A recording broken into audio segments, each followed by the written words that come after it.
That's I give it 4 Brandon should go. There you go. I'm not happy on Secret Show Thursday. Everybody knows. Everyone there is laughing at how shop is a comedy. Imagine even the guitar people and the piano person. Yeah. The whole stage is just laughing at him. And Brennan's like, pay attention to any of it. But these are your friends. Yeah. You're not listening to what your friends have to say. I can't imagine being a patient. I'm like, well, I guess I'm not a comedian. I'm a clown. At least Brennan is doing it. This is the job of a clown. Whether you do it on purpose or you like one of these very skilled, talented clowns, and you know what you're doing yourself and people enjoy it, or you've reached a level that Chop has where he's essentially doing the same thing as a master, and he has no idea. Yeah. Is there really a difference? We, as we've said many times, actually enjoy watching them. So, I don't know. It's interesting to think about it. All right, so the next post is by FL Salt. That's Salt, brother. I know in my current life I have friends like Shame on you. Yeah.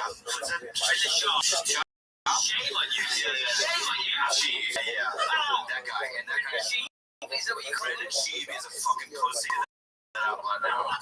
What? Hold on, you really fucking breaking news there. Oh, God. I love you so much. I'm only serious. Yeah, more of the same, just like everyone laughing. Everyone knows that he sucks. It's also important to say that was probably made like 2 years ago. Right, before the whole thing. Yeah.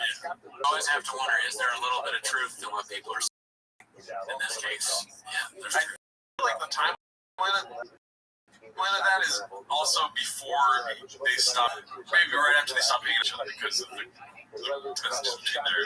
Oh, right, when he was trying to... I mean, yeah, maybe Bobby was saying after the shops slid into the DMs trying to get a little bit before the truck walk. The prequel to the... Yeah.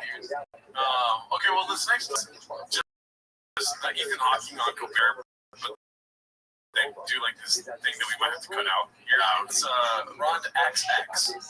Ethan Hawking on Colbert. Steve Colbert asked you, what happens when we die? It's his question.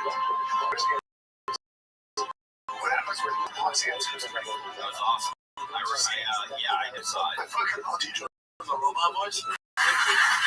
Ethan Hawke, what's when we die?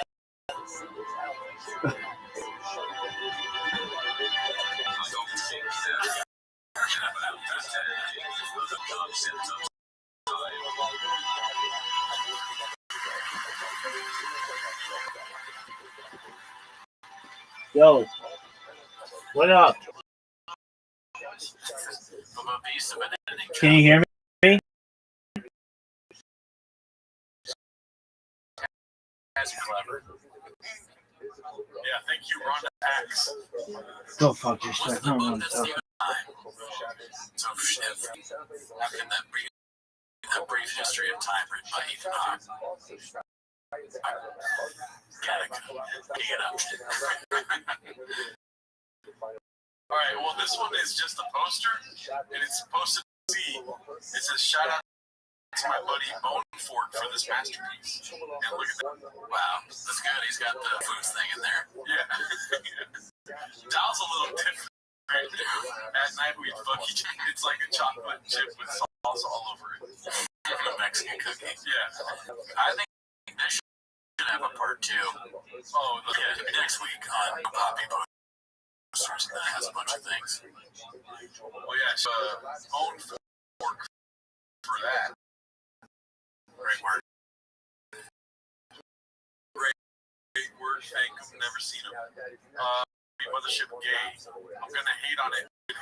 Hate it on my name on the whiskey. You guys think of the name? I didn't like it at first. I gotta say it's growing on me. I'm gonna hate on it because Rogan hated on my name. Tiger. Great whiskey, hate the name. I thought when I first heard it, I was like, how many mother shit? Which I said enough. But yeah, it grew on me, man. like it's like when a new expansion team comes to NFL, you're like, come on, that's it. Yeah, like, I remember that from the. We were looking at him. He's dressed like overgrown. He doesn't like the name. Interesting. He had done good names. Gringo Poppy, Tiger Thick Wixky. I mean, well, good. Might want to buy it, but Yeah, that was the episode of him as Rogers. oh, that's right. Yeah. That's right. You know, that's what is it? Prolapse or whatever his name was. It makes me miss shit or throat splutter. Who's that guy? Missing your clips, Pop. I like having Trudeau to read that. Mr. Rogers with salsa on. That's very good. Very good. You're right.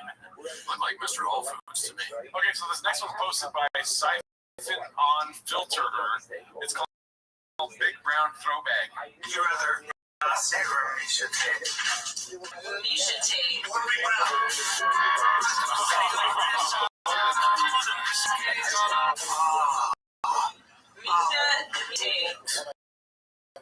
How about me? Get out of that room. You're not safe. Assault and misconduct. Nothing. Yikes. Oh my God. Yeah, Bob was trying to get Treadbox even back then. That's the same thing they're trying to get in there with The buddy system. If walking to your truck, make sure to have a female be or a female accompany you. Otherwise, it's Yeah, dude. They really need like a sex eating at Big Nation. never. The sexual harassment meeting at TVK will just end up being a bunch of gay jokes by the end of it. Yeah, 100. Before the meeting starts, they'll have to be like, all right, Brendan. And he's like, okay, so our first thing we got to talk about is get your penis here. That's what? What? He's like, if I can't piss in the sink, throw me in jail. There's not really a lot of those movies where you get butt fucked in jail. You actually don't. Yeah. How do you know that, Brent? Well, I read it in like this tweet from some guy. Oh, Here we go. Alright, so listen to this whole episode earlier today. Joe Rogan with Brent Joey Diaz. Brendan Shaw. From what I heard, they never mentioned Brendan, so I don't know if it is a lot of Joey Diaz stuff back in the day, back in '88, though. Really, cocksuckers. This day is Tuesday morning, everybody. Today's gonna be your day. Wake up, cocksuckers. Grab your dick by the balls. Chin clip. Alright, so it's posted by Chowder Stash. It's called, quote, Nobody Funny. You can have fucking. You know, who shows to an open mic all that weekend? Nobody, right? It's funny. Nobody shows up to the land. Let me tell you something. It's not a shot at Brendan, but which is DraftKings.com, okay? Cocksuckers make a lot of money, have a lot of fun. He ain't got money. I'm gonna have to raise my voice again. You show up to a comedy store bikini, you're still gonna have to suck my dick for 10 minutes in the belly room, okay? 7 days a week, okay? Oh, really, dude? Oh, really, dude? It's the 90s. Well, shout out to Siphon on Filterer. He has got another clip for us here. What goes on an Addy-induced narrative without taking a breath. Take looking at your performance, you have before the UFC. What's all that? None of that was English. Take looking at your performance, you know, I fought it since day one, man, even before the UFC. IL-2 guy, and I remember you come in there as this lanky basketball player, and then, Jesus Christ, in the world. Life is crazy. Life is crazy. Yeah, I remember like it was yesterday. I was just like, holy shit, Lee, like it. And then Christian, even that was like, yeah, he's athletic, man. Basketball. You know, he's a basketball player. Like basketball player, dude. Yeah, he's giving back to you. You're one of the best in the world, but you look at your fight with Judo Van. Have you ever talked to your life for 3 hours now? Just word salad. Like Gen Z slang meets brain damage meets Adderall. low-key met you when you first started your career, say less, man. I was like, damn, this guy really, he's not mid, he's right at first in the competition, man, right? Yeah. What? If I told you I know youth slang, I'm an oil man. One thing I need minute oil. just that flame, Papa. I'm Riz. I've abandoned my period D. I don't know. This is cringe. My UFC career. Told you I was cringe. Okay, so this one's posted by Penny to King Kajo. It's called Papa Blames his reviews on Reddit. Of him speaking, and it's upset by Tom Brady and it's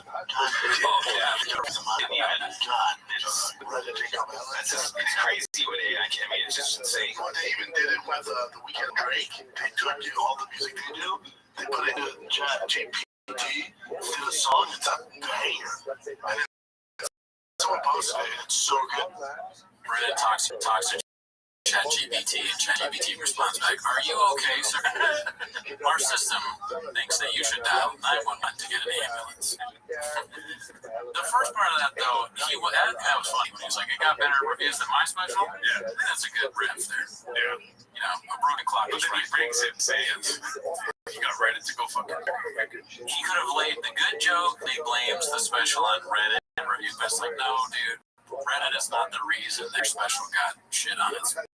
Yeah, but then he subconsciously tells us like transcript of both his specials into ChatGPT so we can get endless printed chop jokes. Oh, that reminds me. I was talking to Sean McCorkle a while ago, and he sent me a ChatGPT script that he put in about Brendan Schaub. It was pretty funny. Maybe we should put that on somewhere. Ask Sean if he wants to. I don't know if he's ever posted it, but it's like a whole thing about Brendan Schaub. I can't remember his life.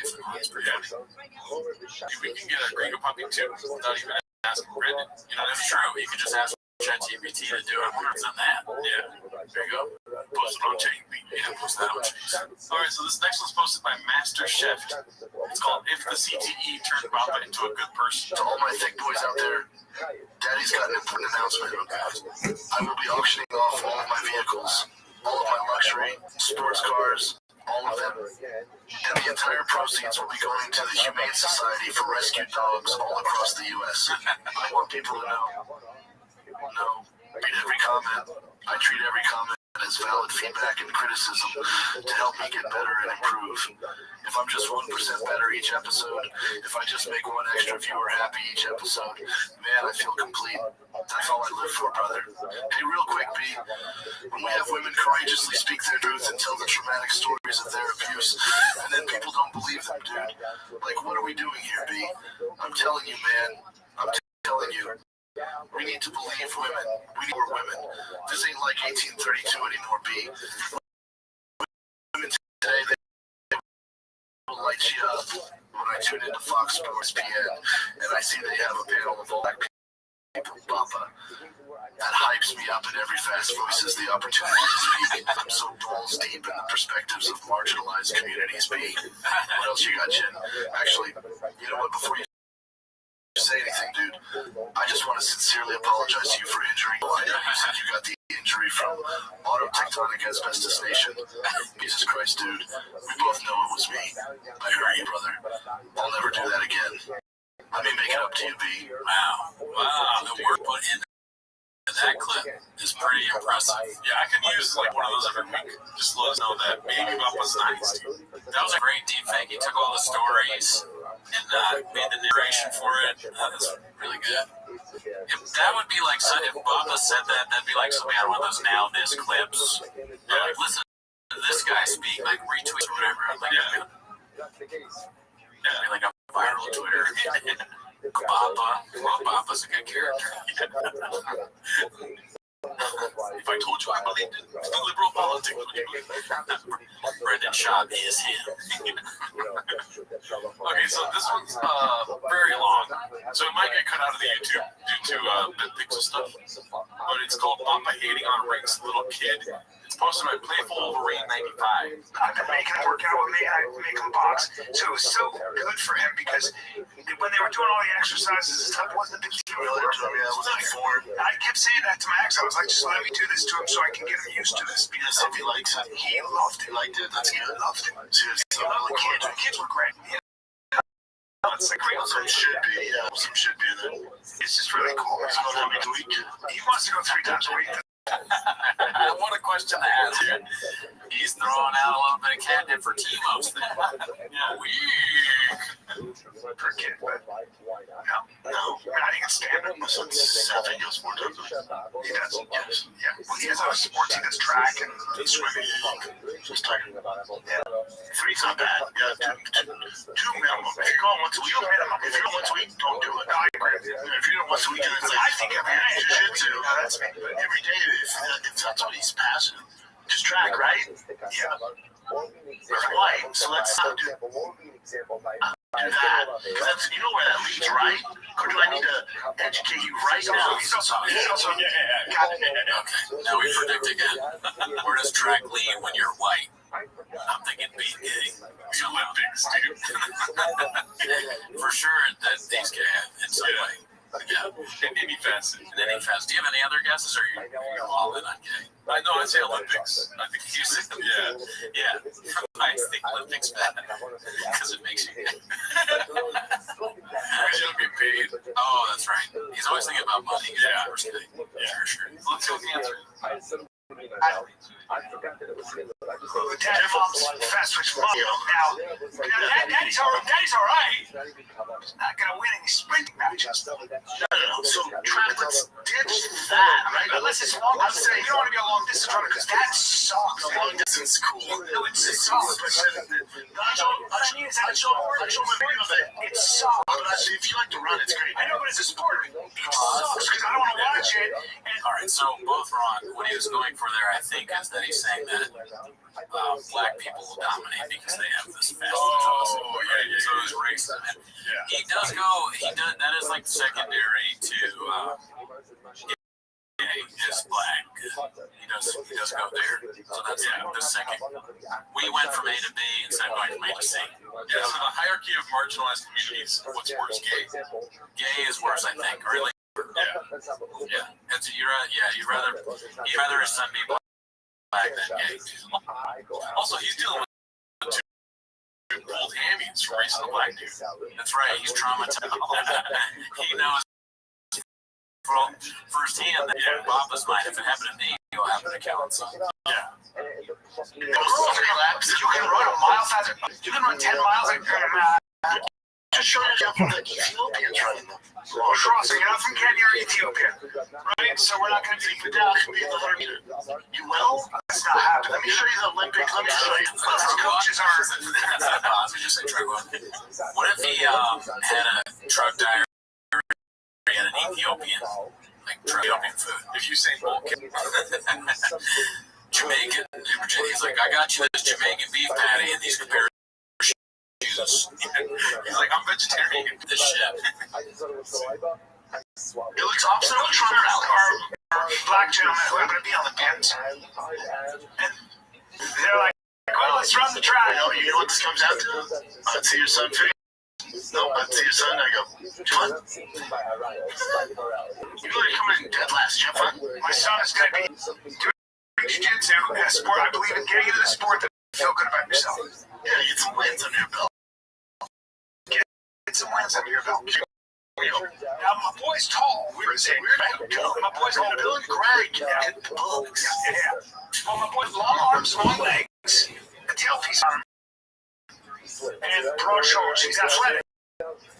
He picks up real quick, very, very important. So jiu-jitsu might be okay for him. I'm optimistic about that. But box is very turn his body. It's really great. All that coordination is good. Yeah, fun. Right? You're going to be a professional. I like it. I like it too. They're talking about their kids a lot. Okay.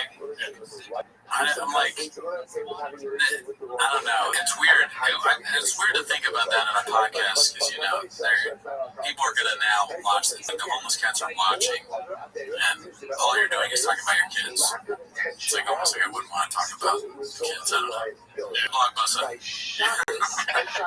Again, different. Goes through a different experience. Different. I don't want to do this, man. Different.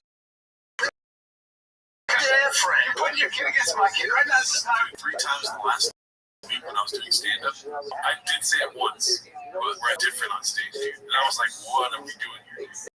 I think it's fun to say it on stage. Like the first time, like Walsh hadn't done stand-up in a long time, and I went to see him. And the first thing he did is he walked up on stage like, what are we doing here? But I knew what that meant, but everyone laughed because it's just funny. It sounds funny. But I'm being like not sarcastic whatsoever. Oh yeah, and saying like no different for like, oh my god, what am I doing? He's ruined the like just like Grego Pop. And I just try to work. How do you work around using the word different? I think it's funny to be like different. You know, I mean, he does that, but that's also essentially stolen from NBA talk. You know, right? You're kind of like that guy's different. Also, that's how he does it. Yeah. Shout out to Alfred Romas. He had me on his show, sold that show, Flower.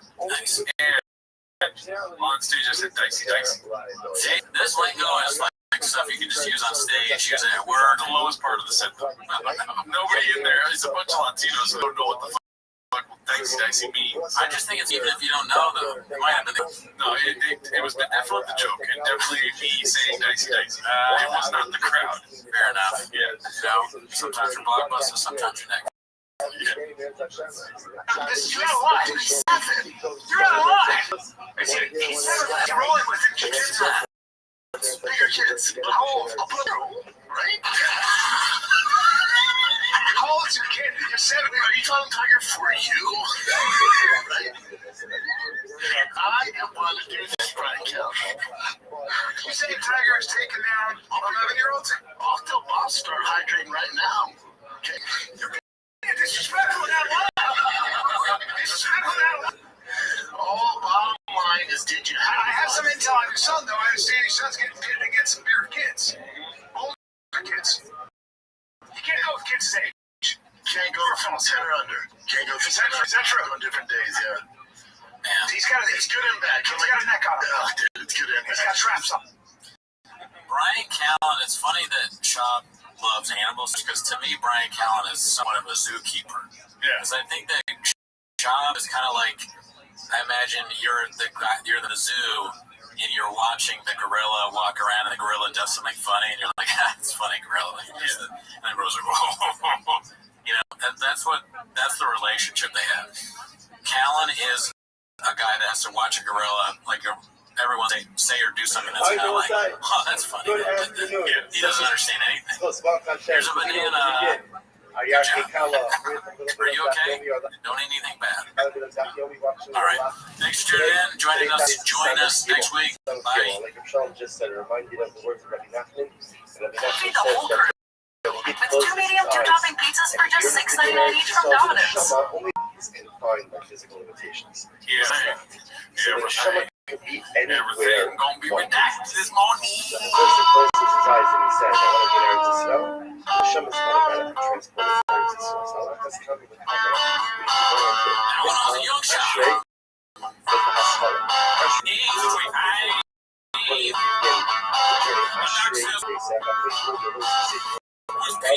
Then we're going to sit for a bit. Then we're going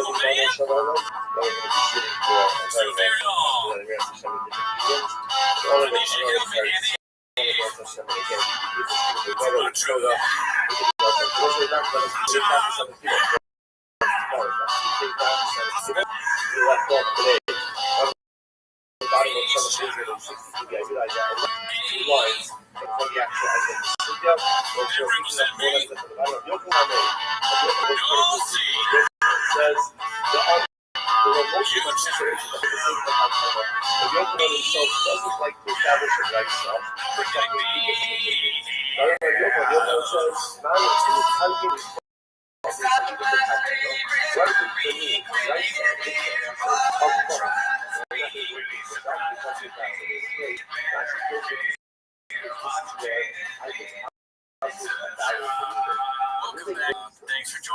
yes, join the Patreon. Shout out to the people who joined.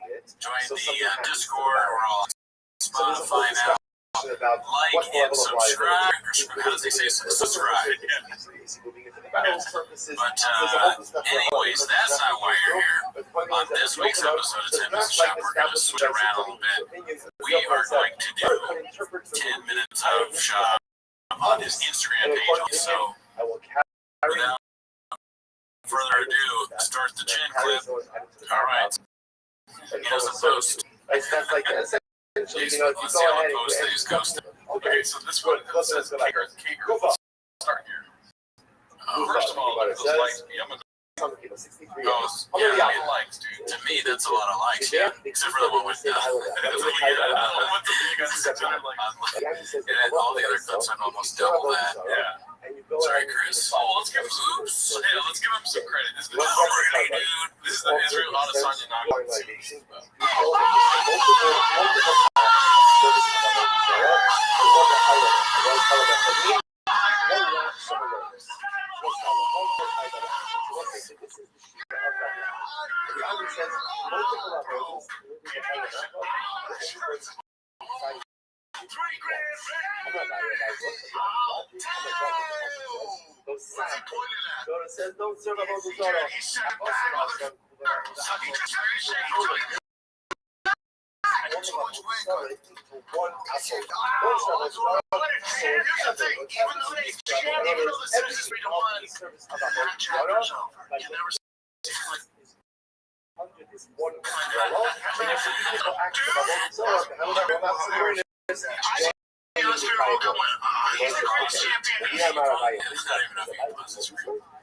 When he does that thing with his voice, that's my favorite shot. Is there more? I believe so. Pretty blockbuster clip posted on your Instagram.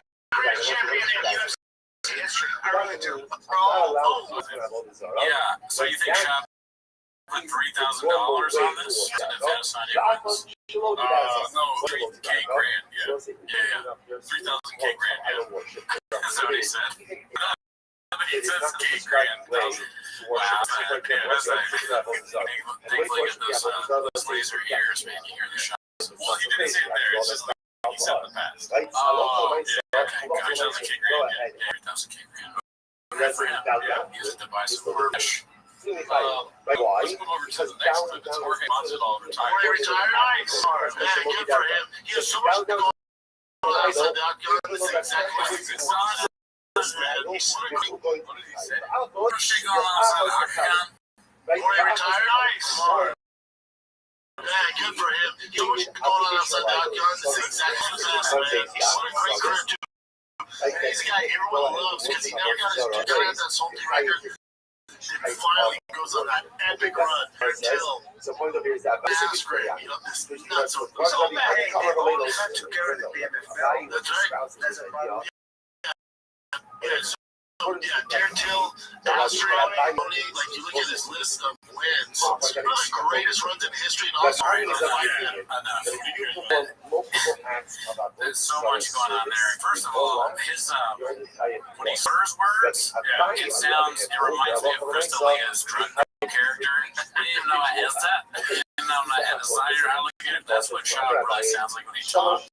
Yeah. And then also when he's ranting, Masvidal retiring, whatever nonsense he was saying, he's just drunk. That's just like a drunk guy pontificating about nothing.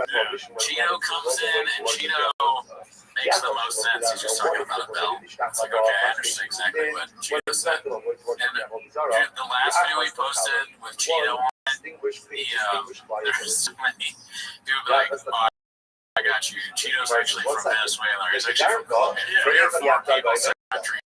So if you know who he really is, he told you just as redacted as Shop. Yeah, but then they set off like 7 countries he's from. He's got to be from one country. He's from Finland. The continent, not the state. Country.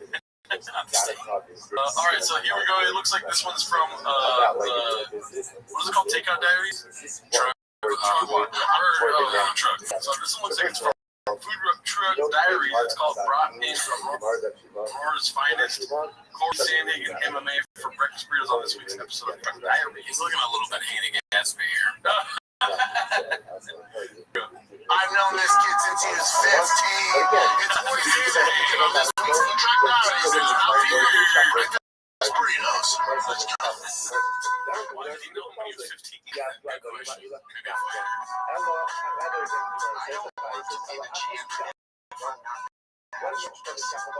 I go into fights. We'll see who's better. I do not want to win. Did you hear Cheeto say that he was on his first day? That like puts me in the bed something. I wanted him on his best day. Oh yeah? I like to feel like you're in the show. Yeah,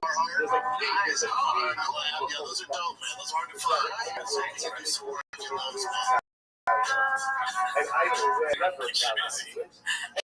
buy some shoes. That's the thing to do, but it's funny because he loves shoes so much. It's my favorite shoes, back there. I buy everyone I need shoes, so here's a pair of shoes that I got. You can't get these shoes everywhere. These are Carhartt shoes. Yeah. All right, here we go. This is the one we're waiting for. It says Kingers 101 on the thumbnail. The shop's caption is Golden Hour Boys Take Over Morning Radio. ATL this Thursday, Saturday. Do you think they're going to do the hacky morning DJ voice or morning radio guy voice? You betcha. They're really good. They got all the original ideas here. Eric the Big Boy.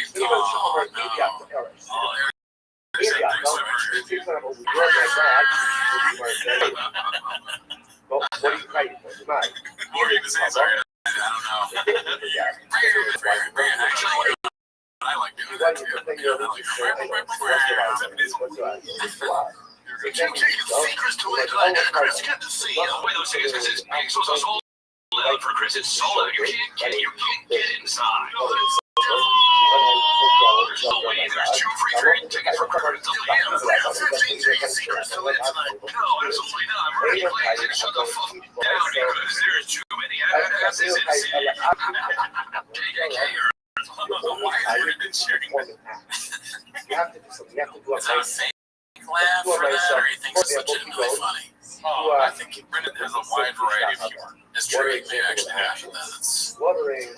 that is kind of like a new way of them just being like, all right, so they have a Look at that and list. they go, all right, so we talk about our numbers being.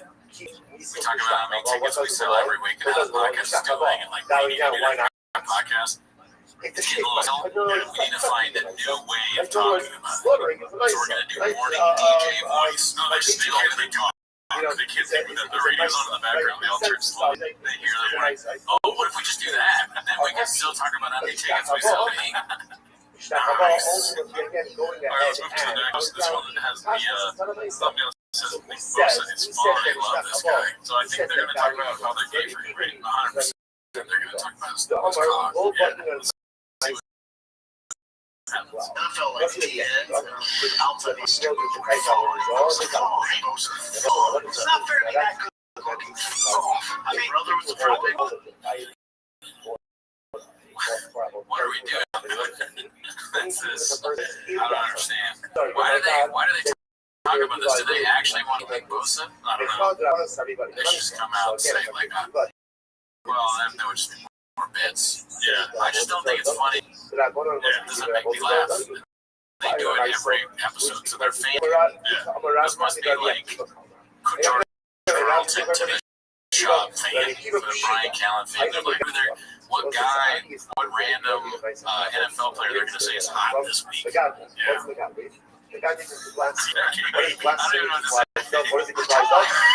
you look at my girl, you'll.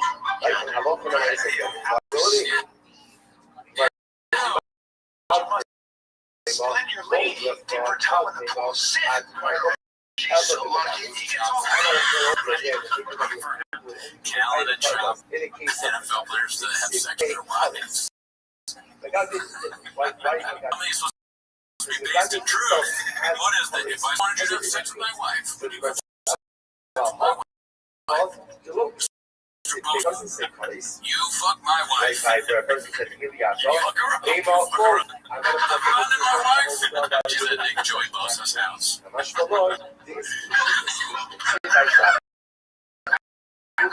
I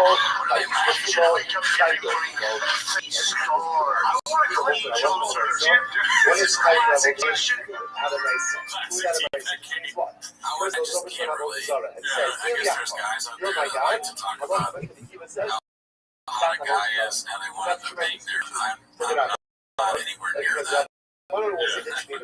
If you were like, that guy's hot, you should probably, we're not friends any longer. Even from us hanging out. Devil's advocate, I feel like it's based off the humor your woman carries. I guess, like your spouse or partner.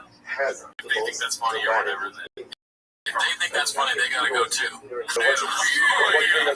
Well, yeah, maybe you won't find that person attractive. Maybe Brendan's attracted to possibly being cut together. Oh, yeah, no, there's nothing wrong. I'm not insulting you, but I don't think they're serious. They just think this is funny. Yeah, it's not like that's what he says at the end. Like, why would you want this out?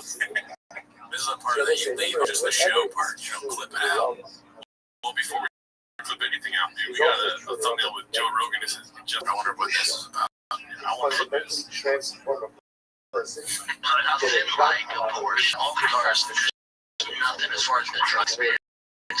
Energy. Yeah, the reason 2007 GT3 RS that Sharkworks worked on, every time I get in there, I get How tall is Sean? I don't know, 6 foot something. I hate it when guys talk, like the big guys keep in the cars. Like, is that the thing you notice? Yeah. Well, how does he fit into that? You know, oh my god, dude. This high school cliche and just feels amazing. It's just Commercial, why this? Imagine if I just made a clip for the show where, like, I love my Camry hybrid. Somehow when I get in it, I just like the feeling. Like, I still got that too. Camry hybrid, my parents point away, making noises and stuff, screaming at everyone. So this is the reason why we wanted to go down the Instagram deep dive, because being this stand-up clips last week, maybe we want to investigate the Instagram. So as everyone knows, dropped another hot stand-up bit, also another bit stolen, right? They made it so. Budweiser joke, with the caption saying, Bud Light is crazy, huh? So thanks. Pretty good, pretty good. All right, here we go.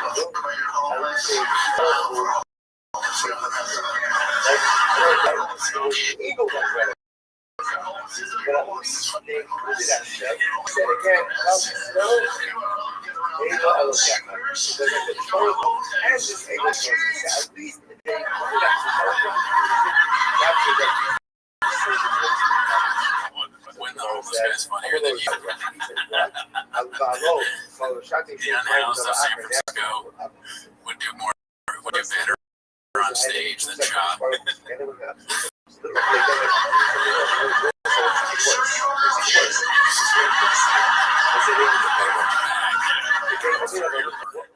does that have to do with you and your jeans? Sir, you're disenfranchised. Upside of things over there. What's the upside? The upside is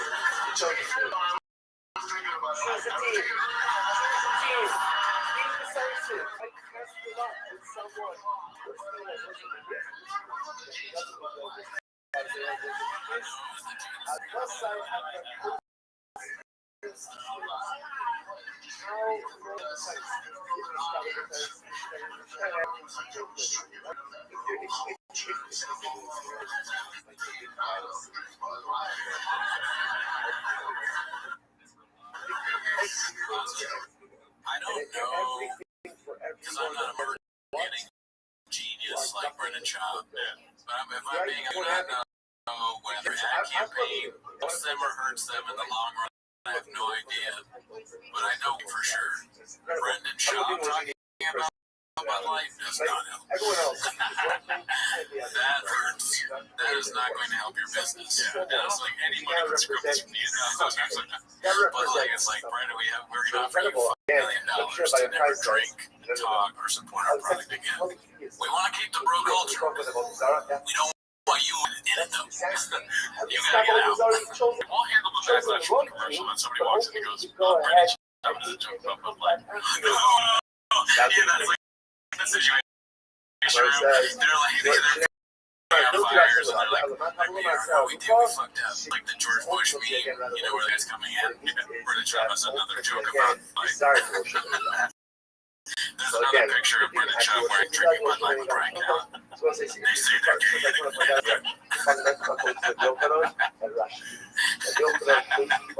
This is their 9/11. They thought that the controversy with whatever the Bud Light person had done with Mulvaney, and then this happened, and they were like, we can't, this is too much to happen to one company. The CEO starts crying. I'm so sorry. What happened? We won't say his name, but he is. Real obvious landed.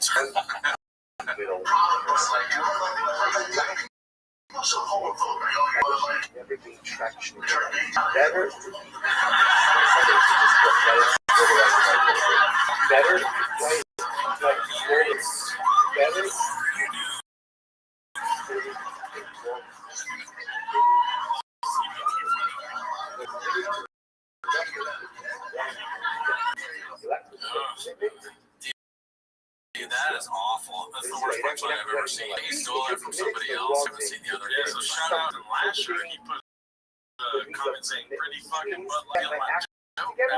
Sorry that he stole your joke, Bob Ducks. I believe you without even seeing it. Yeah, let's watch his version of his idea.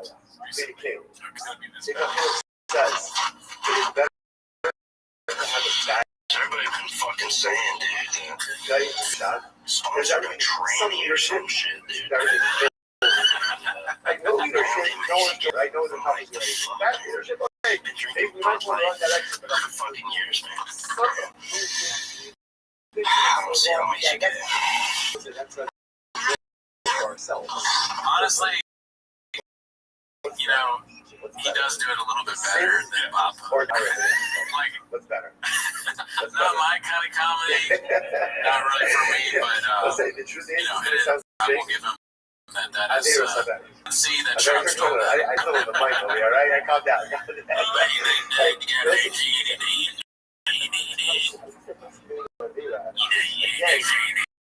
brain power of both of these things. I gotta get one here. Let's go back there. He's like a clip of you on the internet sucking off of the wiser. Forever. As Chris can see if that guy has kids. Let's watch that video of Grandpa sucking off the bud because of the Bud Light campaign. It says if there's hashtag the same. Exception of, right? It's crazy how Brendan Schaub converts like one person at almost cat. Yeah, everyone is going to be. Last year had nothing to do with Brendan Schaub until he did that. True. And Nathan last year, this is his first step into homelessness and possibly changing his views on that. Yeah, if he's looking for a job, you're changing hiring, maybe. Alright, so this next thumbnail says the photo shoot.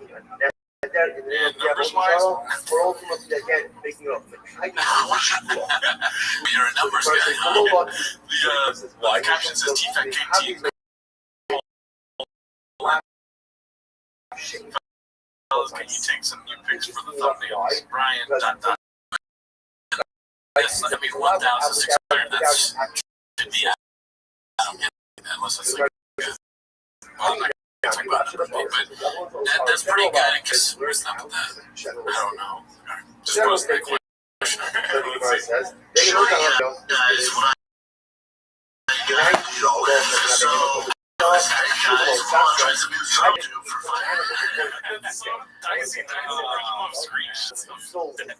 gonna watch my thumbnails, pick out what thumbnail you like to see the video does better. What is this is so strange. I promise we will never ask you anything like that. If it's not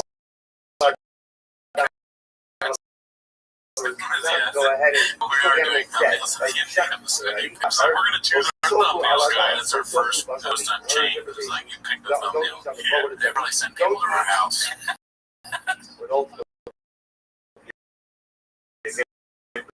I said, cool, say that's what you guys need. You'll see if there's any questions will come from them. No problem. But you're talking like gummy Schultz. Oh, that thumbnail's in hell. Nah, that one ain't. That one reminds me of my ex. She had hobgoblins. Look at this comment. Get your face gets took by bees. Seriously, not even joking. It's still pretty good.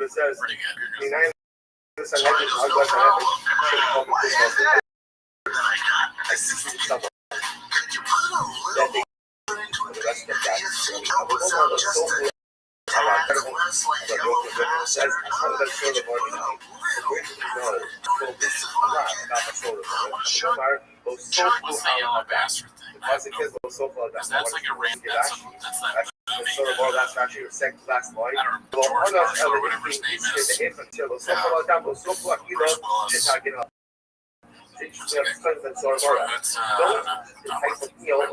don't even know. Are you trying to say that he wouldn't be good? Well, it's an old movie that was good. I enjoyed it. It was made into a movie. It was Sin City. That's what it's from. And I just don't understand why you just pick. He rips these things that his brain remembers from like years ago. How the comic book store?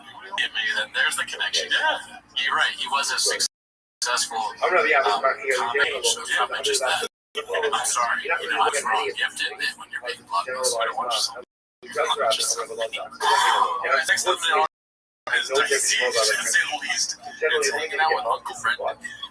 Just my son, my 15-month-old. My son sees bright, shiny, sequin thing. He goes, why not? if you want to get his attention, show him a pair of high heels with sequins on it. So you might be a gay dude. I am a gay dude. I'm accepted. But if he's gay, it's a lot. Tell him how much for cake is.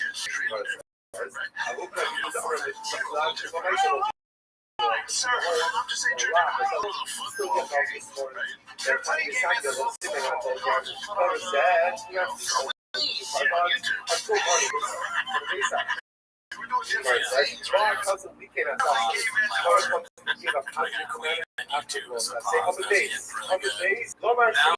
They've got to the point where they're not like hilarious in this case. Their children are also gay. Isn't that funny? Everyone is gay in this universe. Maybe this is progressive and we're looking at it wrong.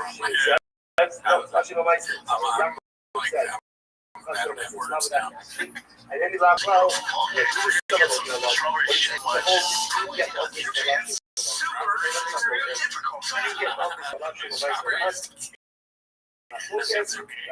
Strawberry shakes. Am I like, hey, Greg? I have strawberry shakes. Greg, can you milk me?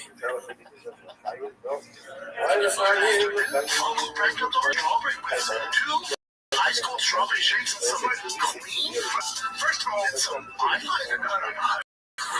I'm obsessed with my son. Eyeliner is so different from strawberry shakes and listening to the big queen. I mean, a lot of people eyeliner. That may be. I was wearing eyeliner.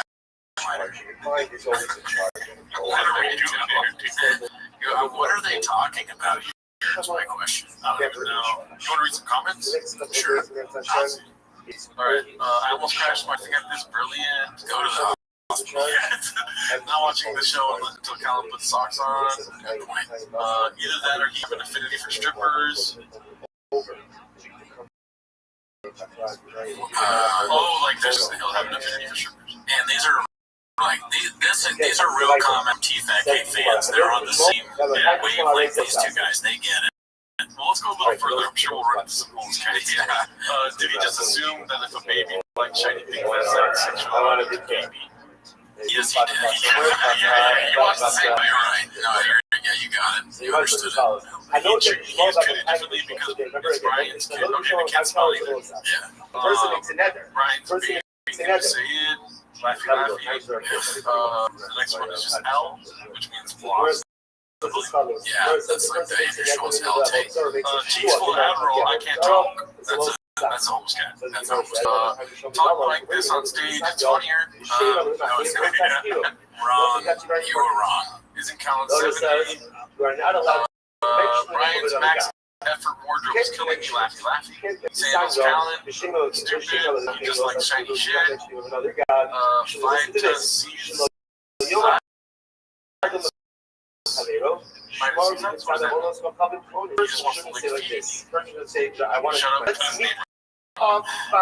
Their fans love to use the laugh emoji. Yeah.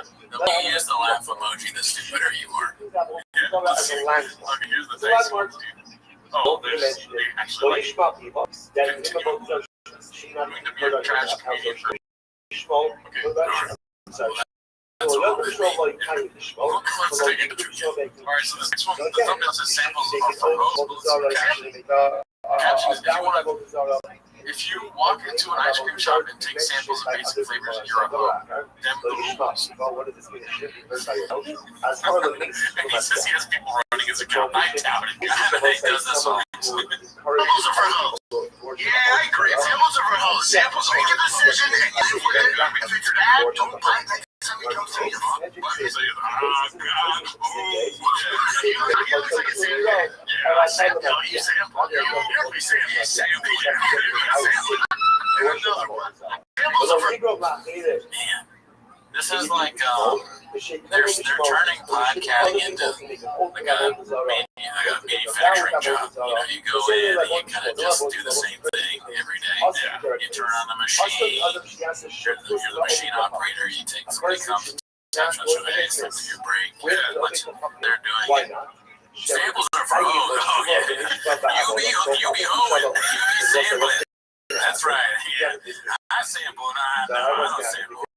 All right, tune in next week an hour. He's like, I'm a hoe. Yeah. Yeah, put in say love. If you're a hoe, the next bit is gonna be like, I hate it when people back into the parking spot. Oh yeah, I'll be backing into the parking spot then. You be backing in. That's happening weird. Say less, king. All right, join us next week at Golden Hour. Before we go, what should the thumbnail be? I don't like to floss my teeth. I never floss. If you floss, you're gay. Oh, I'd be gay then. I'd be sucking down dicks left and right. I'd be sucking on. Yeah, you are gay. Tune in next week for the Golden Hour. That's like what it is now. Horrible. Yo. Well, let's see if you can remember yourself. This one has a lot more likes, a little less composed. The thumbnail is just Ryan Davis and Javante. Or Ryan Garcia and Javante. I don't know. I messed up the Marshall guy's name. That's something Marshall. Do you like that movie, Sin City? Oh, yeah, Sean Larry. It's Frank Miller. Frank Miller. That's right. George Marshall's like a senator.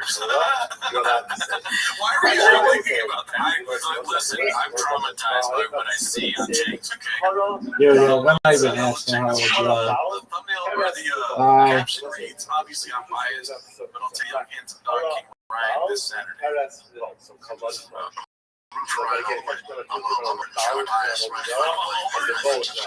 that mean? I don't know. Maybe they're from the same spot, like the Iliad Homer. No, like when he says I'm in Homer, I think that means like you're rooting for your hometown, maybe, or like your friend. I don't understand this context unless they're from the same area. Yeah. Ryan's been on his power watching it fight things, maybe using it in the context of their friends. Homer Cat sounds pretty good too. Sounds like a home cat. You guys are homers. I think they do run this fight back 2 or 3 times, and there's a lot of other guys out there that we want to see Ryan Garcia fight. I think Ryan has that personality. Like, I don't even know why I'm laughing at this way. Just when he talks, he sounds like, so redacted. Yeah, even when he hits the words right. I like how you had to take a deep breath as if like to try to pronounce it correctly. Just Garcia? Just Garcia, yeah. He was taking a deep breath and mention hot cheese. Yeah. There's cool guys where they make fights happen that the fans want to see. That's why I like Ryan. For boxing, it'd be better if Ryan won. He's down to make those fights happen, whatever it takes, just so the fans see who's the best. Do they have these belts? Are they having fun? the top guys. They just haven't. Right? They haven't made that happen. When boxing, they run from each other. It's not fun. When boxing, there's a different cloth. So it goes to zero. Varietal. All right. You're 40 or almost 40, are you still wearing the fucking mouse with the bones thing he's got on there? I think you don't care when you're that old. I'm not gonna wear shit like that. I'm gonna be like, nah. I mean, I wouldn't care when you're old. That's a good point. But you have that shirt. Yes. But no, that's what I'm trying to say. When I'm that old, I won't care. Yeah, Brendan's different. He has every bit of a fashionista. Yeah, okay. He's gonna keep it busy. Brendan's not making sheds or, cleaning the yard. He's cleaning his wardrobe, guy. That is funny. He absolutely is not like raking leaves, mowing the lawn, cleaning his shed. He's like he's on the Instagram buying clothes, nonstop, and hats at Lids. When he walks into a Lids store, the employees are like, I'm getting my bonus today. We are selling out all these hats. People are going to be like, where are all the hats? We saw it in the Brendan shop. Brendan shop walked in. He came in here and he bought hats in the wrong size. Yeah. He's giving out shoes, bitch. Shoes and hats. If we ever meet him and he doesn't give me a pair of shoes, I'd be like, that's how you know you're bad. That's how you know that Sean's not a huge fan. Oh, yeah. He doesn't give you shoes. If Sean's in your life and he has not given you shoes, you're not in the inner circle. You're not part of SEAL Team Thing. In the text. Again, no one's going to be asking Snatties. Well, let us know if you liked this, because we just went through his Instagram and said one of Chang's. Yeah, we're going to do another episode of Chang's right now, but you know what I mean? If you had to rate it out of 10, what do you give his reels on his Instagram? 10 out of 10. See you next week. You can't do any of these except for about Zara. You want to make fun of about Zara, you can do whatever you want. All right, both the sponsor, Carabao, Carastabal, Carson, Carayaco. Rising tide really lifts all boats. Tides can do a lot of things.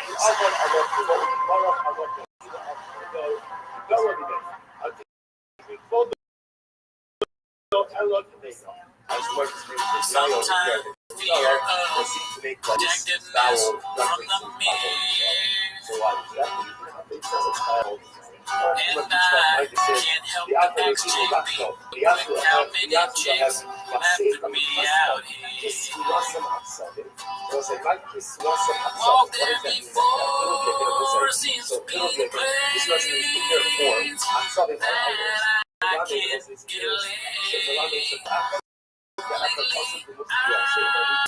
think that I should run behind my truck. Whatever PFJ brings, I'll be there. In my trouble, zero brain cells. Whatever PFJ brings, I'll be there. Shame, bud.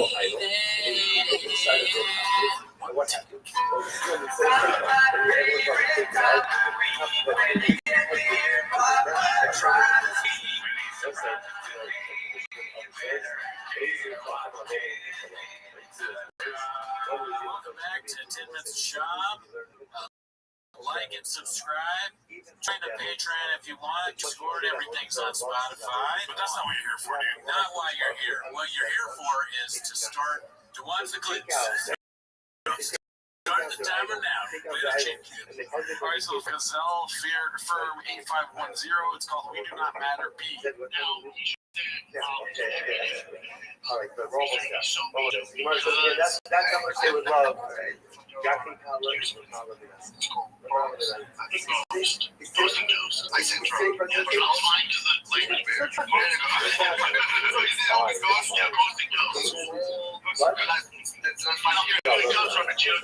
From your boy, there's a lot of shit. I just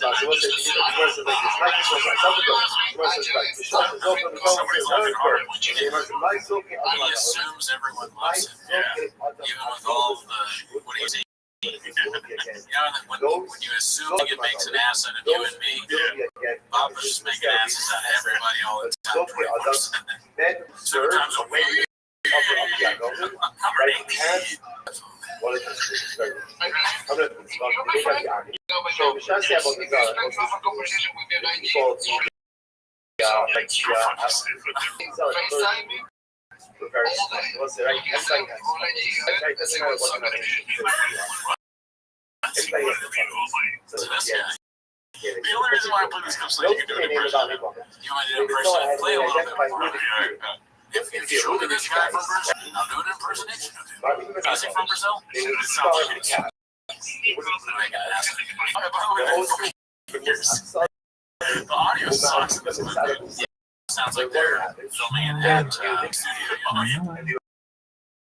Put it by the Oh, you truck. know, it's actually I was a cat, so I really did come to the truck. And the truck always has I don't want to hear what you know. You know what you are. You know you're good. But also whether it's good or bad. No, the Brendan Showbiz, he is respected. Tell Brian he's drinking too much wine as that guy. even Drink too much wine. He goes so busy. That's an out of whack. That's not wine. cabs were set free. Would they run two? Would they run two? You don't Here. Posted God get dropped by your YouTube Over channel. the one, like the priests of Yabo, the we already have a motivation. Yeah, that's something to get. You don't need fucking motivation for somebody. Another way to fix it online. What would the say? Or is it Ian or Veronica? We're supposed to get rid of this comic. But if it's somebody I've never met, Okay, that's not good. yeah, Like that's You know what? You know how you know someone doesn't care when they go, I don't care. I don't think that's what I care. that's like next Yeah, and shout to Gazelle Fern. I heard he recorded that on an iPhone and recorded. no, but he's got Oh, okay. Terrible audio, yeah. And then his name's Cheeto. Yeah, Shop didn't say anything about it. It's actually gross. Oh, are you saying gross or growth? Growth. Oh, okay. I thought you were saying the Shop didn't speak. That's very nice. Alright, so this one's called Breast Bridge, posted by Toronto Rapture. There he is. Yeah. Say Well, Marshall, people who serve. what did you do? Rather I say did Muay Thai and I have presented. Okay, damn, man, that's how I know you're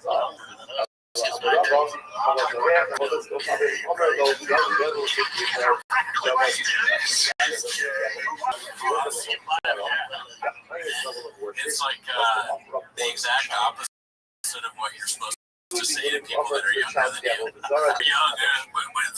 Young, because there's a big gay, right? Boner alert! Boner alert! Do you drink a lot? Do you like drive? You can now come and kiss the You know, like, it's cool. That's so stupid. Yeah, so say that we're gonna end up at church office. But you start ends up like fucking My black belt.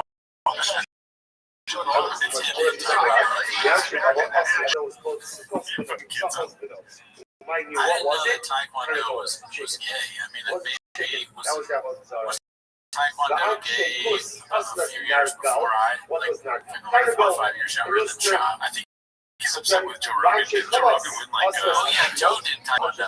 Yeah.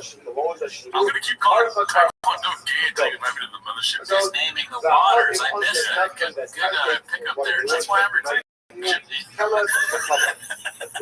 So much to unpack with Sean. Yeah. What are we doing here? You always have to ask yourself. I mean, with the shop here, nobody's doing there. You might not. Probably no shop, just this reflex carry, you know? Yeah, and taking shots at Robert. What are we doing here? Okay, so this one's posted by Happy. It's called Here's the Thing About Big Guys with No Cars. Cool cars. You ain't sucks, you know?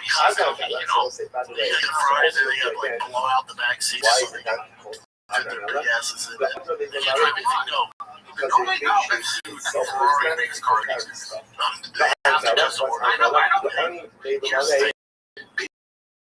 People with fast cars, especially because I want to watch this clip so bad. It doesn't matter if you're any of size, like any of size. Oh, that's your dope ass car. Jeez, I can't wait to fit that thing. That's the takeaway. Legends always return.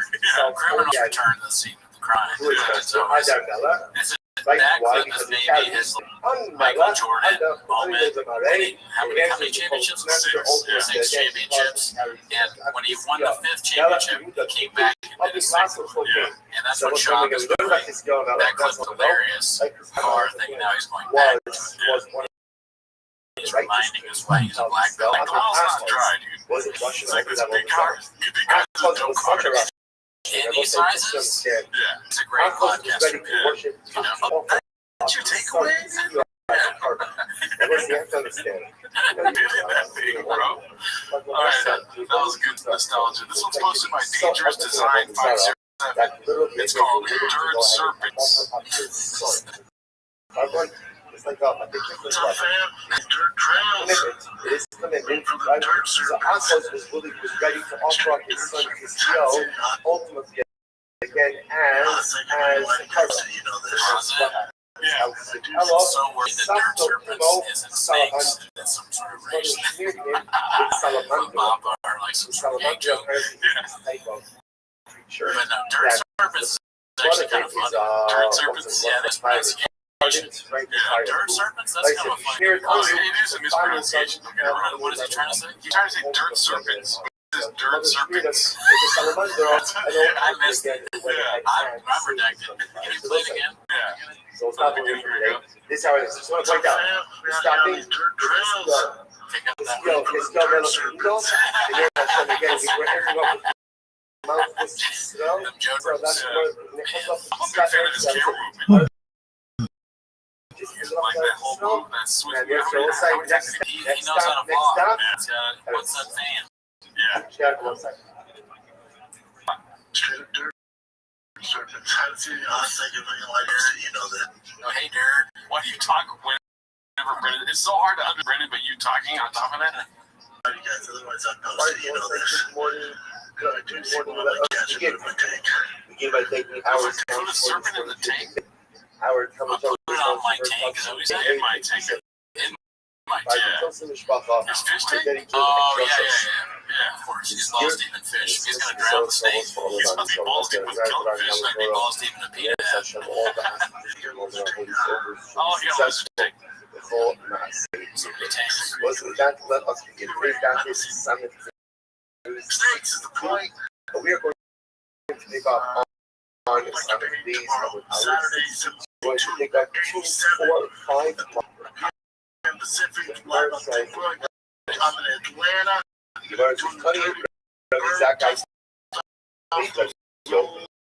So it's just looking at a very Matt Ryan jerseys, Matt Sharp off. Jazz to the show Atlanta next Thursday, Friday, Saturday. The search for these serpents. So why do you exactly come in The search for these Dirt Serpents continues. Really fucks it up at the end. Yeah, he kind of gives up on the English language at the end.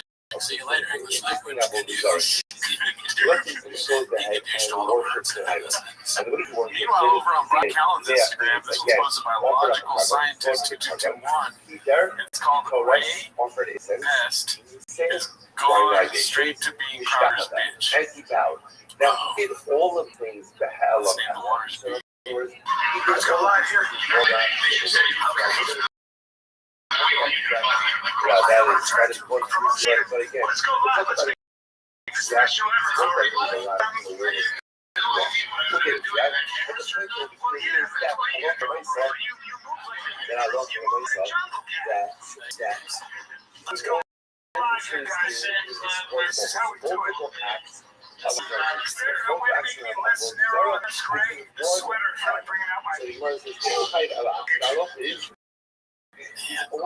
Trouble, right? Again, it's important to get the names down over here. So this is that guy sent over to Alright, this was posted by Ty Fire Eagle. It's called Bro Gossip Dicey Dice. How long is it? So the other guy is from the ocean, and the ocean essentially get that out of the basement. What is that? Get that statement out of the basement. Oh, it's like a place where they bash Brennan Schaub's podcast. Oh, really? Can you hear about that? All of Redditors to comedians, Red Shop. There's nothing else there. So many Reds are probably way bigger than T-Fact Redditors.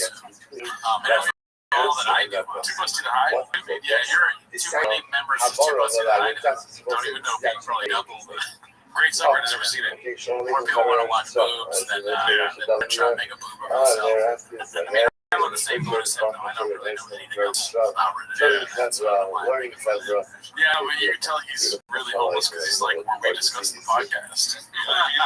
He said when they hate on his So the podcast. Gemara says as follows. You're like, there's this whole subreddit like bashing all the LA comics, and you're like, take a look at that. Right, so the Gemara says as follows. So Besides Bobby, all the younger folks, not the old folks, have gone and looked because it's like a spectacle. Like Fighter Union subreddit was like a place where everyone was like, oh, you know, you're shitting on British Brian Callen, right? And you're Decide like, oh, really? And you go look at it, another night, and you're like, I looked at that place, and there was some shit going on with Andy Letterman, who had an eyelid. Interestingly enough, how other people that's what I would say to say. There's the value of each performance, don't say to be on my Oh, show. the thing So is, don't say, yeah, he even knows about it. I can't imagine, at this point, I can't imagine not knowing go about for it. I know normal people probably have no idea, but if somebody in my life was like, oh, I haven't heard that. It's like, excuse me, you didn't know about 9/11? Yeah. Do you not know about the war in Ukraine? This is big news. Okay? Get your head out of the rocks, head out of the I ground. would have said that just like fire was part My of the girlfriend process consumes of the purely discovery. Spanish entertainment, and she knows about this dude. Yeah, she better. Yeah, of course. She knows what to my tree. So this is a fundamental focus. So you can The lobby and social gotta go to the place where you read it and fill it. Okay, you know, just some homeless cats. that whereas That's all they every call other themselves. side I don't know, man. It's just PFJ. punishable like that, These go ahead and put your fire, that talk shit. that's just quote unquote only punishable by a lot. In other words, There you go. See, you guys are funny. It's a little bit of catnip for you all. Maybe it's gonna bring Ricky the short time back out of high school. Yeah. Canned soda rates subreddits 7 times a week. that there is individual liability All for right, so every this is type pretty short. It's posted by I'm gonna flip with or this. L This one shot is like one island of violence. handle. No matter what you do, no matter how they transgress, go ahead. Here's my thing. That scares me. It's not done. Here's the thing. But here's the thing. You're not shit to me about it. Here's my thing. That scares me. It's not done. Here's the thing.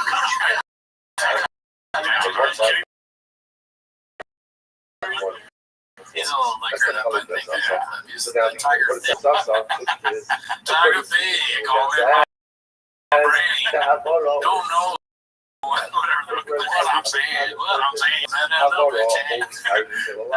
Never go full tiger thing. Never go full tiger.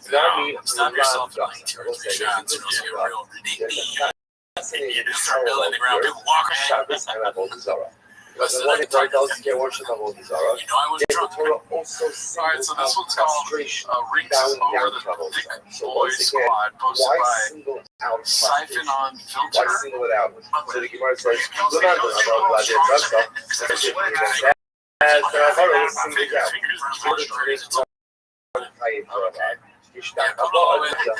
The social prostration, Strong man. right? Prostration down was also singled out.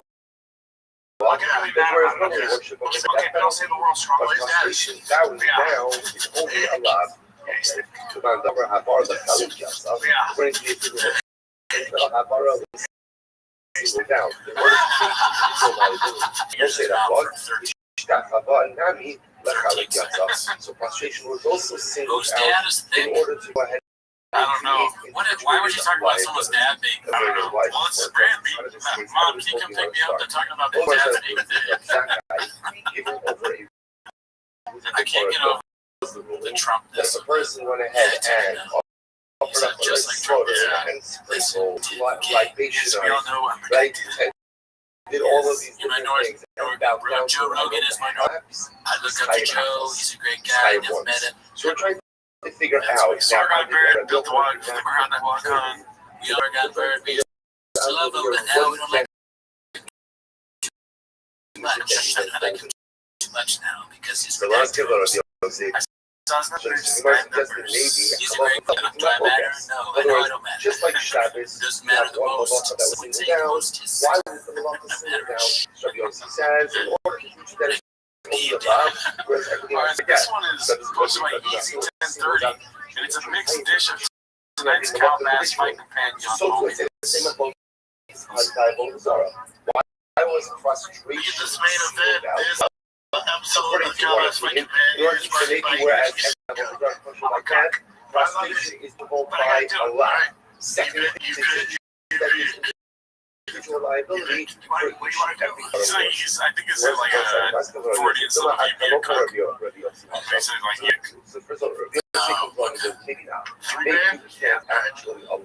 I hate doing it. Why not? I don't want to take your money. Still don't. I'm kind of so everybody here. There it is again. Deal guys, tweet out right now. Dude, $79.99. Dude, you're the best. Uncle D. Every fight that gets brought to your feet. I get my feet, my toenails done. Yeah, I've done that before. I don't like it. I don't like it because they make fun of me. I don't just think it, Chinese. And they go, oh, Godzilla, big toe. I can never say that. That's my favorite. He knows. Is he saying that he can speak Chinese? No, he's saying Chinese. I know, but he just said Godzilla, big toe. Is he saying they can translate from their Chinese? Oh, no, I think he's saying That's the only thing they have. The only thing that Chinese toenail technicians say in English is that, oh, Godzilla, and you have big toenail.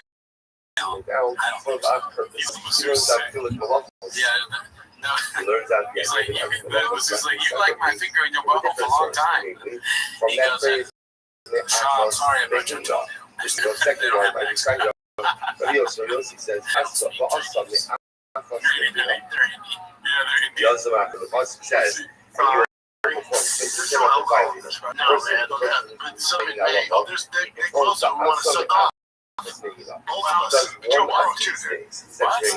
much. They're never happier than when they're making these stupid, awful, gay jokes. It's the happiest moment. You see, he licked lips after he said he would bang them all for free. Earlier, he was licking his lips. He said, I'll do that for free. And then he licked his lips as if he'd said the greatest joke ever said, or jokes about being gay. And this whole show is happy. Another joke. Everybody here. Do for free, but the point is,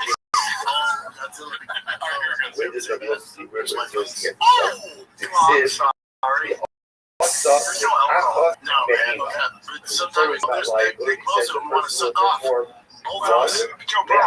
From one, not so much. Not so much. Couple of hands.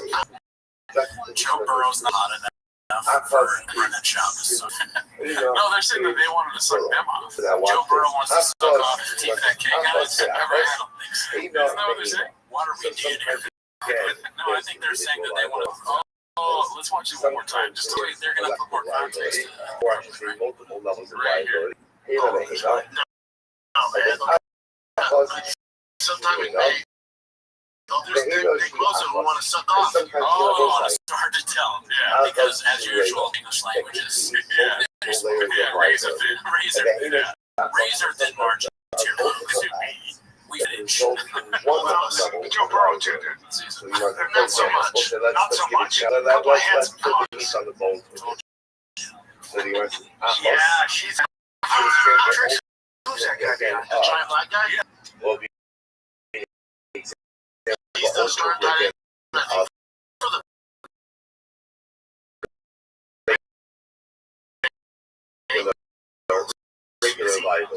So these are the apples. What is it? For example, a person goes ahead and writes. A person goes ahead and best humor in the history of comedy right here, Bob. Alright, so this one's posted by John Rapture. It's called Catalan. I have a friend of the left, the goddess left. Here we go. What's your honest feedback on an Andrew Tate? Because I want to caught up with you guys. That tape rape is that was a consensual thing. I know that. She even came on and said, yeah, she asked for it.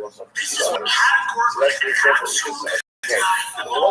I feel like one thing is so funny. Drop this video randomly in the middle of the dude. What did he say? You know, He said again, for Shabbos it was violation, fake news they people. are Yeah, so Nikki Tate was in a consensual relationship on some TV show. Write the name shit. And they claim this to be worse. Yeah. Against me, I think at the end of the day, he's a good guy and a college man who probably says over this to be a high value male, and then attract a high value heart, theatrical and strong. What I've heard him say isn't that he's saying anything bad. I don't know enough about him. He's completely represented as a huge as a huge army father. He's completely against the left one. He's now right. They need an enemy. That enemy that they have focused on. Shit like that. For a reason, I know that it's Shabbos, but I don't know that all of jail in Romania is are awful. malachas. That's what it is. But what did I do? I think, oh, Horrendous. That's horrendous. It's horrible. I didn't know these were renegades. Yes. Then I go, My thoughts on this is this. So I know that it's not. He's great. I think people makes like a point that's sort of incoherent. I think you just be like, you know what, I like to take. And then his guest like, here's the thing. He's like, oh, one more thing before you start saying more smart than what I just said. I just go. So let me just go. I have a few more things to say, and then I'll let you talk about them. She could still don't malachas. I know people that are. If I know that it's Shabbos, but I don't know that malachas are also, They fucked up.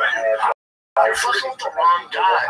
It's like when you go after people like, God, know who you're fucking with. I am. Like when they went for Rogan, they went for Andrew Tate. It makes them bigger.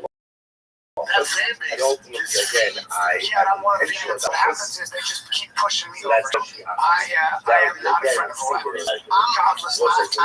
He's so fun. When I know that it's Shabbos, then it's appropriate as the other malacha that I perform is his own shulchan. Yeah, what do you and feel therefore left? carries his own liability. When I don't I think you want to know my politics. I don't know all these malachas.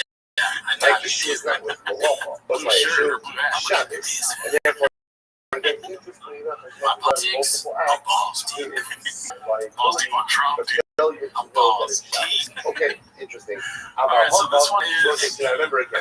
This one's posted by LOL's But then Easy. they have all the Zara. It's called Like, Thick remember again, how did Crust. this whole thing start? Look at all these sexy dudes, you know, like was a fucking chiseled bitch. Yeah, like he's got the slick hair, the cool shoes, got a chain on. I would never even think about a chain. I can't white part of bacon, yeah. Yes. Oh, the white part of bacon. So good, but damn, boy. Yeah. Thick and not good for you. Yeah, he's a thick crust. He's got the cheese in there too. Oh, yeah, you stretch it, it pulls. Yeah. I know. Hours of clips of people making fun of the shop in front of me. I can't thank God I don't think shop. I'll tell my dad long shop. I don't want that.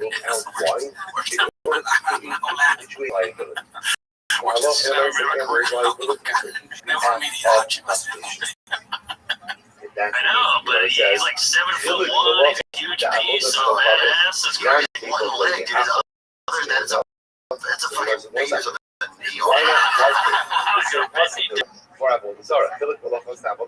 ligaments. Stand on his head. Kickstand. You were on Logan Paul's podcast. Oh my goodness. You're denim vagina. No, that's why not split like that. You know the problem is the jeans are too tight. No, that's not the problem. No,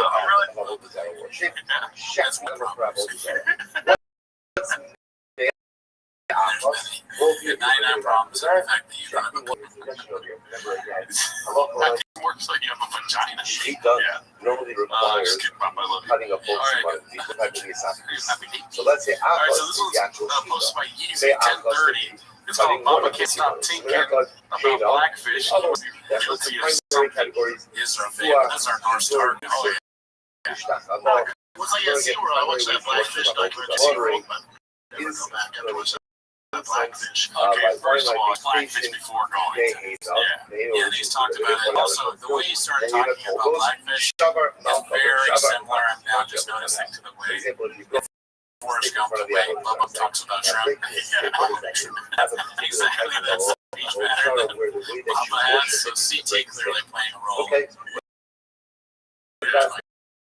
Yeah, here's for most of the beginning of this podcast, right?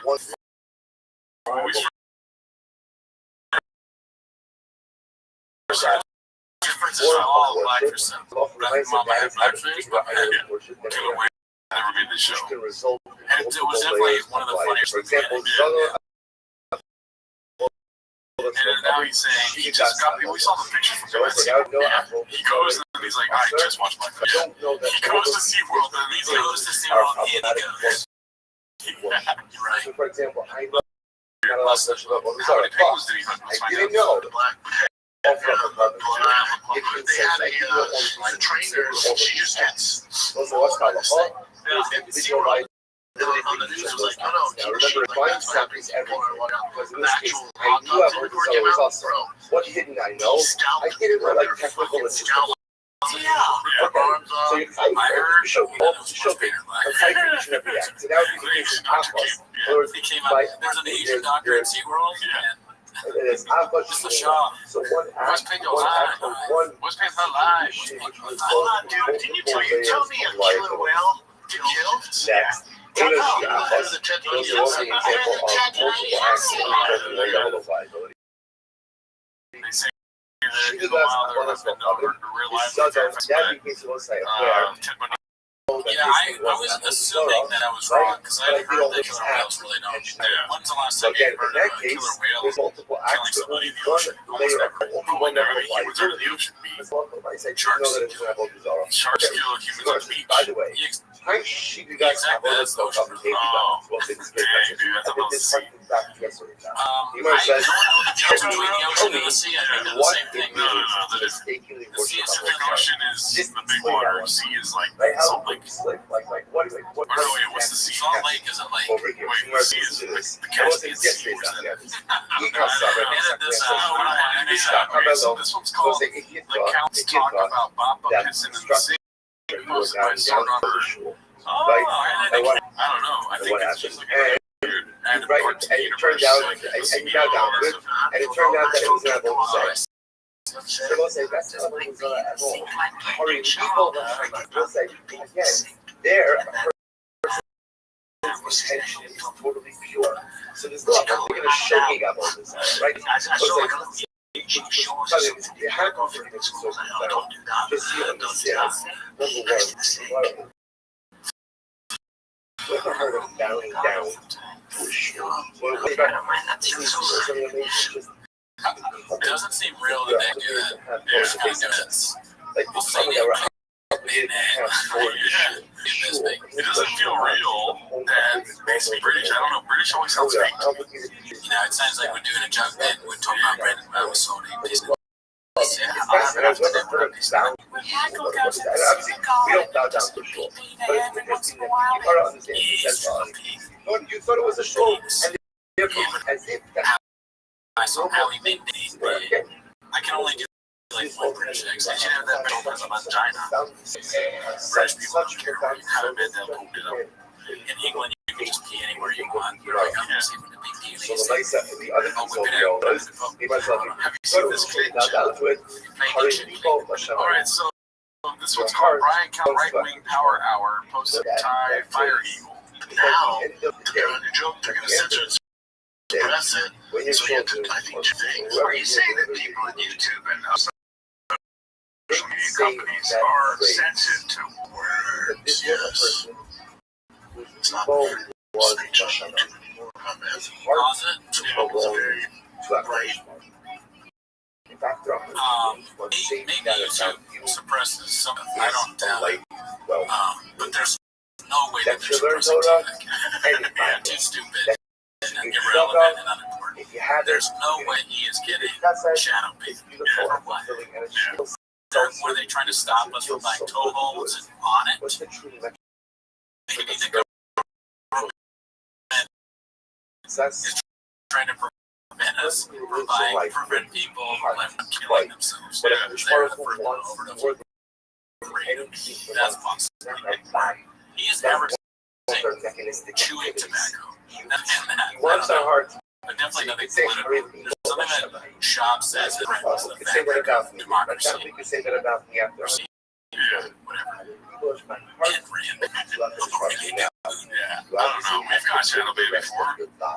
Yeah, it seems like it. We do. I mean, literally, You're not allowed to say that alarm went off yeah, in the because morning. Pixel. My heart No, because of President Hunter Biden thing, right? Right, like my heart belongs to Yeah, so I mean, that was weird. That was weird. They took down our Hunter Biden. Yeah, and for no reason, just like we broke some sort of policy, but it was like I don't remember what it was. Yeah, I read it. I was like, oh my god, you know? Yeah, we was terrified. I was terrified. We were like, took us down. Said, now they're back getting rid of our. I was like, what do we have to do to make it up to you? Get confused. I prefer saying they were not censoring anybody. And I think right now they're not doing it, but right now it's not right now. Yeah, that's what it is. That's exactly right. What are you talking about here? You look up there, I always say, you know, it just seems like if you have a point of view that is counter to the corporate narrative, the straight corporate narrative. Jesus Christ. Oh my God, how do you listen to this? Not fall asleep. It's so boring. nothing to do with They should just be like, you know what Rumble is? The mainstream corporate area. What are you talking about? You guys are two comedians. You don't know the damn thing about any of this. I think they're terrified of them blocking homophobic jokes. Everyone else was down man. What are we living off Afghanistan? That's what we're living off Afghanistan. You need They were doing it all. That Rogan, that Schomburg, they were Rogan. That's why again, I think that what I got from it was that Trump was was a rabble rouser. and I remember He's way too like smart to really think that they just sing it. That's awesome. That's the dark side. You really you just start saying something you fully don't believe. I think that Trump was trying to drink this one. Let me call that by number 5. The first time I draw your kite. I love the culture. Says, I mean, how good is the mothership? What's the case? He's the person says people like Waluigi and Joe Rogan think about their stuff, their material, dude. That's like best praise. Every day they're going out there and just slaying. They're murdering.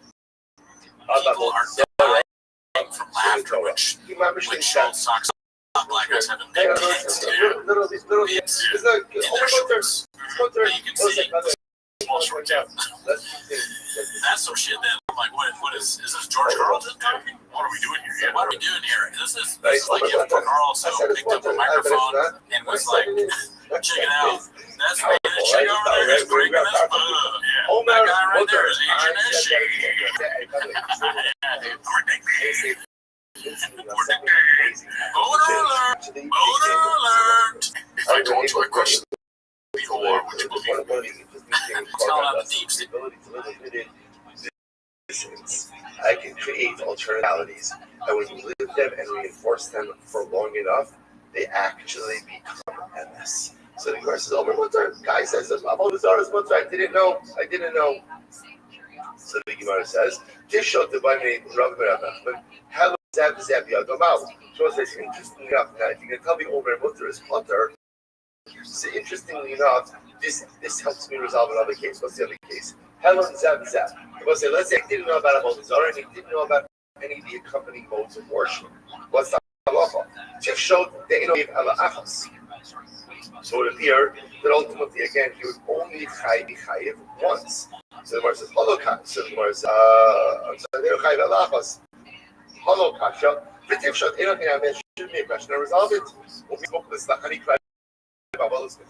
Let's go back for a second. To apply to Avodah Zarah.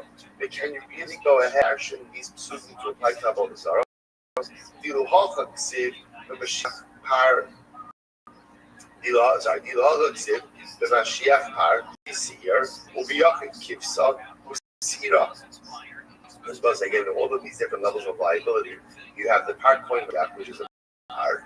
The offering, the guilt offering, if the nasi rules erroneously, right? That's a seer. And for an individual, it's a kivsa usira. Either by bolas idolatry. Now, the shavin shebesira kiyachid. Ultimately, by bolas, I will say the Gemara taught that halacha offers out a seer like the individual. Okay, so Gemara says. Rashi points out that Rabbi Ilu ba'avodas kol chafin shavin Rabbi v'chachamim shekay mashiach v'seir kiyachid. Gemara says, and Gemara concludes this discussion. V'su lo midi. There is nothing to discuss regarding this particular topic. Now look at the last Rashi. So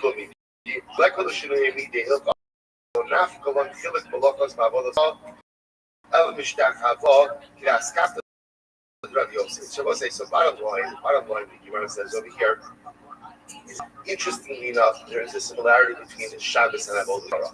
What's the similarity? Which was say, by the way, the similarity between Shabbos and Avodah Zarah, I think the is quite perfectly.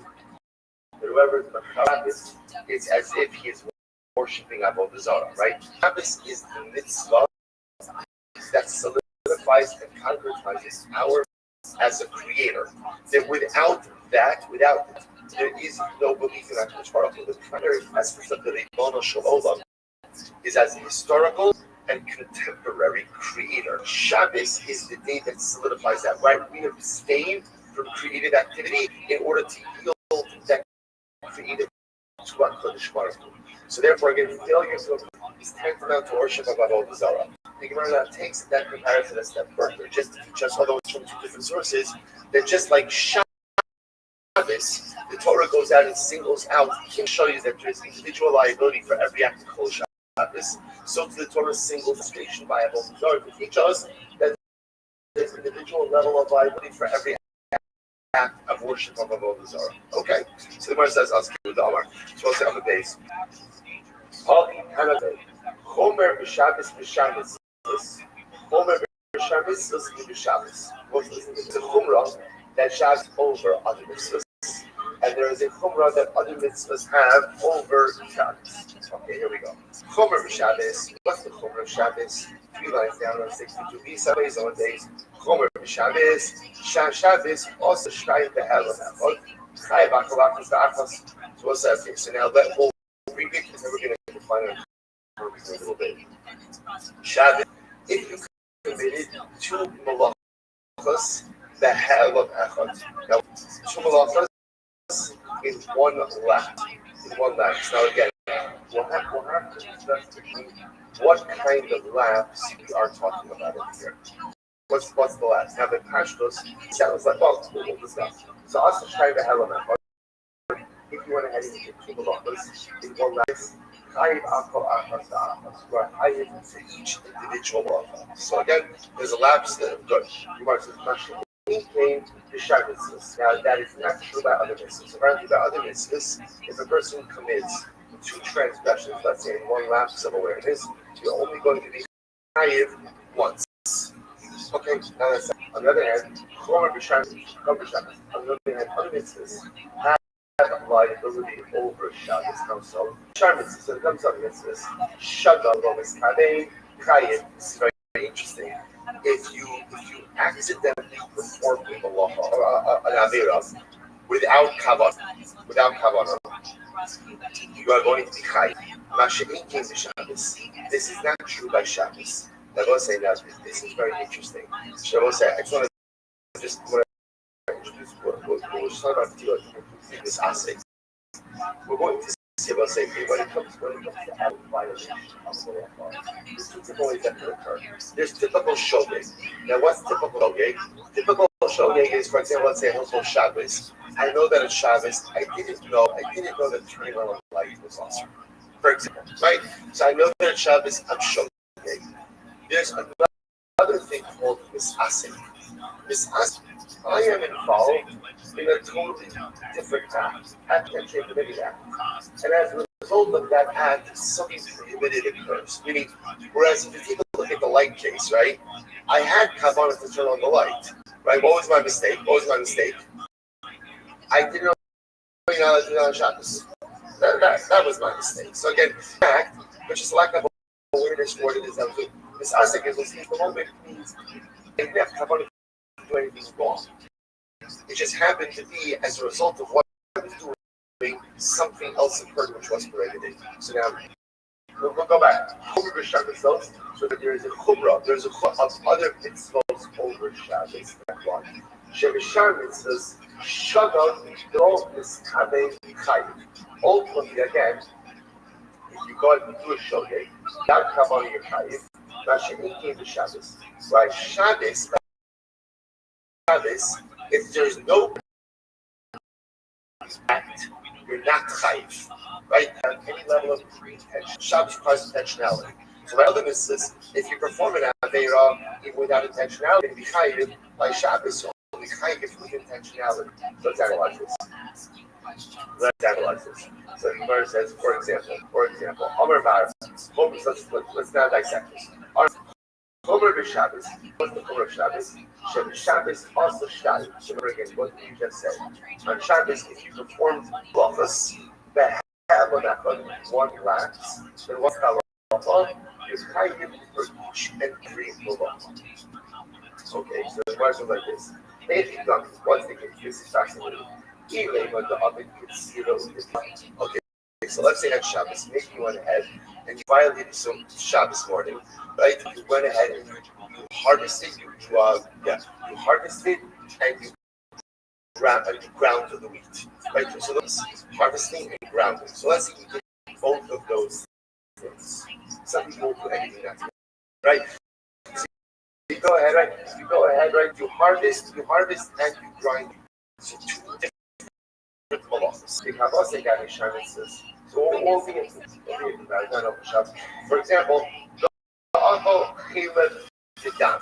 So let's say I will say again, the parallel case would be you ate forbidden fat and blood. Okay, so just like by Shabbos, Sira and Techila, two malachos, you're doing those things in one. So you're eating forbidden fat and blood. Okay, so the Gemara says, I don't know. In both of those cases, it makes sense that you'll be told by blood. Or supposed to remember again. The Gemara said before that Shabbos has a chumrah over other averos. How so? Or other mitzvahs.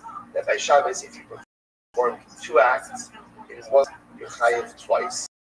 Whereas for others, only be chayiv once. The Gemara says that's not true. By Shabbos, let's say I go and I do Sira and Techina in one lap. Okay, so the parallel case would be I eat blood and chayla in one lap. So by Shabbos, it should be chayiv twice. But if you eat blood and fat, I will say, what's the halacha? You should also be chayiv twice. What's going on over here? Which the Gemara says, hello, listen to this.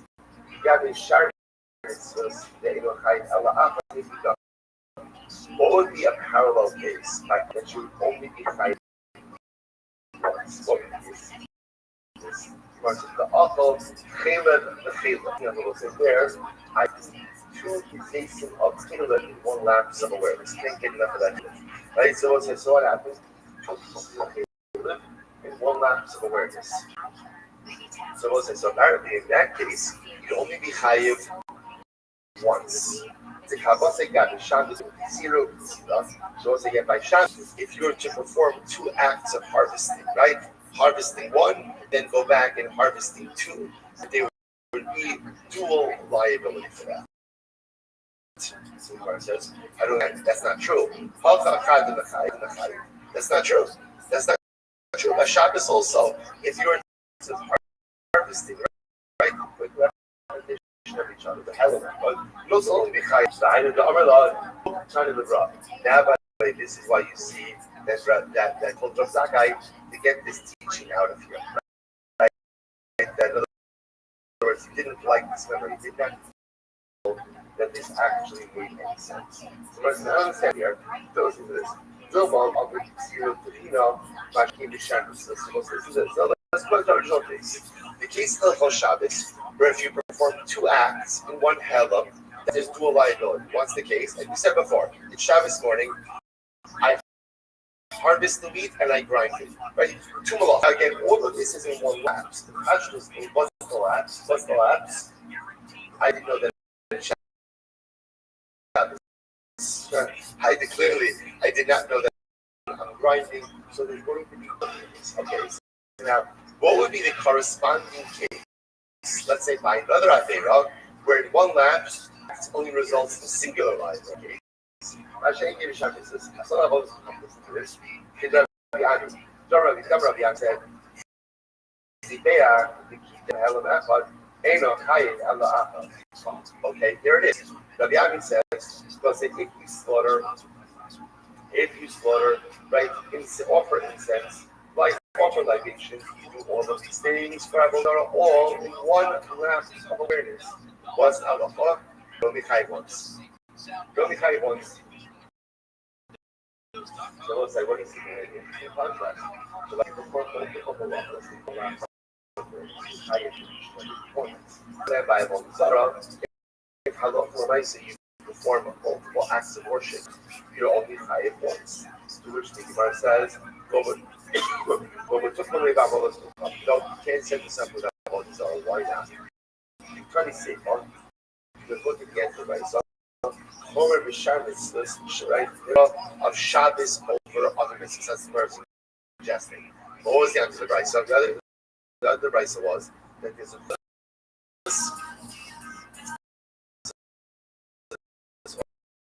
Shabbos household. Shabbos says, Shabbat for other mitzvahs. If you perform an accidental act without, there's liability. However, again, Shabbat goes however, by Shabbos, remember again, by Shabbos, if you do shogeg without kavanah, you're patur. Right? Shabbos requires kavanah. So the Gemara says, 1 second. Shogeg is not coming what is shogeg below kavanah? What is that case? What's the case of avodah zarah without kavanah liability for that? Here we go. If I bow down to a building and I thought the building was a shul, right? But it turned out that it was that's not avodah zarah at all. Why? How are you people to shamayim? Because as you said before, again, my intentions are pure. My intentions are absolutely pure. Hello, the Havidah, the Sakimit, and so forth. Rather, what's the case? The case is where I bow down to a statue. I bow down to a statue. Say if I'm bowing down to a statue as a god, basically, then again, that's amazing. But if I do not accept it as a god, then low klum. Then I will say it's nothing. It's nothing. Hello. Rather, what's the case? The case is where I'm bowing down to the idol, but I'm down to it ultimately again out of love or fear for a particular individual. So once again, honey chalabai damrachayim. So that makes sense. Rabbi says that there's liability for such an act. But according to Rabbi who says that's your partner, what is he saying?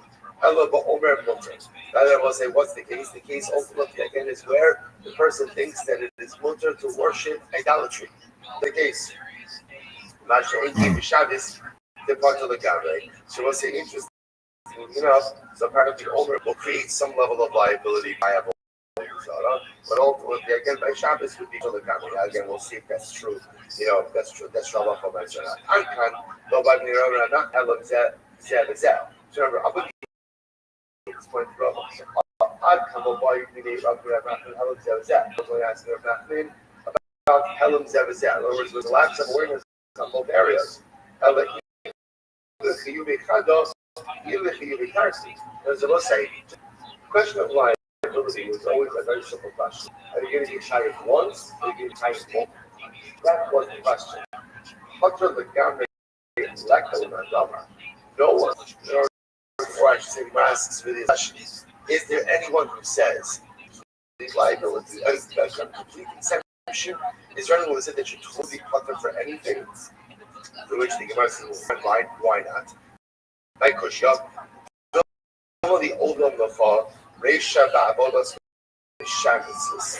They were Reisha is talking about Avodah Zarah, the Sefer and how so. Shagag below the Mistabel. What are we talking about over here? We're talking about a case of an accidental commission of Aveira without Kavanah. Let's take a Savar. What would be an example of that? We'll say for example, what would be an example by a general of Shogeg with Kavanah? So here it is. Roku Upalo. So here's what it is. It has to be a piece of chaylev in my mouth. I forgot that there's chaylev in my mouth. I just think it's saliva, so I swallow it. So it was a typical shogeg case is where I know what I'm doing, but I don't know that it's up. This case is a little bit different. So over here, I don't even have one of the active indicators. Like in other words, it's one thing that I want to be able to just really form. In this here, I have something in my mouth. I forgot that it was still, I just said saliva. So I swallow it. So there I will say, there's not even kavanah.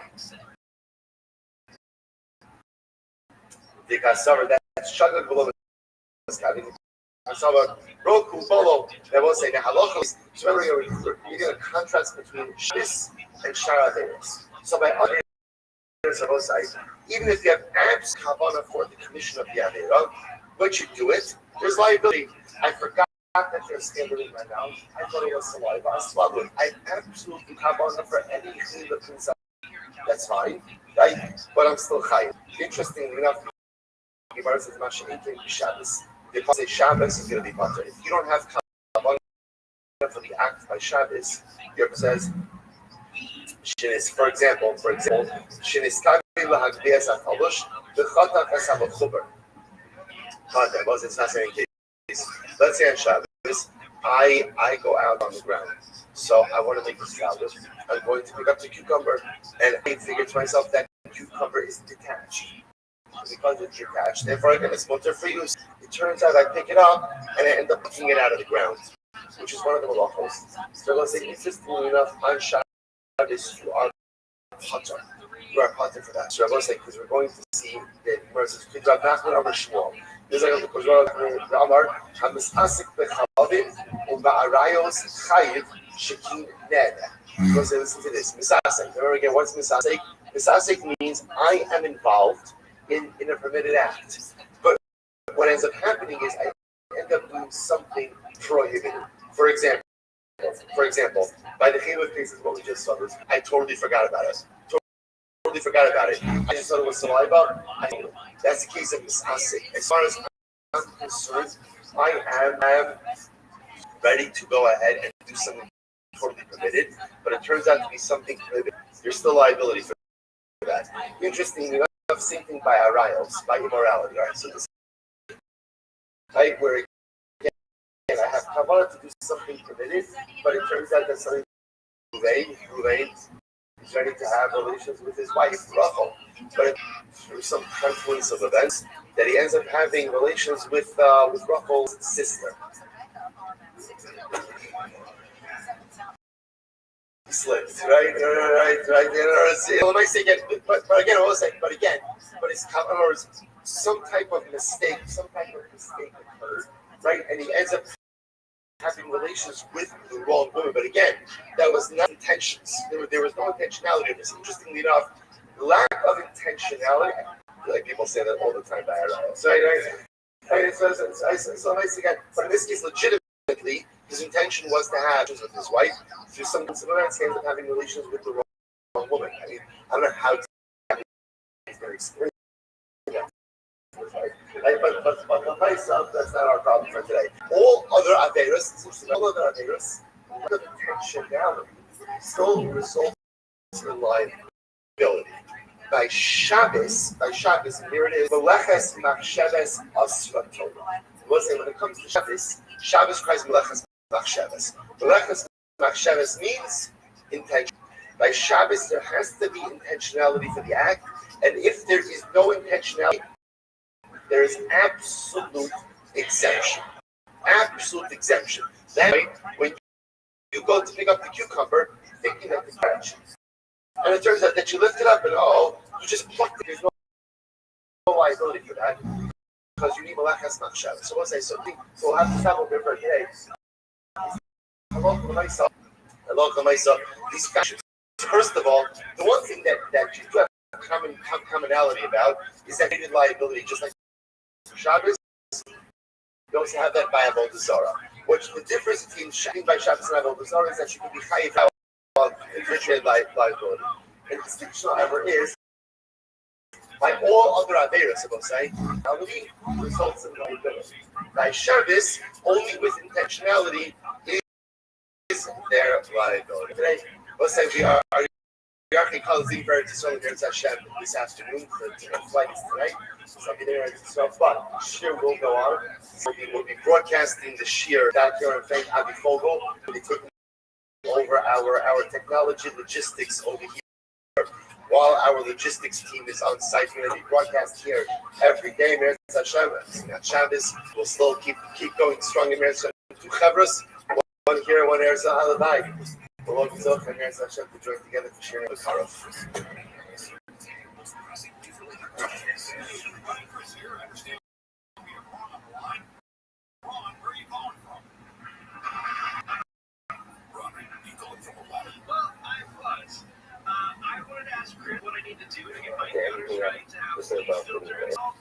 Sponsorship and those great things I need to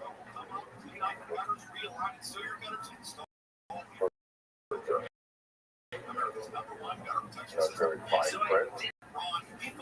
Good morning, everyone. We'd like to thank the Cookson family. What was that site? To get this special radio offer, go to leafilter.com/radio. We're sponsoring the annual Talmud Torah. It's the Salvo for Israel. Okay. So what we had is what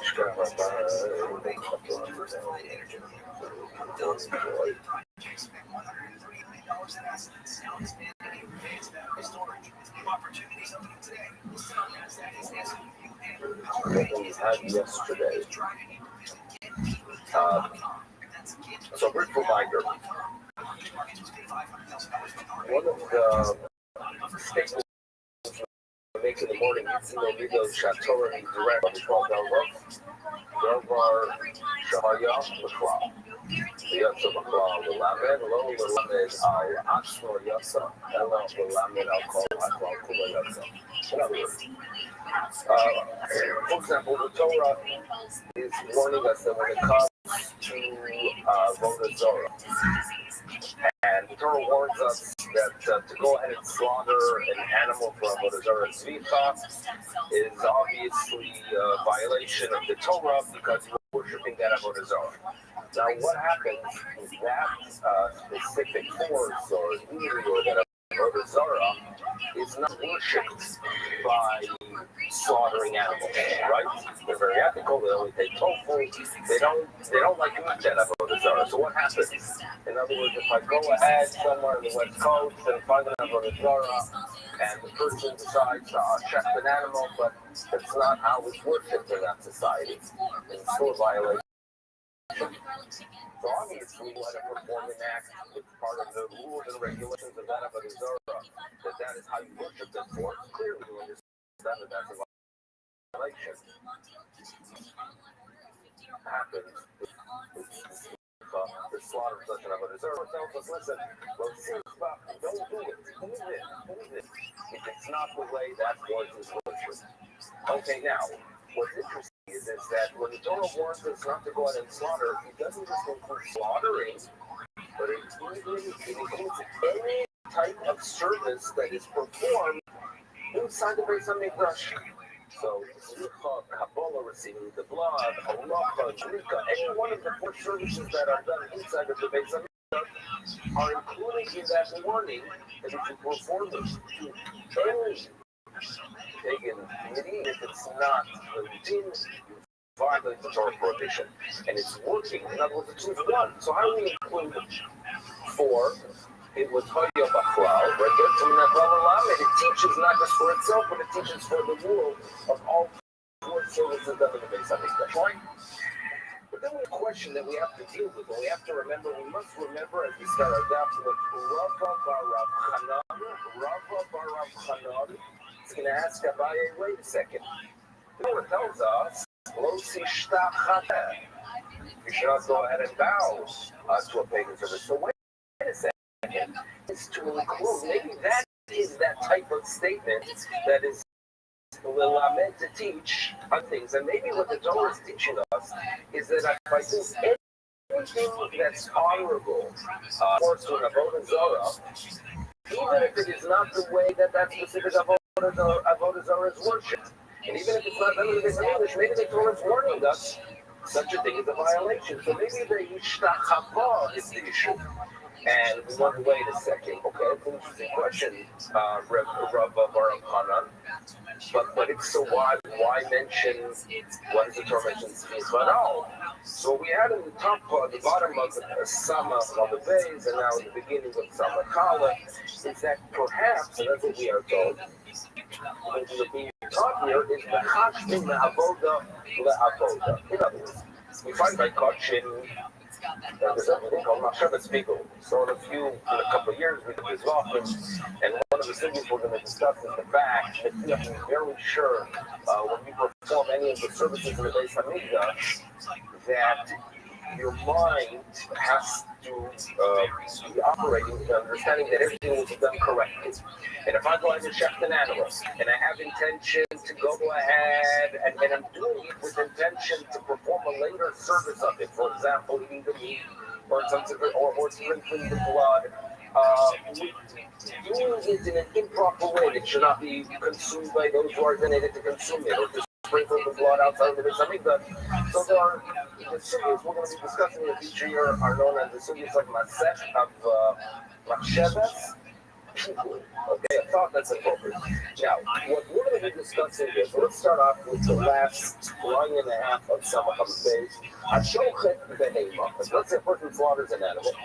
So now we're going to be applying those concepts of Machashvin Ma'avoda, which means I perform one act with intention to have the damaging effect with a future service that is going to be coming in the next stage. Okay? So the discussion here. In other words, my shchita is not with the intention that I'm here for an avodah zarah, but I do have in mind as my shecht that the sprinkling or the aktor or the offering of the limbs should be done for an avodah zarah. Okay, to offer it for the fans. Rabbi Yochanan Omar Asura, that is considered a violation, and Rishlokish of Samachalot Omar Muteres. And what the Gemara discusses is the fact that could be. So again, we're going with what Rav Hanan is telling us, that perhaps Ishtachava is to teach us that any honorable service, including in the warning, even if that specific Zara is not worshipped in that way. And if we work with that approach, we ask, well, wait a second, what is the word, what is the teaching of Lo Tzisbach teach us? Maybe Lo Tzisbach is to teach us that what? That mechashvin ma'avoda la'avoda, that even if I do not have an intention to be able to have a with the shita, but when I shecht, I have in mind to perform either the shita or the hakdara, that too is included in the warning. So the Gemara tells us, honey, if I say the shita will according to Rabbi Yochanan, because according to Rabbi Yochanan, we're by Kachim, we know that mechashvin is me'avoda la'avoda. So you don't need a verse when it comes to avodah zarah to warn us, because if by Kachim is in the case Hamida, of mechashvin me'avoda la'avoda is affected, so obviously it would apply on the dark side. But according to Mr. Shlokish, that when it comes to the base Hamida, it's not really a violation when I do something wrong in a future act. So maybe the word vehicle by avodah zarah is to teach you mechashvin la'avoda and by quote, and in the verse. Now, Or the Gemara can have one not for a Papa says, you got it wrong with Papa. Because what Papa's going to tell us, where Rabbi Yochanan was right from, you're telling me that for Rabbi Yochanan, I don't need the verse because I can learn it from him, from how the service is done in the base.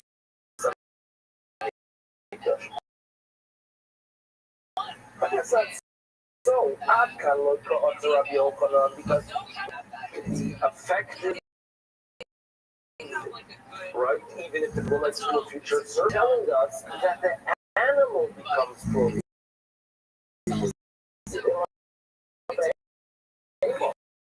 Avant-garde, he's not talking about the person now.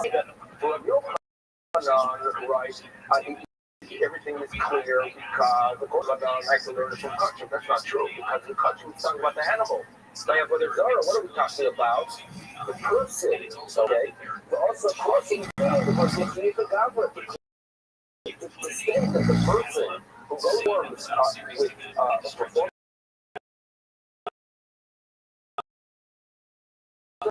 for the Zara, with the Mach. Jump up from one service to another service that he deserves, usually 5 plus. Don't need it. Don't like to read the verse. But that's actually not because after what the service was, we don't like clutch. We from Avodah to Avodah is not a thing. You know about the animal.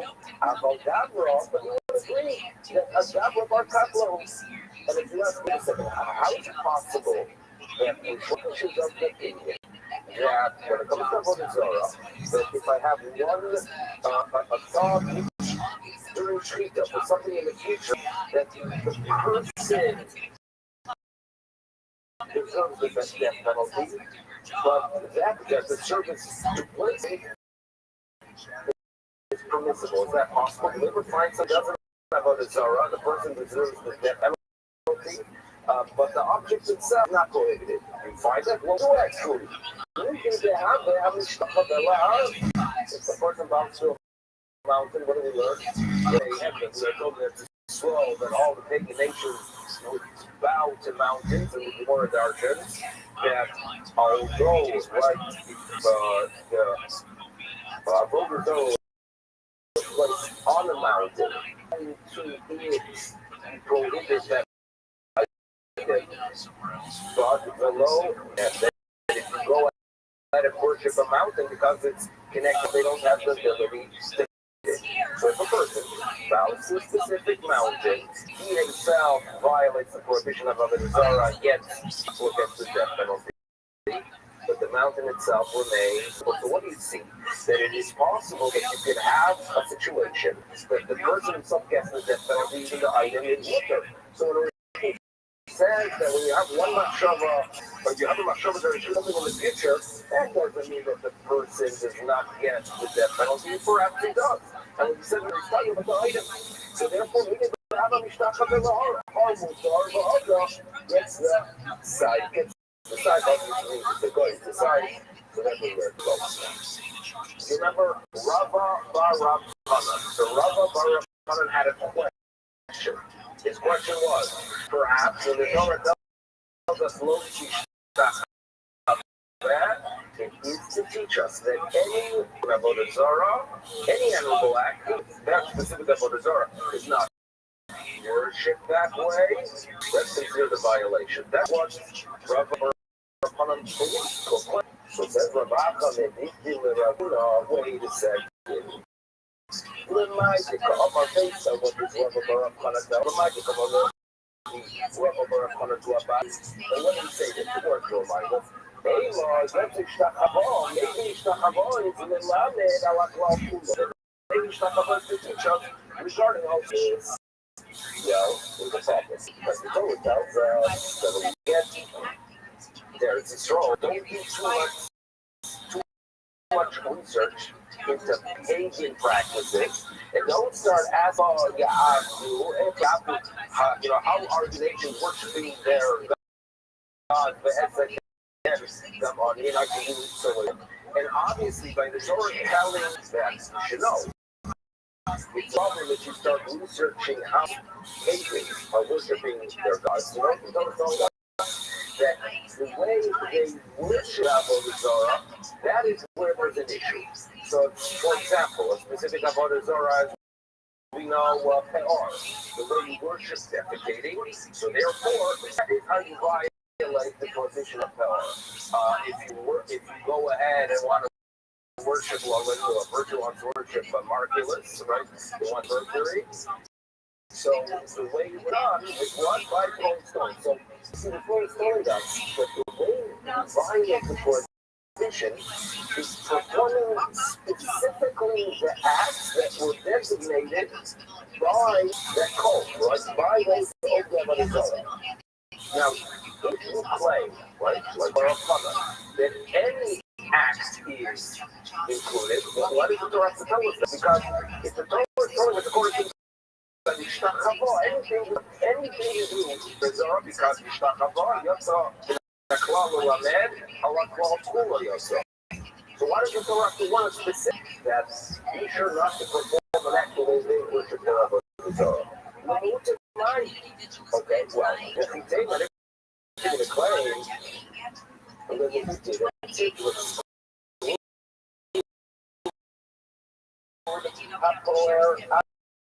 A more normal water animals to worship that source. And what I'm going to worship it, and I'm going to take the purpose from Peor and definitely fund it. And maybe the Torah is telling us that that's not a violation, because that's a very odd way of honoring a deity. The Torah is telling us that's supposed to be, because it has to be Hashtag which is honorable.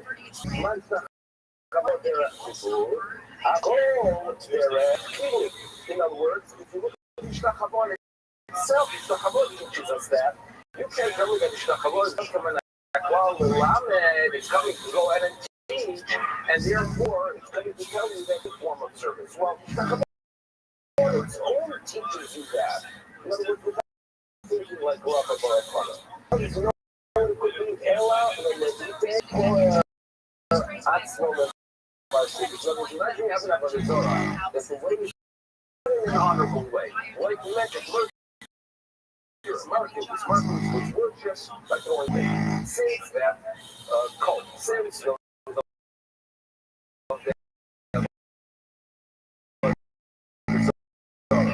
worshipped it in a way that's not honorable. It's telling God, I would have thought, what else I would have the nature of that Avodah Zarah. In a shameful way, I've called Zion to proximity. So it's a degrading act will be included. Therefore, come on. Therefore, it's needed. Okay, here we go. Now comes the following question. How do Omer Rabbi Rothschild, how do we know? With Sylvia, the Halo Marcus. Okay. Marcus, in Spanish, Wednesday, right? Is the Merculus, right? Mercury. So obviously it has its roots, right? It has its roots in these pagan culture. And even Wednesday, one would say that it seems like the Nordic word that became part of the way we identify days. So let's go back to Marcus. How's the Marcus? The Marcus, general word that if you want to go ahead and worship in stones, a person decides not to be better than them, I'm going to go ahead and offer an animal. So they're told, it says Rabbi Rothschild. How do you know that this is? How do you know this? The Torah warns us among the many warnings of Avodah Zarah that it seems that the way that they would worship the devil are related to goats, and that's found us that you should never break away from many practices, among them drinking blood, because by doing so you might one day be offering the language. So don't go ahead and do it to a shkita, a slaughtering. And what is the following? In a to Darka, I don't need a person to tell me that I have a Zara that is in one chef animals to it. I don't even, how do I know that I don't need a verse that is the norm that the Torah warns is not obvious, because the Torah tells us that if you go ahead and research the way they do it, and then you're supposed to go use what to teach you, today in so the Torah is warning you that even if it's not the even if that's not the way they worship, still it's joy. Now, but the problem is, Rabbi Rothschild, if you're telling me that words and learning is supposed to teach us, that even if it's not the norm, it's included in Rabbi Zara, but according to Rabbi Rothschild, if you look at the Torah, again, Rabbi Rothschild claims the word Mishnah teaches us that even if it's not the norm, it's included. So, how do you understand the meaning of Rabbi Rothschild? Rabbi Rothschild is correct. So, your answer is an interesting answer here, that also, but the warning there from the Yisrael that we are told we should not do any of what is Zara, even if it's not the norm, it's your be'ach lahafer. So it seems to me that someone is upset at some pagan for, and therefore they decide to worship it in an unusual way, or by slaughtering it, even that is unusual for that avodah zara. Comes from blood and tells us don't do it. I knew someone that interrupted it as a child after the war. He was hid in France in some monastery, and he was able to observe how they acted with whatever little idols they basically had.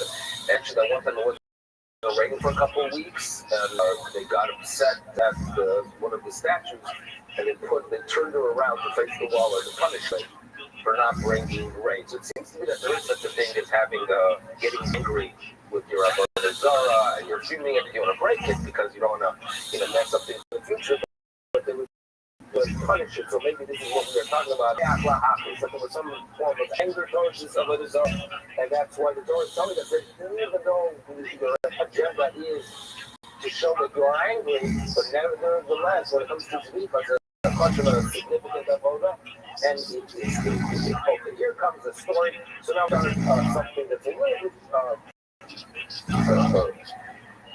so here we go. So here's the story. Rabbi Hamnuna. Okay, so we're going to be dealing with the questionnaire that has something like 5 or 6 answers. An interesting question where there's going to appear to be a contradiction between our Mishnah and a Mishnah later on in the company.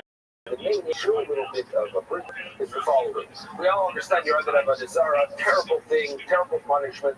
What if a person makes a statement, I'm planning to be open Avodah Zarah? Just making a statement. Is that a violation or not?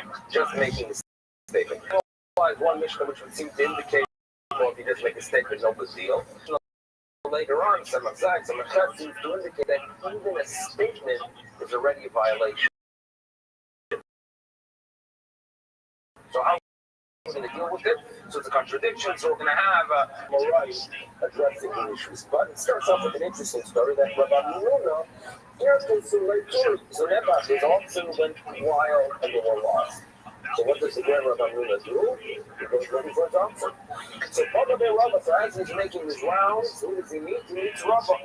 So Rabbi asks him a question.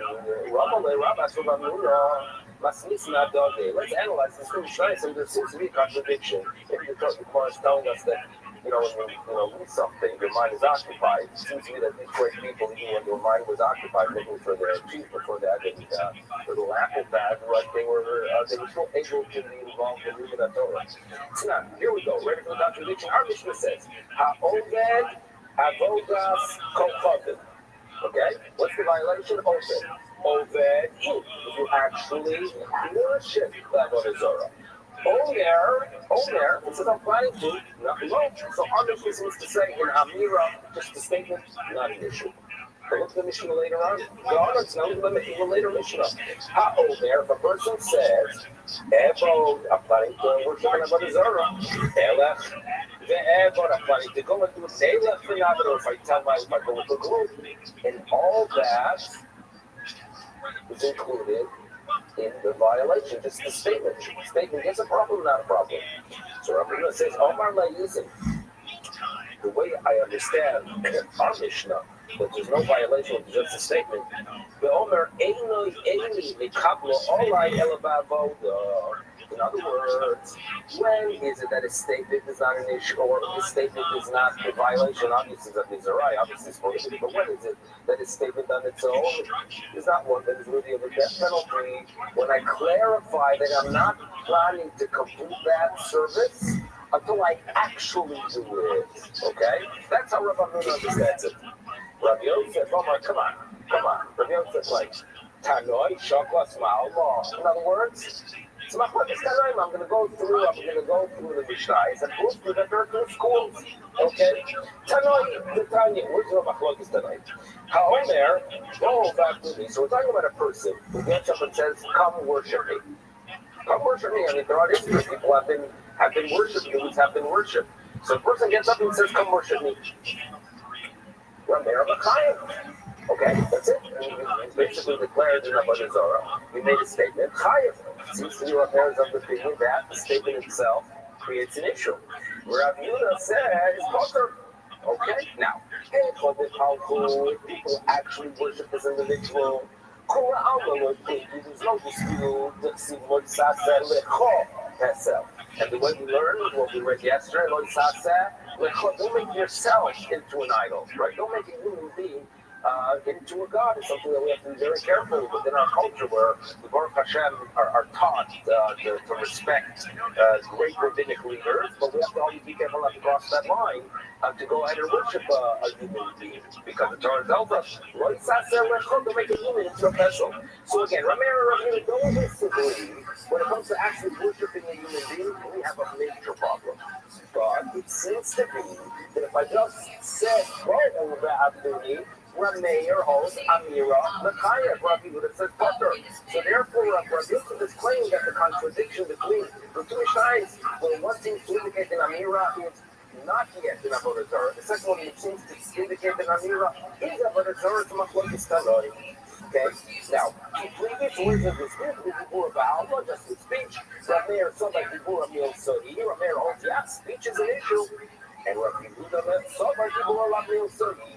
So Rabbi Yosef tells us this is how we solve the problem. We have the Rabbi Nun approach, we have Rabbi Yosef approach, but who's going to go ahead and challenge Rabbi Yosef's opinion? Rabbi Yosef himself. And he's going to say, no. Hadar, Omar, Rabbi Yosef, Rabbi Yosef, what I said is just simply not a fact. Why?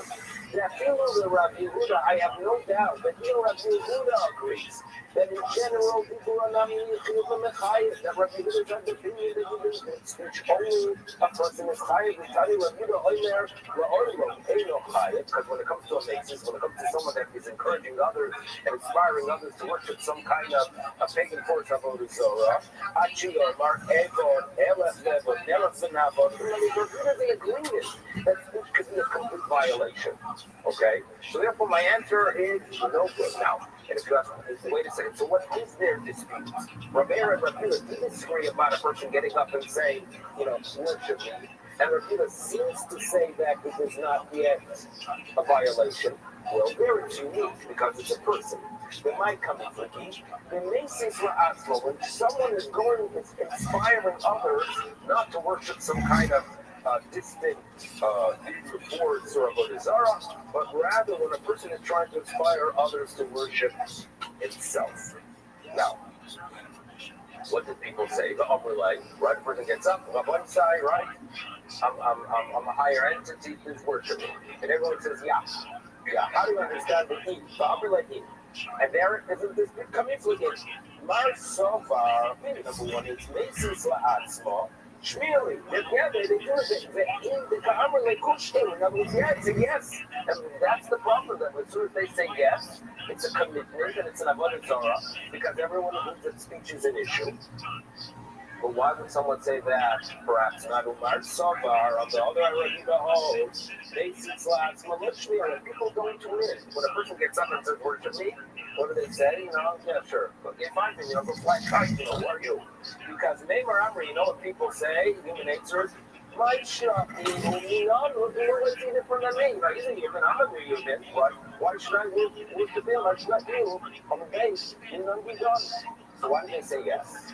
Even the Ka'amri, the answer is, Akuchi Ale. And they say, yeah, sure. Yeah. What do you eat? Yeah, we're going to order from you. Right? That's what they're basically saying.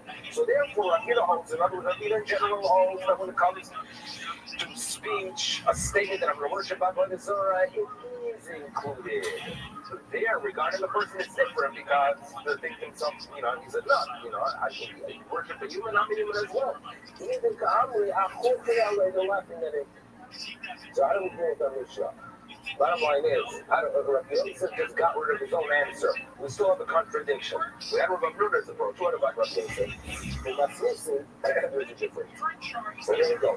Kan, the Yechid, and he says, Kan, the Rabbi Manisosim. So the difference that's going to be presented now is the difference between individuals being approached and multitudes. What's the difference?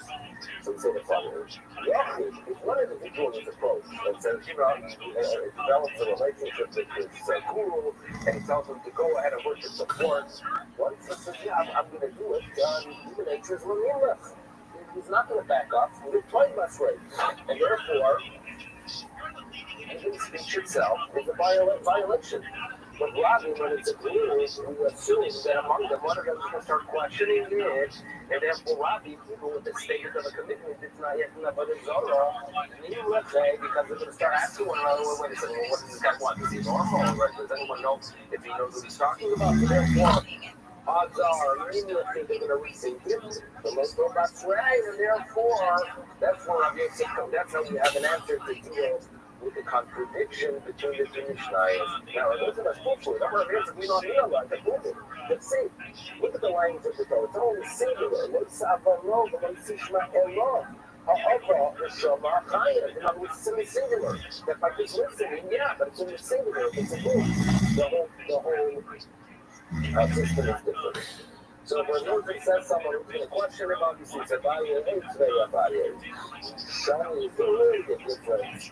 When he says the rapping, when he says the rapping, it's really difference between a group that gets inspired by someone else and an individual. It's not like what it is, look at the Bible. Curious is a Ba'achitza, very little. Echad, working on the system of rapping, and he's also the Bible says there's no difference. So, the Brisa tells us there's no difference between the individual and the masses now. There are differences between a Yochid who's over Avodah Zarah and a group which we call the Iranidak. There are differences, and that's going to be spelled out now. But when it comes to a commitment, he does not agree for a Yosef's outlook that the difference that speech is an issue only towards the individual but towards the masses. There's no such source for it, argues about it. Now, the difference between Yochid and Rabbi is, I call it listen to Paul Rabbi. There are rules that relate specifically to individuals. In Rabbi Miklau, there are laws that relate specifically to the masses and not the individual. And what are they? Rabbi Miklau, it's a more severe punishment, right? Against the skill, and because when individuals are going to have his own, yes, you kill him, but nevertheless, when it comes to the property, it's not destroyed. But on the other hand, you're on the Dakha, it gets a less severe punishment of size. But what happens to all the property in the Irani Dakha? The thing is destroyed. The punishment is not as severe, but so it comes out, says Abaye, look at the price there. Well, all means that it is only regarding that which is spelled out, you show me that there's a difference. About the whole meaning, when it comes to everything else, they are the same. So your answer to deal with these Mishnayos simply doesn't work. Ella Omar Abaye. Abaye is thinking, tell us how to deal with the contradiction. Kan Benises Mesi Atzmo, Kan Benises Mesi Achem. So Abaye is going to offer that the difference is between someone that is inspired by himself or by others. He explains. Mesi Atzmo, the first thing people have offered when they're back and forth. Therefore, Mesi Atzmo, he himself is inspired to know I'm going to go ahead and worship by regular works. Like that, I saw online that people, their lives were changed by traveling to the Far East. I'm going to go ahead and go to Thailand and be inspired. But yes, well, we love to change his mind. People want back and forth. The human nature is such that others are the ones that say, no, make your way there. The speech itself walks it in. Gloria Basrayu. So here's a biased suggestion. The difference is not like Rabbi Bruno, that's not like Rabbi Young says, but rather it depends on what started the process. If it comes from a person himself, it's just not going to change your mind. But from others, unfortunately, it walks it in. Over about, I guess we can see. No, so of that, no. They're all Sishma and okay? However, the Shema to another person, the language is quite simple in the Torah. Torah wants to speak to that person and don't hear his words. His words already are a violation. What are the words of violation? If it comes from someone else. That's a biased approach. Next, who else is going to put the contradiction between these two science? Next authority is obviously the below all my neck. When you said, both cases, right? Our Mishnah seems to indicate that you actually have to worship. The Mishnah later on was to say that speech itself is already a violation. Although you and others, right, put you on that track. Yeah, there. So what was the difference? Why is it in one case speech already? So it is like this. It seems to be that when someone is being cursed by someone else about the Torah, sometimes you just get a general statement, yeah, let's go worship, that force. And sometimes you get specifics. Let me tell you about that amazing level of Torah, right? It'll take us a couple of weeks to get there, but it's a very unique way the way it's served, and the blessings you receive. In other words, when you get the details, you know what happens when you start getting the details? You're locked in. So you're looking at the officers. Although Marley, Cop Marcellus, Cop Schultz, Cop Mestico, Cop Radio, we get all the details of what that incredible Alberta Torah does. So then, the speech itself locks it in, and therefore, the Mishnah later on tells us that just with the commitment is already a violation. Our Mishnah on Marley, where those words and the details were not presented, Cop Marcellus, Cop Schultz. So that's one of the explanation. There is detail. Word itself already locks it in. Rav asked the word was doing. Rav Amina let them say. Now,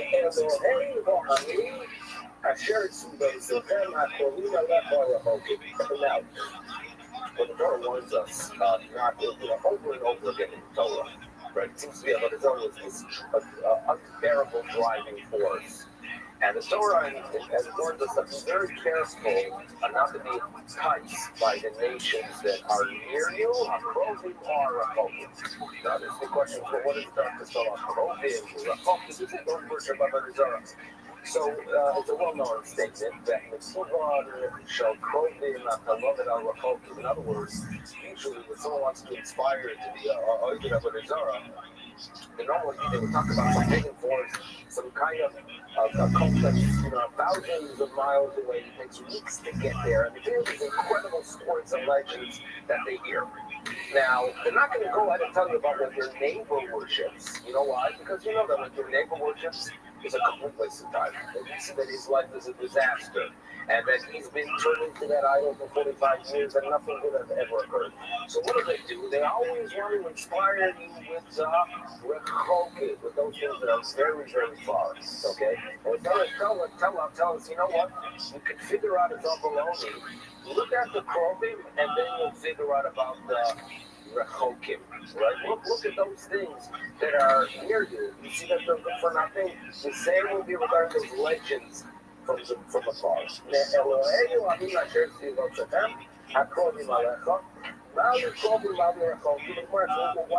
to spell out the closing, the ones that are near you, the ones that are far? How can you believe what the chapter is telling us? It's a quote from the quote unquote from the goodness of those of the neighbor. You can figure out those that are far away. In other words, just as you know, the one right next to your neighbor, you know what he buys for it every day, right? You know how much he relies on you know every detail regarding what your neighbor does, and you know that it's worth, completely nothing. So to the Rechokim. So what do you see for him? That the violation of Avodah Zarah that's being spoken here about is with details. You know all the details of what your neighbor does, okay? My Yabba, obviously, when you know about your neighbor, know what you're buying for the Avodah Zarah. Kaf Shaisa, Kaf Netivo, so that's good, Kaf Maria. Shmamina, so for Rabbi, that is proof that the Avodah Zarah that's being discussed. But we are told that speech itself is an issue. What are we talking about? What do you know the details? Okay. Who's next? Ravashi Amar. Ravashi says the following. That if it's a person who's a newcomer to Avodah Zarah and he says, yeah, I'm going to start working in Avodah Zarah, speech is nothing. But if he already has a record, if he's done it already in the past, so when he says, I'm going to do so, he's never going to add it. So therefore, Ravashi Amar says something, he's done it. Once he's done it, and he says, I'm planning to do it, odds are he's going to do it, and even the speech is a violation. The last answer, Rabina Omar, Rabina says, listen, it's the structure sometimes. The Mishnahs start off with giving the general information if you do it. And the Mishnah 2 says, and by the way, not just if you actually perform Avodah Zarah, but even if you only commit by speech, that is a violation. So Rabina gives us the most basic upshot. So therefore, bottom line is we have Rabina, Rabbi Yosef, Abaye, Rava, Ravashi, and Rabina all dealing with this question. Okay, now, the next discussion, which was going to tie in a little bit, believe it or not, is the Purim. Okay, fine. A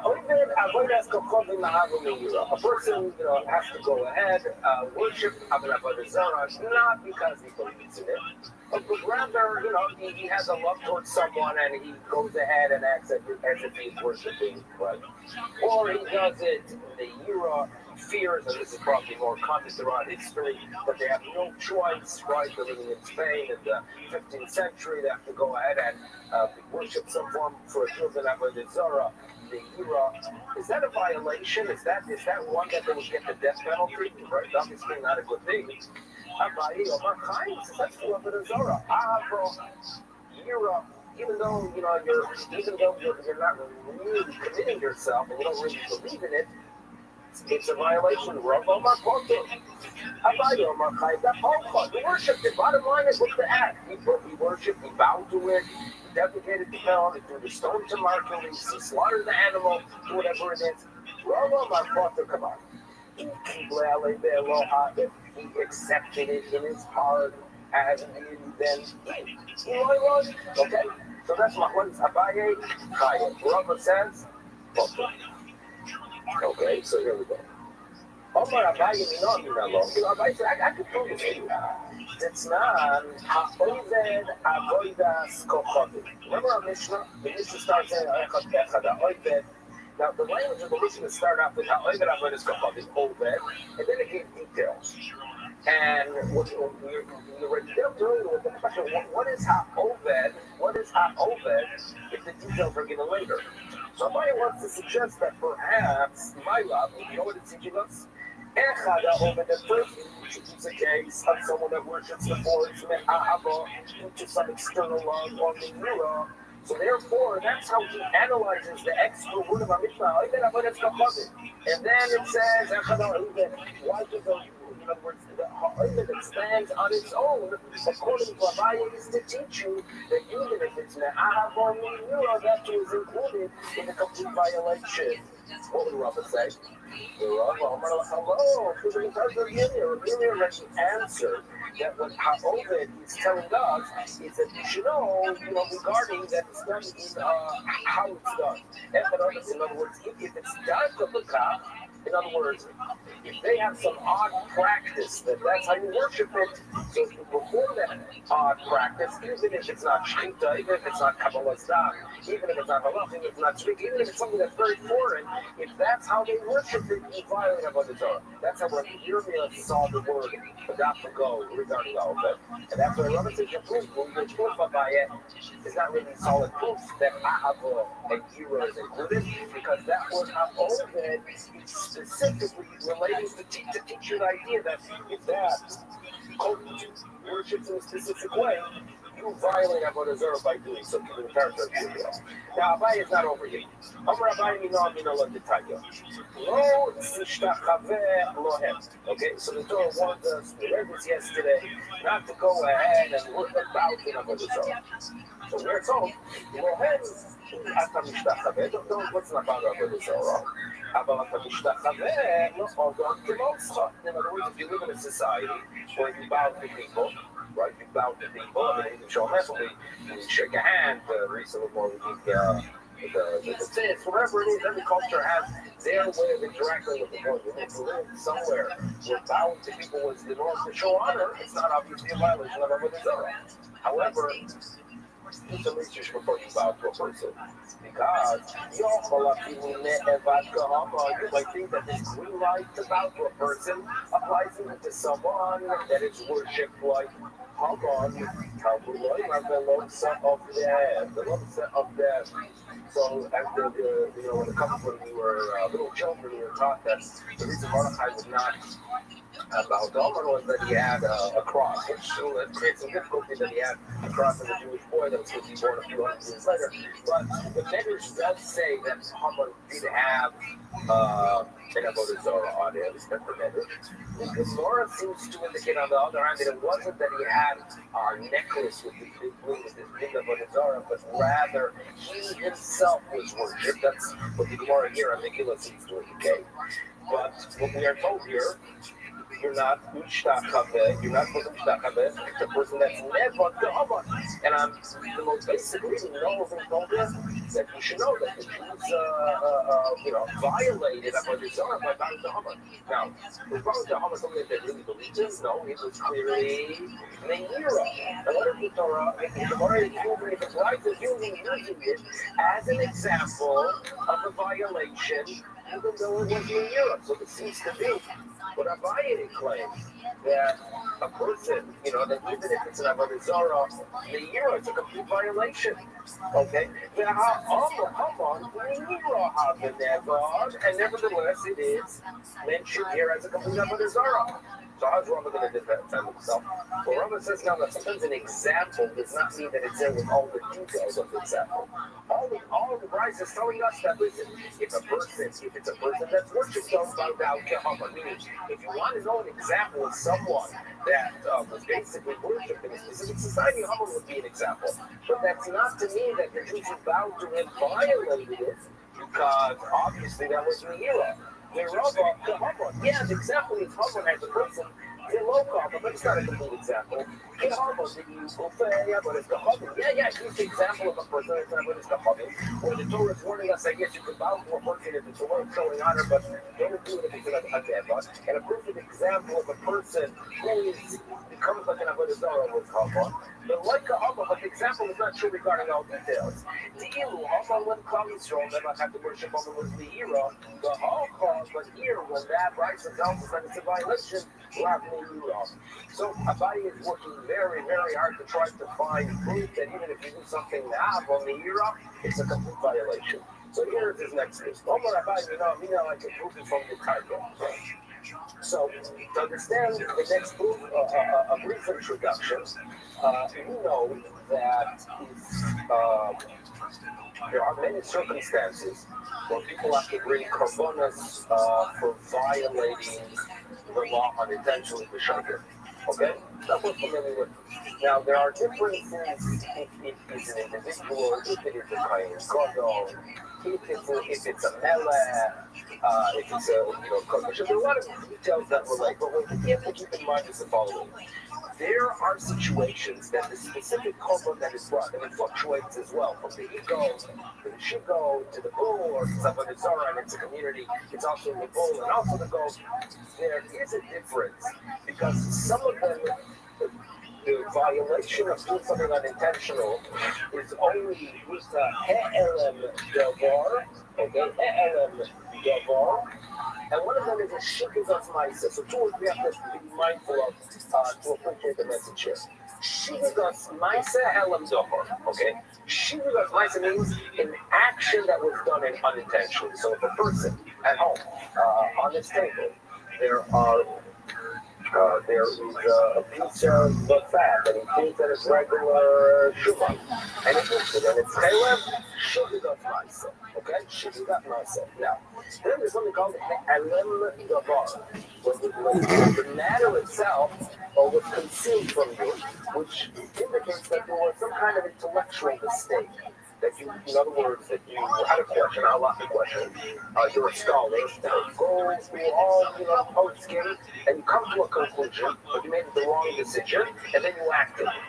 So in such a situation, when you did all the research in the world, and you're a great Talmud Chacham, and you made a mistake intellectually, and then you act, there you have a ha'el davar with the shitty of okay? Yeah. Or the communal korbanos that are brought, if it's an make a mistake, obviously there you have to have first ha'el davar and shitty of. Now, what about a Kohen, Gadol, a Kohen Mashiach? We call Kohen Mashiach because we're dealing here with the Kohen on a higher level status during the first temple period when he became a Kohen Gadol, when he was anointed with the oil that was concealed later. So that's the word. Kohen Mashiach is basically a Kohen Gadol. So here we go. Good time. Kohen Mashiach, that's what is Kachadim. Okay, so you either have what is Kachadim, which the Korbanos are more severe, right? Rebbe says that all that has to go wrong for him to have to bring the unique korban, the bull, of the power element of the Kohen Mashiach, all that has to go wrong is Shigiyot Maisa action. Chachamim say no, that's not enough. You need also Helen Dover. Okay? That's the disagreement. Now, although they disagree there, the Shavim should disagree with the Yachid. They do agree that if this Kohen Gadol violates something that's not about his Zorah, he brings a Sikira, the goat, or the she-goat. The Shavim and Sofer, they agree, Shavim with the Asham Tobin, and Asham Tobin is not brought. Okay. Now, what's relevant for us is, we mentioned here, Shigigot Ma'aseh. What are we mentioning here? In action that was done by mistake regarding Avodas Kachadim. How do you make a mistake with Avodas Kachadim? In other words, when it comes to a product, I made a mistake, I thought it's something else. What exactly is a mistake with Avodas Kachadim? What's the scenario? So if he sees a shul, and he thought, in other words, he thought it's a shul. In other words, kasova. He goes ahead, he walks by this magnificent structure, and he said, wow, this is such a beautiful shul. He starts worshiping. Right next thing he knows is that the whole house is Mamash Avodah Zarah. You cannot say that that's a Shigos Maisa, because what's in his heart? What's he bowing to? We don't worship shuls, by the way, right? Even the most beautiful shul in the world. We're worshiping the Rabbi Shalom. So obviously that cannot be a case of the Shigos Maisa. It must be. Because he saw some kind of statue of the king, right? And he bowed to it. Now, that also is problematic. If he really accepted it as an entity to be worshipped, it's not a shogeg, amazingly. If he did not accept this entity, it's garnished like only. So therefore, Abaye argues that the only scenario could be possible. Elah, here we go. It must be Avo and Yira. And Avo and Yira. In other words, he made the mistake, right? He was either about his Kachadim from Allah or a fear of man, and he thought, what would be the mistake? He thought that is permissible, and therefore that would be a scenario that it is a shogeg. So if it would be Mazid, that would be the real Avodah Zarah. Hey, Abaye has proof. Okay? It's talking about a person who says, look, that is permissible. Wait a second, that's a Helen Dover. That's true. The Lord can answer that something that is in tomorrow. Is that the Rabbi is going to tell us that there's a difference between Omer Mutar Legamre and a person who thought that some things are permissible and some things are prohibited. But that will not lead for that summer phase. Thank you for joining us. Everyone have a wonderful day. And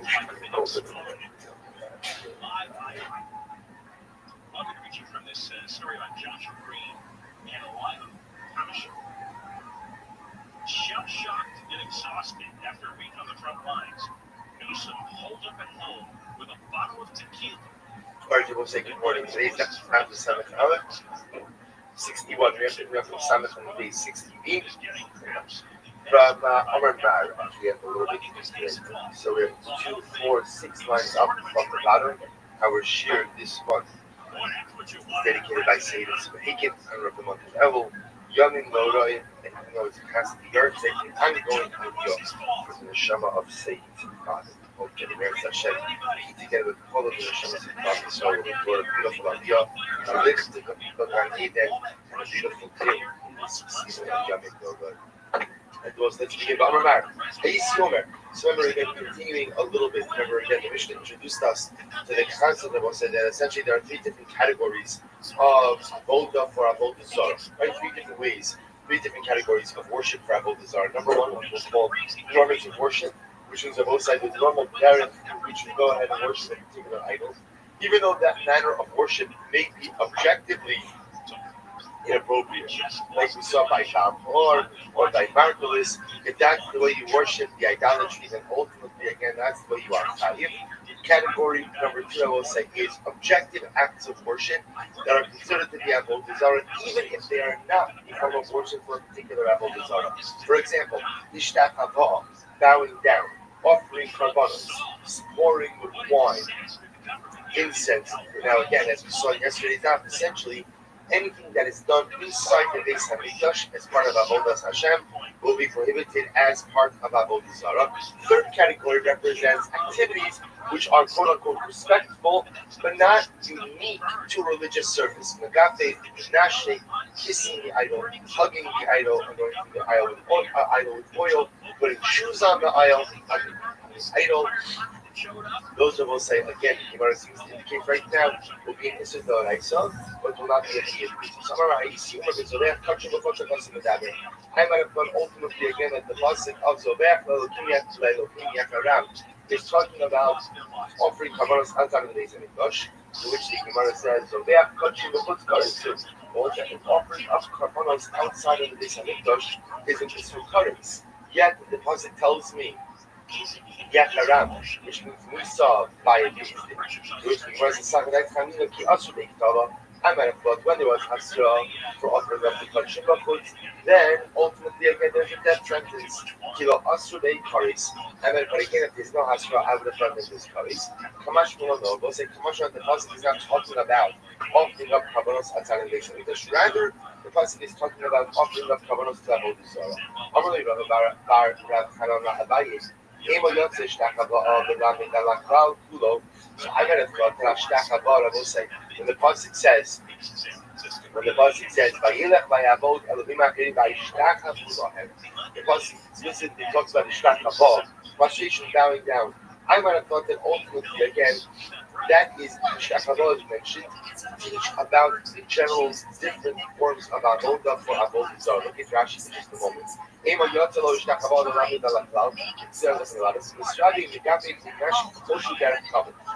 think that from the Shtach Hava, I learn out that any form of covet giving to the idol, ultimately again should be usher, and kissing the idol, hugging the idol. Which was the name of the family, and tell me, then why do I need the pasuk to teach me that the back that offering a covenant is going to be usher? The Gufay, ultimately again, I might have thought that teaches me a different halacha. That's why. They were chashavim on the avodah la avodah. And ultimately, again, it teaches me on both sides that even if I have in mind that a particular future service should be avodah zarah, then ultimately, again, I am for avodah zarah. I'm prior to that, even though the present avodah is not avodah for avodah zarah. What is that? The itmar hashovi they go to double avodah zarah. Let's listen to this case. Now, my intention is the following. I don't have in mind that the shlita should be for avodah zarah, but I have in mind that I'm going to sprinkle the blood for avodah zarah. That's my intention. So the avodah of the shlita itself is not for avodah zarah, but my future intention to sprinkle the blood is for avodah zarah. Am I higher for such act? Rabbi Yochanan says asura. He holds ultimately again the behemoth, the animal itself, is asur bana. Look at the time Rashi said of Arabadalit. Asura havine bana. Baba misha shlita lav la avodas kochavitis. There was a novelty is what? Even though the shlita itself was not for avodah zarah, nevertheless, again, since my intention was to sprinkle its blood for avodah zarah, if the behemoth itself ultimately again becomes asur for avodah zarah. Reish Lakish says ultimately no. The animal itself remains mutter bana. And it's only when you sprinkle the blood later on that ultimately has you committed an act of avodah zarah. What's an incredible Gemara? Incredible focus. How do you put it on? It's instruction to Rabbi Yochanan. And the Rishon is boika. But according to Rishon, it will say he will require the pasuk. Maske for Papa. Or Rabbi Yochanan or boika. Is that true that Rabbi Yochanan does not require a pasuk? Which the Gemara says, "I can't look asur Rabbi Yochanan ella behema." Oh, you see, how much Rabbi Yochanan only asks the behema? He says that the behema is asur ba'no about gavra lav bar katalu. But ultimately, again, the individual Mosai is not subject to a death penalty. The asur got you the gavra katalu, and the pasuk comes on teaching that what they will say not only is the animal also not going to be open, but also the individual subject to a death penalty for Avodah Zarah as well. Masked Ravach Ravach Ravach Urish Lakish Niboikra Urish Lakish really required a pasuk. And Hello Kasherish Lakish Ela Behima. Today, when Rish Lakish says mutter, Rish Lakish is saying that the animal is not asur bana. Also, remember, come on, very specific piece over here, where we slaughter the animal with no intentions for Avodah Zarah, but my intention is to take the blood and ultimately sprinkle it for Avodah Zarah. So, does that future intention for Avodah Zarah answer the behima now? The Yochanan says yes. The Rish Lakish says no. To which the Gemara says, "I'm Hanoka Sherish Lakish Ela Behima." Where Rish Lakish says that it's mutter, that's talking about the behima. That's talking about the animal, about Gavra Bar Katalu. But I will say ultimately again, does the animal itself, is the animal subject to about Gavra, but is the individual ultimately subject to a death penalty? About Gavra Bar Katalu, but ultimately again, but the individual is not subject to a death penalty. Meaning the hava and mishtacha the lahar.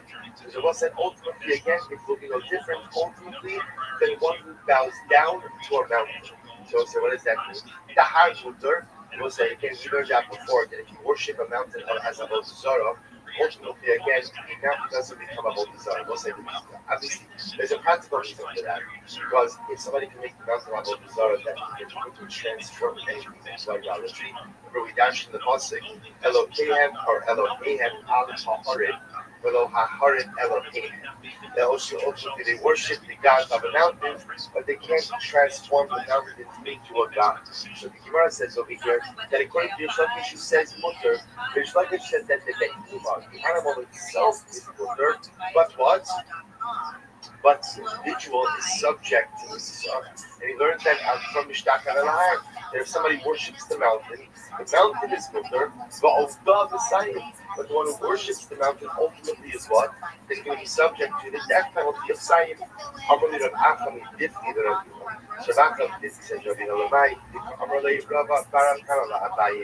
So that which Rabbi Rothschild said to Abaye,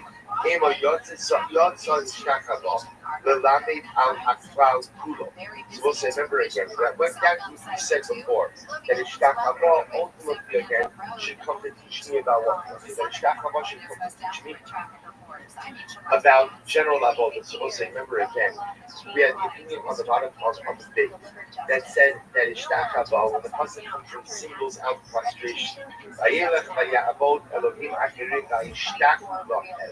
Pasuk is coming to go ahead and discuss Ishtach Haba. So the Gemara says, why is the pasuk singling that out?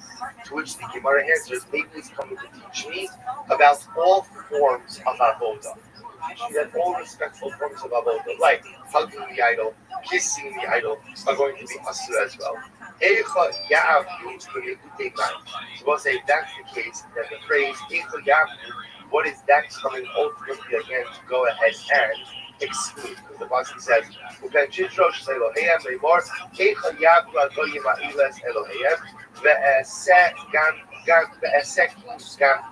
so also, what is that phrase? Which seems to refer to more generic forms of avodah. What is that referring to? Let me go to my. Maybe you'll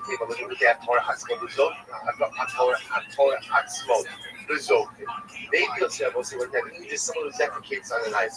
Remember again, as much as that is a form of Baal or so if somebody does that to a different idol, then what? Then they're not going to be chayiv. Tushma says, no, we already know that. How do we know that? Mishtach Haba. So we learned that out because the Torah's paradigm for avodah zarah is Mishtach Haba, is prostration. And what do we learn from there? Mishtach Haba derech kibbutz. We'll say just like prostration is considered to be a form of covet. At kol derech kibbutz. Ultimately, we're going to say you're only chayiv for worshiping an idol if you do so in a respect of Hashem. will say, the only time one would be chayav for dedicating to the idol is if that's the form of worship. But to do that to a different idol, which is not the form of worship, we will say, ultimately, again, everyone will agree, it's not about the Zara. Element, they have more asmal markers. Oh, we'll say this is interesting. Maybe again, what the first going to teach me is usually what if somebody defecates on markers? Remember again, what's markers? That's the stone. I own 2 stones on the bottom, 1 stone on top. How do you worship markers? You throw stones at it. So watch this, and we'll say. So the Gemara says, "Not like Kamila, Horil Babados Bizayon, no, Afol Bizayon." So we'll say, "I don't know what the problem. The way you worship markers is already direct Bizayon, meaning it's already a form of degrading worship. So you throw stones at an idol, and essentially again, not getting putting down 2 stones and 1 stone on top. That's markers. To throw stones at that and deconstruct the idol is a quote unquote disrespectful form of worship. So I never thought it runs up already disrespecting the idol. Then what? Then even other forms of disrespectful worship, i.e., like defecating on the idol, should be okay as well. Kamash Malon, yo. Both the Kamash Malon, that even in these forms of disrespectful worship, only the worship specific form of disrespect, right? The disrespectful specific form of worship is the sort of Zara for that idol. But to take one objectively disrespectful form of worship and apply it to another idol which has its own disrespectful form of worship, it's not considered to be Avodah Zarah. So, for example, if you were to take stone and throw it at Baal Peor, you wouldn't be chayiv for idol worship. If you were to defecate on marvelous, you're not chayiv for idol worship, even though each of them have their own objectively disrespectful forms of worship. If you mix and match, you will not be chayiv. And I let's go back to the Shu Chayiv. Yeah, but say that. How do you know that if you offer up a carbon or slaughter an animal for marvelous, that's your chayiv? Now, also remember again, how do we know that? Now we established that yesterday. Shnei Amar, below Yizbuchu Oden Sidchei Basirin, because the pasuk says they shall not offer up, they shall not worship, or they shall not offer up their offerings. This was a similar stuff was Zara. In Likidarka, if ultimately again you don't need it to teach you the prohibition of normative worship. If sin Echel Yavtu, as well as the pasuk says, Echel Yavtu says, so Torah is foreshadowing the cloud Israel is going to say, we want to worship Avodah Zarah like the most Olam do. Then what? Tinehu Egan Shalom Tidarka. And I will say, use this pasuk to teach you that one is chayiv for worshiping an idol. Even if this is not the way that the idol is normally worshipped, if this is quote unquote a normative form of worship, which the question Shloki Daka Mishnachaba Naka. But we already learned out Shloki Daka, we'll say, we already learned out about the prohibition of normative forms of worship, even though they're not normative in this particular Avodah Zarah. We learned that out from Mishnachaba, from the fact that the Torah spills out the idea and says, don't bow down to the idols. We'll say just like bowing down is an objective form of honor. So to learn out that any objective form of honor, the way for a Jew, the way we come to our category of objective forms of worship is from where? Is from the Beis Hamikdash. And therefore we learn out that whatever is done in the Beis Hamikdash will be answered by Avodah Zarah, in which the Gemara says, Shloki Daka Mishnachaba Naka, Chasam Yizavech Lahakis. The Rebbe says here the pasuk is talking about an interesting case of Zavech Lahakis. And the Rebbe says ultimately again, let's say somebody worships, let's say somebody goes ahead and offers up an animal for Avodah Zarah. Listen to this. It's not that they really believe in the Avodah Zarah, they're just angry at God. Person comes from angry at Kodesh Baruch Hu, so what do they want to do? They want to show God. How are they going to show God? How are they going to give it to Kodesh Baruch Hu? They're going to worship an animal for Avodah Zarah. Now, I don't believe in Avodah Zarah. I don't believe in it, but I'm so by the way, this sounds crazy. It sounds crazy. We do things out of anger to show someone something, right? Even though what? Objectively, again, what I am doing is objectively detrimental.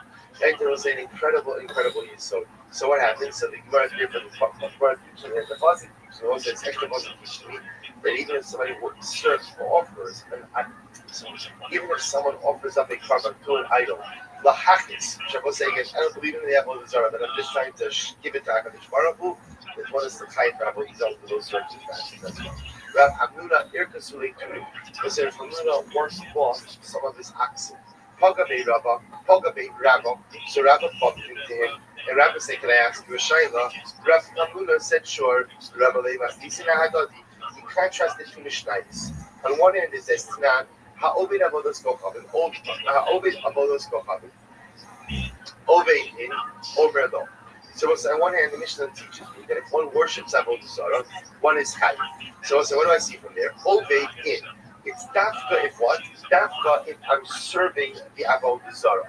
But yet they will say Omer if a person just ultimately speaks about worshiping avodah zarah. Now we're going to see exactly what this means. Omer ultimately means it will say that if a person says I'm going to worship avodah zarah, then they're not chayiv for that. On the other hand, if you have another Mishnah that says Ha'omer e'evod eilech ve'evod neilech ve'avod. We'll say ultimately if somebody says I'm going to worship avodah zarah, or I'm going to go and worship avodah zarah, let's go and worship avodah zarah.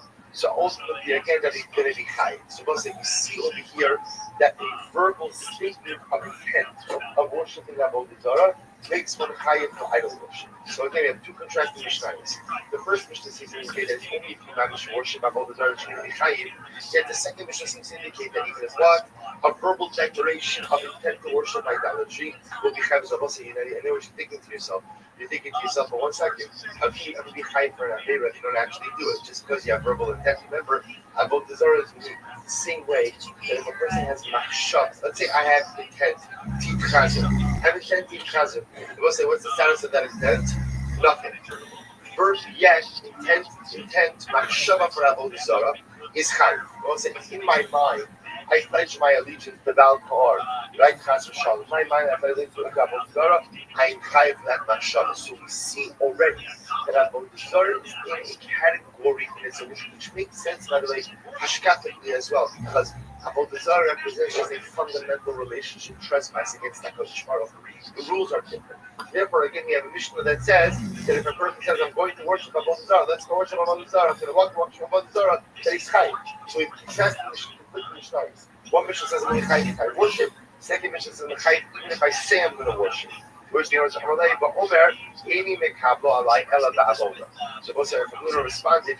This Mishnah is talking about a case where he says, the first Mishnah which says I'm only chayiv if I worship the avodah zarah.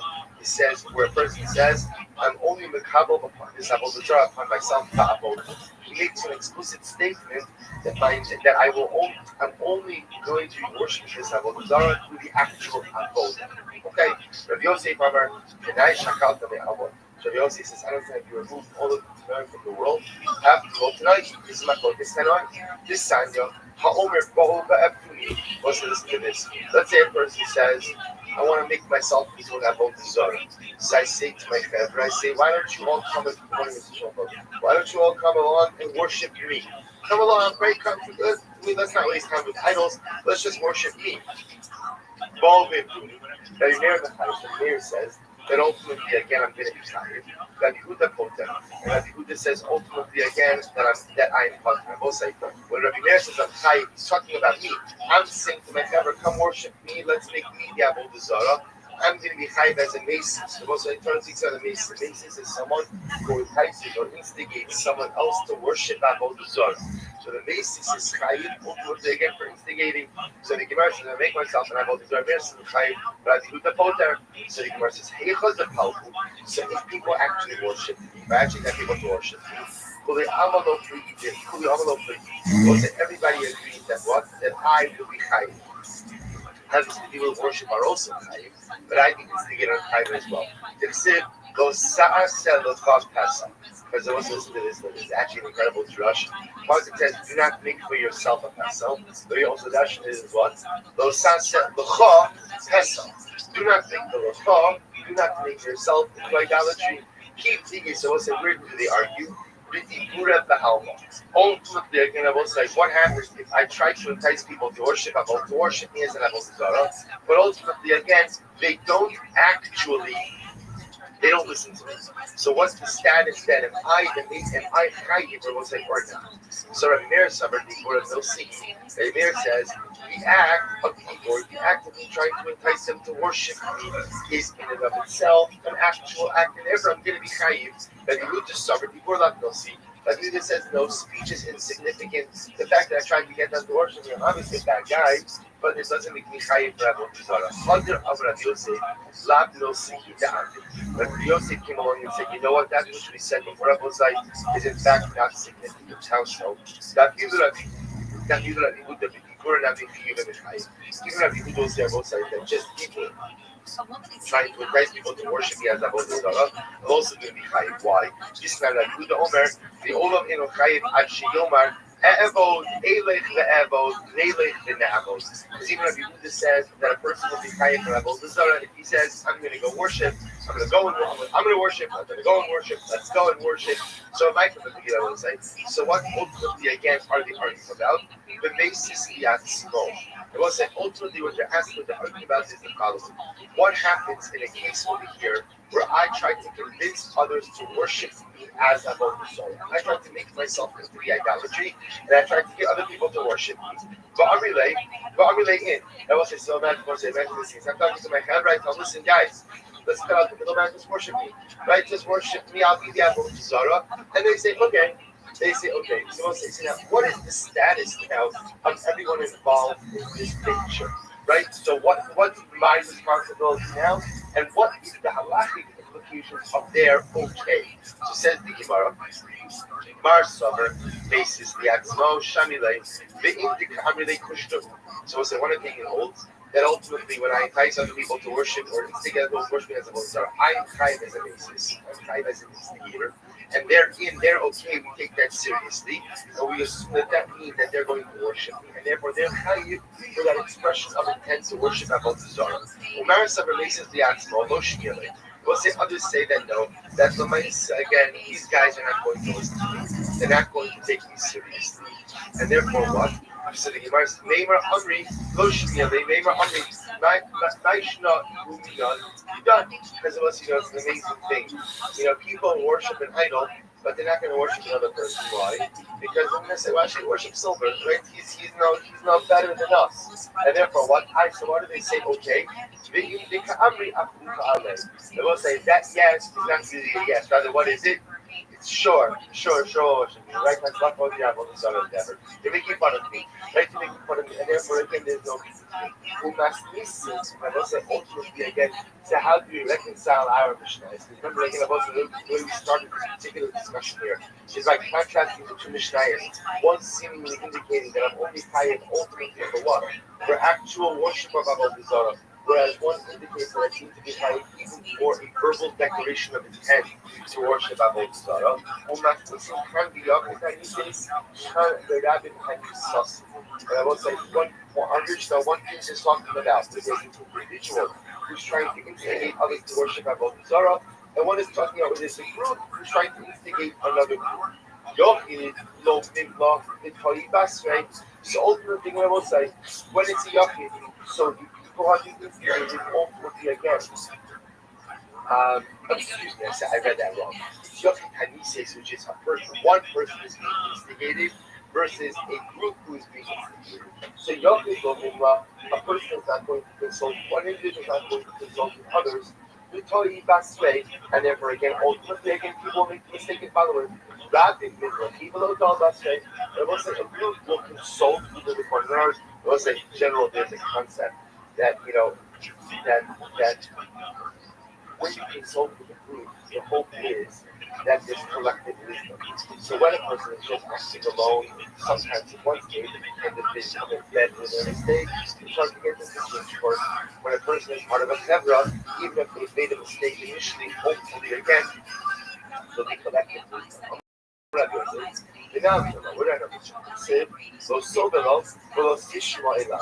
the Pasuk said, do not listen to him, or literally, do not be enticed by him, do not listen to him. Which I will say seems to indicate to us what? That if you allow yourself to be enticed, and if you listen, you will be chai. Which I will say tells me what? Even before I actually worship Avodah Zarah, if at the end of the day I allow myself to be drawn in, you see from here that what?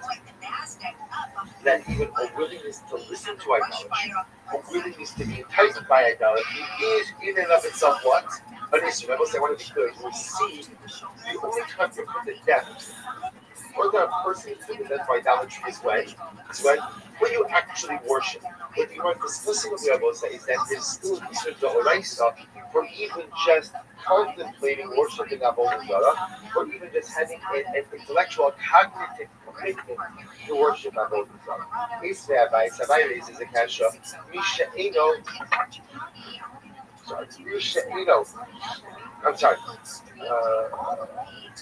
Misha, but he says Yaakov when he says Yaakov. Is there a distinction between ultimately, again, someone who is enticed by the rabbit versus someone who is enticed by the young?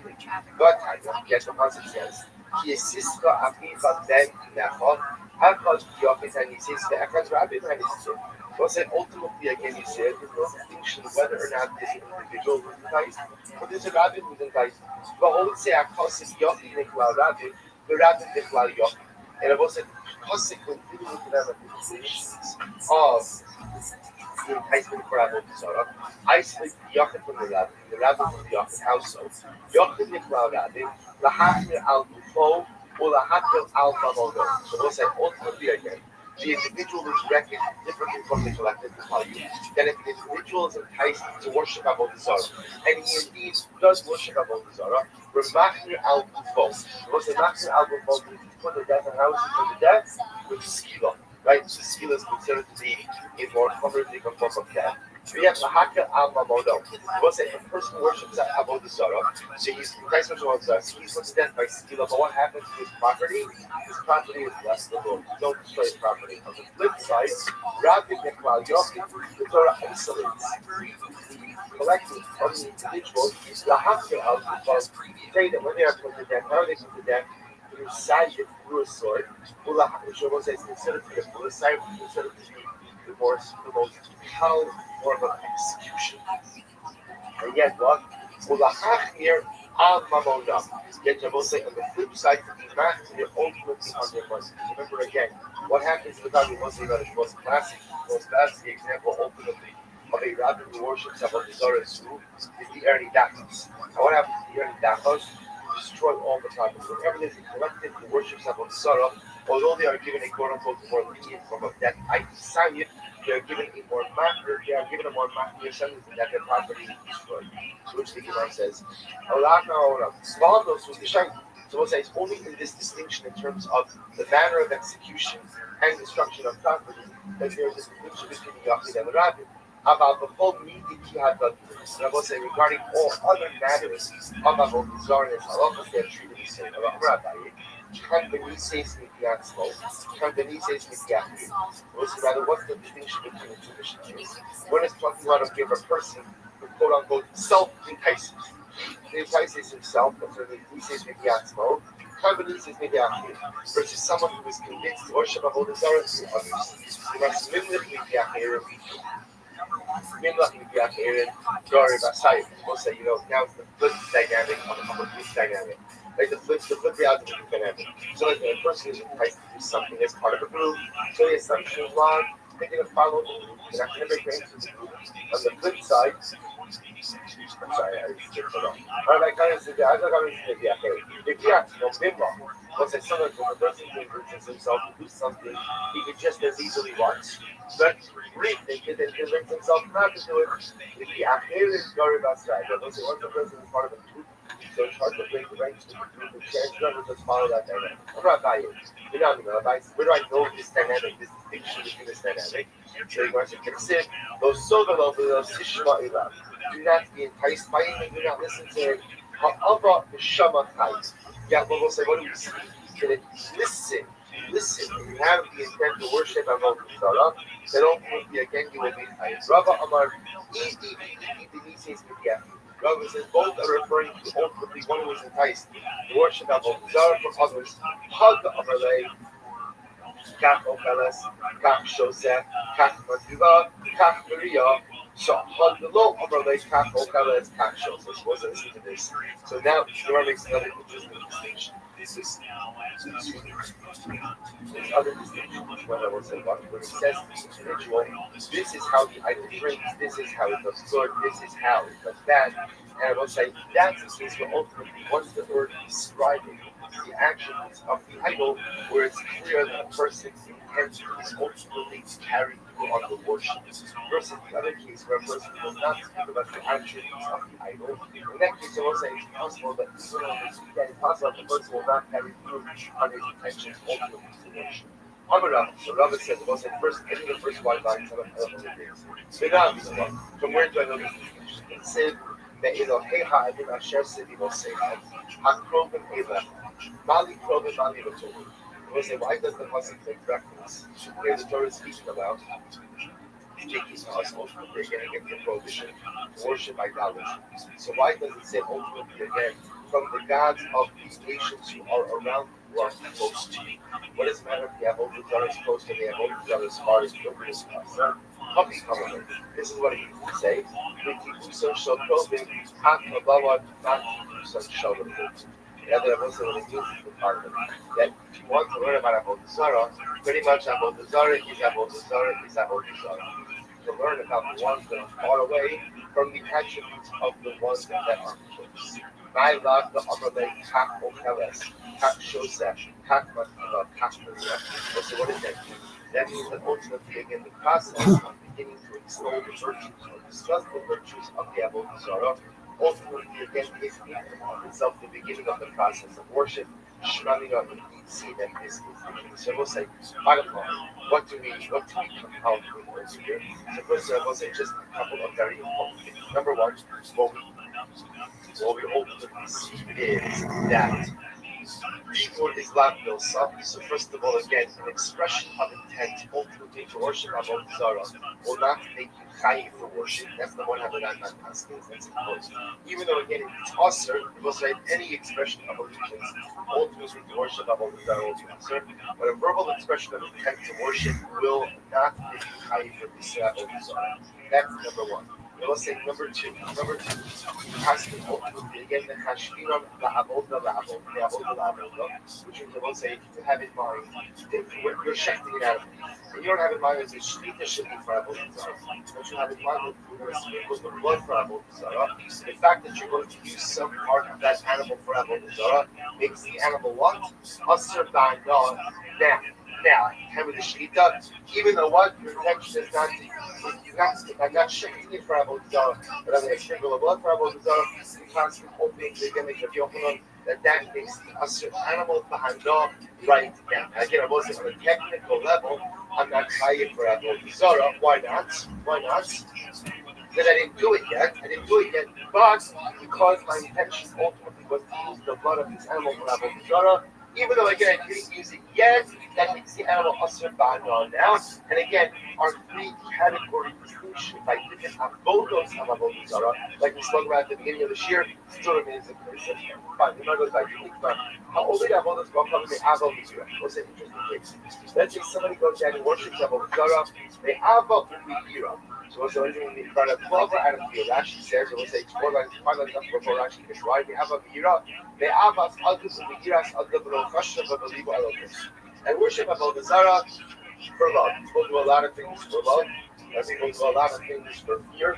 So I'm worshiping Avodah Zarah not because I believe in it, but because I'm trying to demonstrate my love for someone, or I'm trying because I'm fearful of someone. So we'll say, what's the love in such a case like that? Abai says he's going to be chayiv ultimately again for that act of avodah zarah. Rabbi Amar Pater. Rabbi says Rabbi Pater. Abai Amar chayiv. Abai says in chayiv why? Because I worship. And Abai says worship is worship. Meaning if at the end of the day you worship avodah zarah, then the nice thing is you're going to be chayiv for that. That your intentions were for love, your intentions were for fear. We don't look at that you did a nice avodah zarah. Therefore you're going to be chayiv. Rabbi Amar Pater. Rabbi says no. We'll say avodah zarah is not the act of worship. Avodah zarah is the act of accepting upon yourself another deity. If it's clear that you are not worshiping, that you are not accepting this as your deity, but you're doing this out of love or out of fear, then the nice thing, and what Rabbi says you are perfect. I will say you understand this Gemara has major implications for us because unfortunately, Klal Yisrael throughout the generations has faced this particular Messiah about accepting avodah zarah, not really out of Ava, The much out of Gira, does that constitute idolatry or not? So we'll see, you can see already that the Rambam constitutes like Yava, then ultimately again one will be putter for such an act.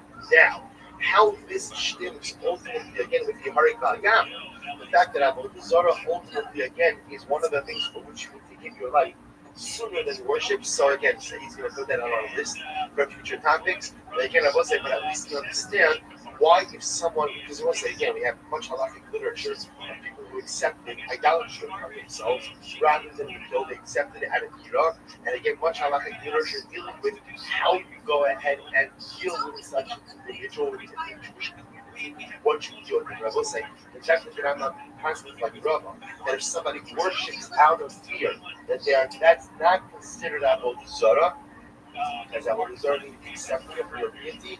Again, once it gives us free to welcome to go back into the experience. Yes, fine, let's go back. Rabbi, so I'll say, Rabbi is saying the point, but where do I know this concept? So the Gemara says, this is not, ha'ovid avodas kochavim echad ha'oved. So the Gemara says, my love echad ha'oved me'ava. So the Gemara is going to discuss this. So Rabbi says, from where do I know that even if you worship out of fear or out of love, they're going to be chayiv? So the Gemara says, this not ha'ovid avodas kochavim echad ha'oved. So Rabbi says, the Mishnah says, that if one worships Avodah Zarah, my love echad ha'oved me'ava, then we will say, remember again, this is our Mishnah. So how did the Mishnah read? The Mishnah said, if you worship Avodah Zarah, if you serve the idol. Now, what is the Mishnah have to add here? That echad ha'oved. What is that teaching? So the Gemara says, my love, echad ha'oved me'ava u'miyira. So Abaye says, doesn't that extra oved come to teach me? What I will say that even if I worship out of Ava or out of Ira, I'm going to be chayiv. Rava will say, no. Ultimately, against the entirety Rabbi Yirmiyah. I will say, remember again, Rava will say, no, the meaning of Oved is as Rabbi Yirmiyah taught us 2 days ago. What did Rabbi Yirmiyah teach us 2 days ago? Rava will say, Oved means that if you worship Avodah Zarah, with any normative form of worship, normative as defined as something that is done inside the Beis Hamikdash, even though that is not how this type of idol is worshipped, one will still be chayiv. From where do I know that you're going to worship out of love or out of Ava or out of fear? You're going to be chayiv. The sign because we learned Lo tishtacha ve'elohem. The pasuk says that what you can't bow down to the idols. So to me, lahem iyata mishtachava. It was said ultimately again, you can't bow down to the idols. About ata mishtachava la adam kamoska.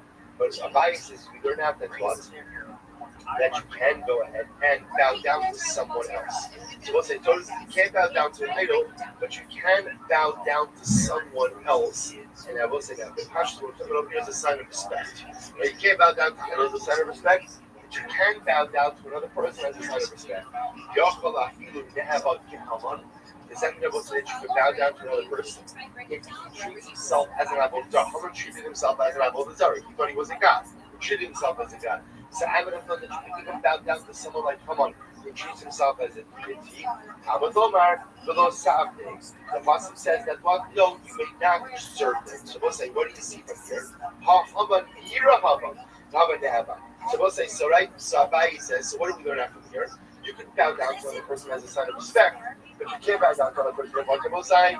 If they deify themselves, then we'll say, and remember why were the Jews bowing down to Haman? They were bowing down out of what? Out of ira, out of fear, and yet Abaye says you still see that it's also. So you see from here that what? To worship Avodah Zarah out of ira is still going to be answered. They will say, this was the major point of contention. Mordecai. Like this fellow members in the secretary. Was it looking to bow down to Haman or not? The Rabbi. So what would Rabbi say? Rabbi would say to Haman below. And we'll say you could bow down to like Haman but not like Haman. What does that mean? To Haman, he would say Avodah Zarah. Below Haman, Haman Mira, Bahama Lag. Ultimately, against the Rabbi would say that ultimately, will say that the Bryce means to say like Haman and not like Haman. Right? Ultimately, again, like Haman, that Haman considered himself like an Avodah Zarah, and therefore, again, it would be usher to bow down to him causes of Avodah Zarah, but not like that. I come on Avodah Zarah component. The Jews were bowing down out of Egypt. Here's the man down in Europe, and this piece over here is not talking about. Sometimes someone said, we're going to stop what we're actually for today, but just I'm reading a little while I'm listening.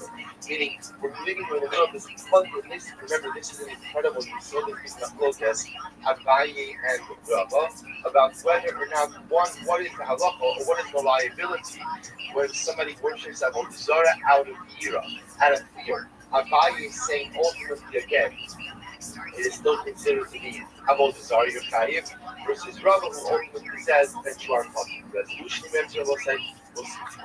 Let me share with you a short idea.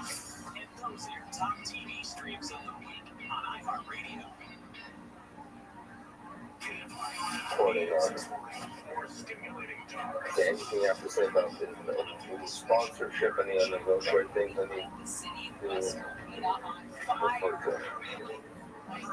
very fine print. That's it. Good morning, everyone. We'd like to thank the Simpson family for sponsoring that annual Talmud Torah. It's for the Sarastovos, for Israel. Okay, so what we had.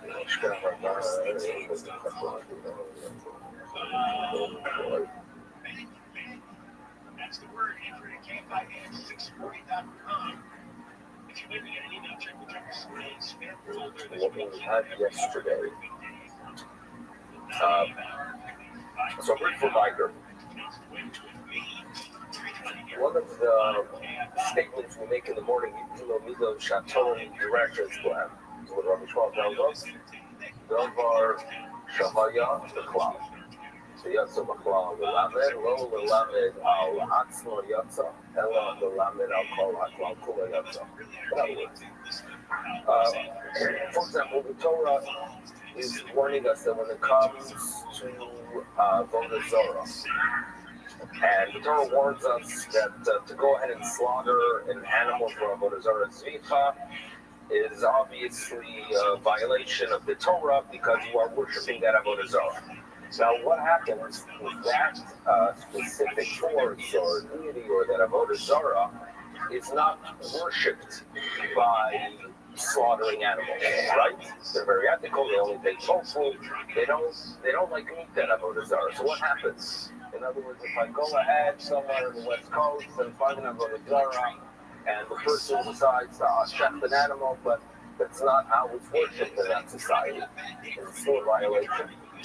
So obviously, if you go and perform an act that's part of the rules and regulations of that Avodah Zarah, that is how you worship that for, clearly we understand that that's a violation.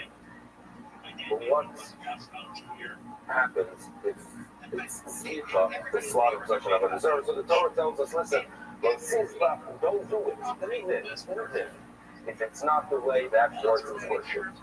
Okay, now, what's interesting is that when the Torah warns us not to go out and slaughter, it doesn't just include slaughtering, but it includes any type of service that is performed inside the Beis HaMikdash. So, Zricha, Kabbalah, receiving the blood, Holacha, Zrika, any one of the four services that are done inside of the Beis HaMikdash are included in that warning that if you perform it to any pagan deity, even if it's not the routine, violate the Torah prohibition. And it's working. In other words, the Torah only mentions one. So how do we include four? It was Haya B'Chlal, right? It teaches not just for itself, but it teaches for the rule of all four services under the Beis HaMikdash. Right? But then we have this question that we have to deal with, and we have to remember, we must remember as we start our daf what Rava bar Rav Chanan is going to ask Abaye, wait a second. The Torah tells us, you should not go ahead and bow to a pagan service. So wait a second, maybe that is to include, maybe that is that type of statement that is meant to teach on many more things. And maybe what the Torah is teaching us is that if I do anything that's honorable to a pagan force, to an avodah zarah, even if it is not the way that that specific avodah zarah is worshipped, and even if it's not done in the base of English, maybe the Torah is warning us such a thing is a violation. So maybe the yishtachava is the issue. And we wonder, wait a second, okay, it's an interesting question, Rav Hanan. But it's so why mention, why does the Torah mention tzricha at all?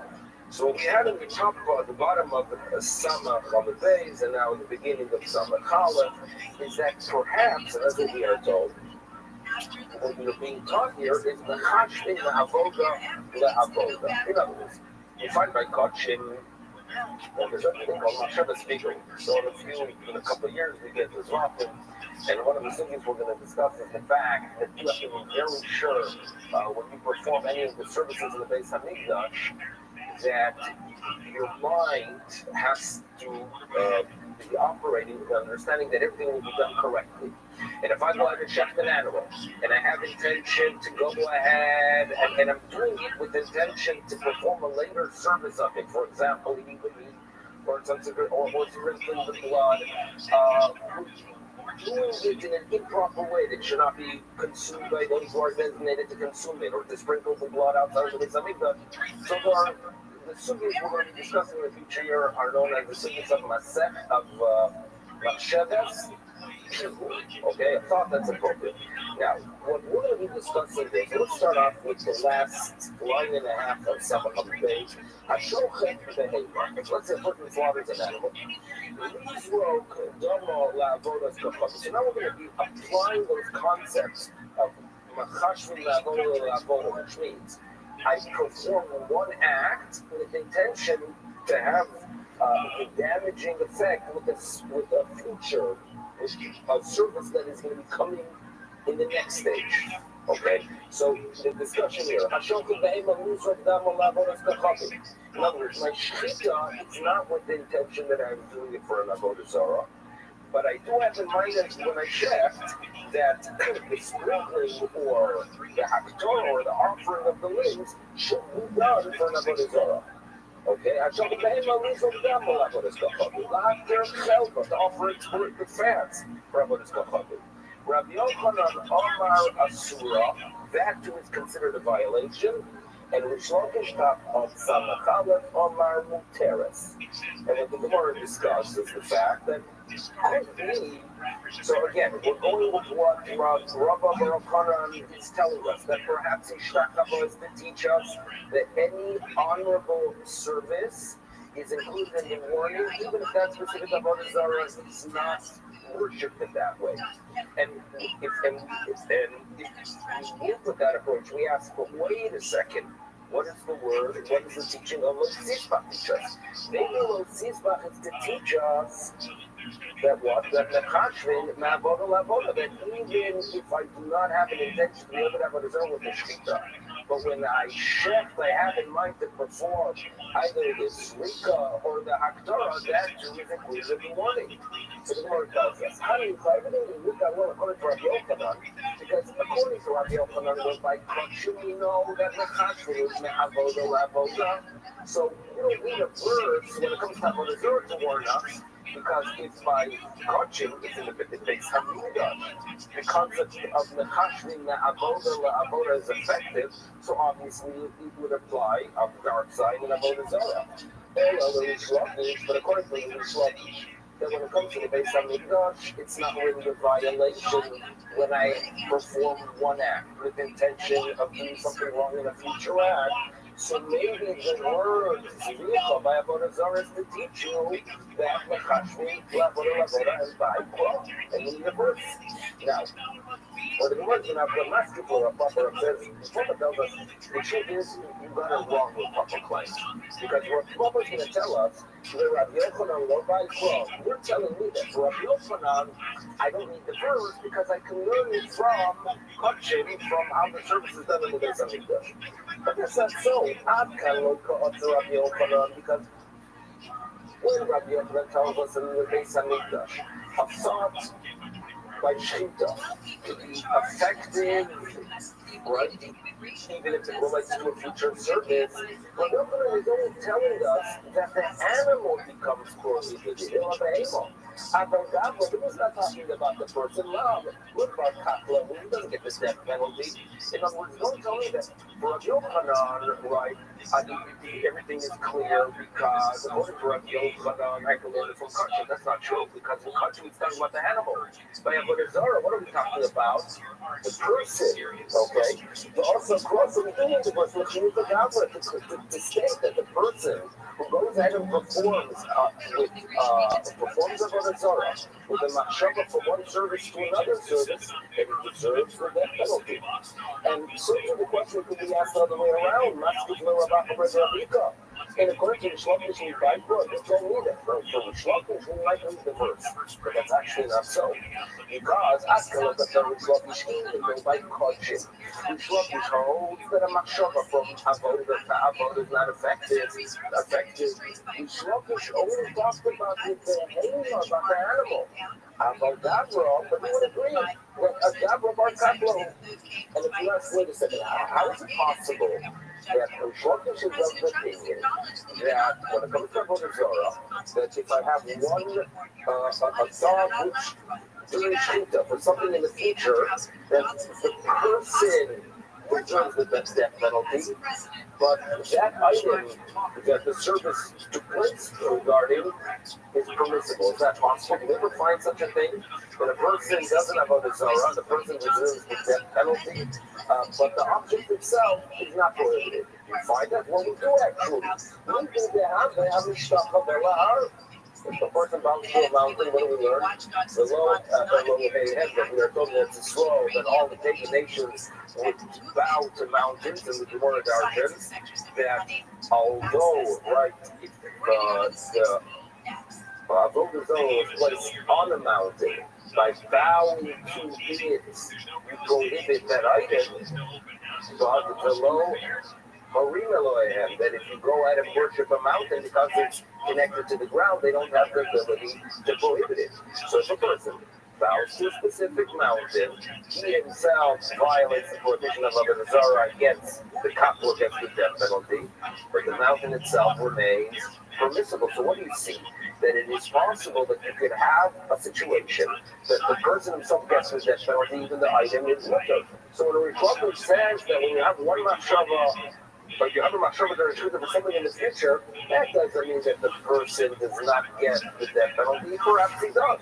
And when you said mutter, it's talking about the items. So therefore, we need to have a mishtachah or mutar, gets the side, right? It's the side. So that's where we're going. Here we go. You remember Rabbi Rothschild. So Rabbi Rothschild had a question. His question was, well, perhaps when the Torah tells us it needs to teach us that any honorable act performed to an Avodah Zarah, any honorable act, even if that specific Avodah Zarah is not worshipped that way, that's considered a violation. That's what Rabbi Rothschild's beliefs proclaim. So says Rabbi Ravina, wait a second. Based on what this Rabbi Rothschild tells us, come over Rabbi Rothschild to Abaye. And what did he say then? The Lord remind us, maybe Ishtachava is Melamed ala Klal Kulo, but maybe Ishtachava is to teach us regarding all service. Well, there's a problem. Because the Torah tells us that when you get there, it's a stroll, don't do too much research into pagan practices, and don't start asking, how are these pagan nations worshiping their gods? But as I can, and I can do so as well. And obviously, by the Torah telling us that you should know, it's a major problem if you start researching how those pagans are worshiping their gods. The Torah telling us that the way they worship the Avodah Zarah, that is where there's an issue. So, for example, a specific Avodah Zarah, as we know, Peor, the way you worship it is by defecating. So, therefore, that is how you violate the prohibition of Peor. If you go ahead and want to worship Lalinu, or a virgin wants to worship Marculus, right? You want to worship the Mercury.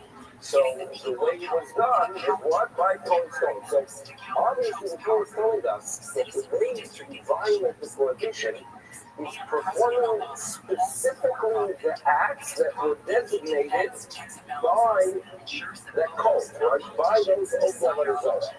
Now, if you claim, like Rabbi Rothschild, that any act is included, then why does the Torah have to tell us that? Because if the Torah is telling us according to the Yishtachavo, anything you perform, anything you do is Avodah Zarah, because Yishtachavo, Yotzo, in a klal ulamed, ala klal kula Yotzo. So why does the Torah have to warn us specifically that be sure not to perform an act the way they worship their Avodah Zarah? Remember, what's the mind?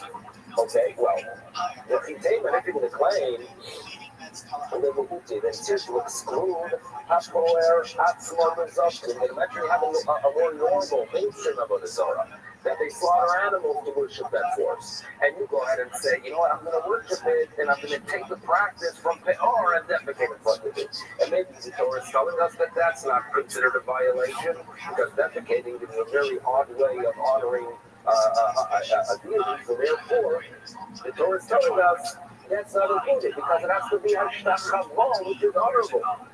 But Mishtachavon Nafko, Mishtachavon Derech Kippur, Hakol Derech Kippur. In other words, if you look at Mishtachavon itself, Mishtachavon teaches us that. In other words, this can't tell me that Mishtachavon is Yotam and Aklal Lamed is coming to go ahead and teach, and therefore it's coming to tell me that any form of service. Well, Mishtachavon only teaches you that. In other words, without thinking like Rabbi Rothschild. So Torah tells us, you know what it could be? Ela le'edite hapoer atzmo le'marchus. That means imagine having Avodah Zarah, that the way it's worshipped is not in an honorable way. Like we mentioned, Marchus was worshipped by throwing stones. So one would claim, wait a second, since that cult, since those of the Avodah Zarah worship it in a way that's not honorable, so any way that's not honorable is included. So therefore, perhaps what the Torah is telling us, that something like that, I mean, I would have thought, since the nature of that Avodah Zarah is worship in a shameful way, have called Zion to practice Zion. In other words, if Marcus is worshipped, right, by throwing stones, so anything that's a degrading act will be included. Therefore, Kamash Kolah, therefore it's needed. Okay, here we go. Ella. Now comes the following question. How do Omar Abelazar, what does tells us? Minai, how do we know? Rizofeya behelo lemarcus. Okay, Marcus, if you in Spanish, Wednesday, right, is a Merculus, right, Mercury. So obviously it has its roots, right? It has its roots in this pagan culture. Even Wednesday itself, or Wednesday, seems like some morning. A word that became part of the way we identify days. But let's go back to Marcus. So Marcus, generally, the rules and regulations were that if you want to go ahead and worship, you throw stones. The person decides, no, I'm going to be better than them. I'm going to go ahead and offer an animal. So they're told, says Rabbi Rothschild, how do you know that he's chayav? How do you know he's chayav? The Torah warns us among the many warnings of the Torah that it seems to be that the way they would worship the devil are related to goats, and that's found in other cultures as well. And the Torah warns us that you should never keep yourself away from many practices, among them drinking blood, because by doing so you might one day be offering zivchayim l'seikirim. Okay, so listen carefully to the language. The Torah warns us, don't go ahead and do a tzedekah, a shechita, a slaughtering. And what Rabbi Rothschild tells us is the following. In other words, obviously, I don't need a pasuk to tell me that if you have an Avodah Zarah that is the norm is to shecht animals to it. I don't need a pasuk to tell me that that's prohibited, because that's the norm. Because, and how do I know that I don't need a verse that is the norm? That the Torah warns us not to do it, because the Torah tells us that if you go ahead and research the way they do it and then you perform it, obviously it's a violation. So what is the Lois going to teach you?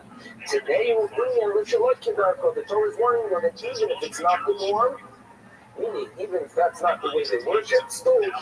Now, but the problem is, Rabbi Rothschild, is you're telling me that the word Elohim was to teach us that even if it's not the norm, it's included in Avodah Zarah. But according to Rabbi Rothschild, again, Rabbi Rothschild claims that the word Ishtachavot teaches us that even if it's not the norm, it's included. So, how do we understand the meaning of Rabbi Lazar if Rabbi Rothschild is correct? So your answer is an interesting answer here that also that the warning here from Leviskachu that we are told we should not do to any of Avodah Zarah, even if it's not the norm, it's Oveach Lahapis. So it seems to be that someone is upset at some pagan force, and therefore they decide to worship it in an unusual way, and or by slaughtering it, even that is unusual for that Avodah Zarah. Rabbi Rothschild tells us don't do it. I knew someone in Toronto that as a child after the war, he was hid in France in some monastery, and he was able to observe how they interacted with whatever little idols they basically had. And he mentioned that one time it wasn't raining for a couple of weeks, and they got upset at one of the statues, and they turned her around to face the wall as a punishment for not bringing rain. So it seems to me that there is such a thing as getting angry with your Avodah Zarah, and you're fuming it, and you want to break it because you don't want to mess up things for the future, but they would punish it. So maybe this is what we were talking about. So there was some form of anger towards this Avodah Zarah, and that's why the Torah is telling us that even though your agenda is to show that you are angry, but nevertheless, when it comes to tzvika, it's a question of a significant avodah, and it is included. Okay, here comes the story. So now we can start something that's a little bit linear. So here we go. So here's the story. Rav Hamnuna. Okay, so we're going to be dealing with the question here that has something like 5 or 6 answers. An interesting question where there's going to appear to be a contradiction between our Mishnah and a Mishnah later on in a couple daf. And the main issue, a little bit of a preview here, is the following. We all understand you're going to have a Zarah, terrible thing, terrible punishment. What if a person makes a statement, I'm planning to be open about a Zarah? Just making a statement. Is that a violation or not? Just making a statement. And we're going to analyze one Mishnah which would seem to indicate, well, if you just make a statement, no big deal. But the Mishnah later on, some seems to indicate that even a statement is already a violation. So how are we going to deal with it? So it's a contradiction. So we're going to have Rav Hamnuna, Rav Yosef, Abaye, Ravina, Rav Ashi, Rav, all the great Amorai addressing the issues. But it starts off with an interesting story that Rav Hamnuna, here goes to Lake Tori. So Nebuch, his oxen went wild and they were lost. So what does the great Rav Hamnuna do? He goes looking for his oxen. So as he's making his rounds, who does he meet? He meets Rabbah. So Rabba asks him a question. Let's analyze this thing. There seems to be a contradiction. Maybe the Gemara is telling us that need something. Your mind is occupied. It seems to me that these great people, even when their mind was occupied looking for their keep before they had a little apple tag, right? They were still able to be involved in Limud Torah. It's not. Here we go. Ready for the contradiction. Our Mishnah says, "Ha'oved avodas kolchavim." Okay, what's the violation? Oved in. If you actually worship the Avodah Zarah. Omer, this is I'm planning to, not alone. So our Mishnah seems to say in Amira, just a statement, not an issue. But look at the Mishnah later on. Now look at the later Mishnah. Ha'omer, if a person says, Evo, I'm planning to worship an Avodah Zarah. Elech, ve'evod, I'm planning to go into Neilech v'navor, if I tell my, if I go with the group. And all that is included in the violation, just the statement. Statement is a problem, not a problem. So Rabbi says, oh my life, listen. The way I understand our Mishnah, that there's no violation, it's just a statement. The Omer, in other words, when is it that a statement is not an issue, or the statement is not a violation? Obviously, that is a right, obviously it's prohibited, but when is it that a statement on its own is not one that is worthy of a death penalty? When I clarify that I'm not planning to complete that service until I actually do it, okay? That's how Rabbi Hamnuna understands it. Rabbi Yosef, come on. Rabbi Yosef, like, Tanoi, Shoklas, in other words, So I'm going to go through the Mishnah. It's a proof that there are two schools. Okay? Tanoi, where's the Machlokes Tanoi? Haomer, back to this. So we're talking about a person who gets up and says, come worship me. Come worship me. I mean, throughout history, people have been worshipped, humans have been worshipped. So the person gets up and says, come worship me. Okay, that's it. We basically declared the Avodah Zarah. We made a statement. Chayav. Seems to be what there is of the opinion that the statement itself creates an issue. Where Rabbi Yehuda says, Potter. Okay, now, if people actually worship this individual, there's no dispute.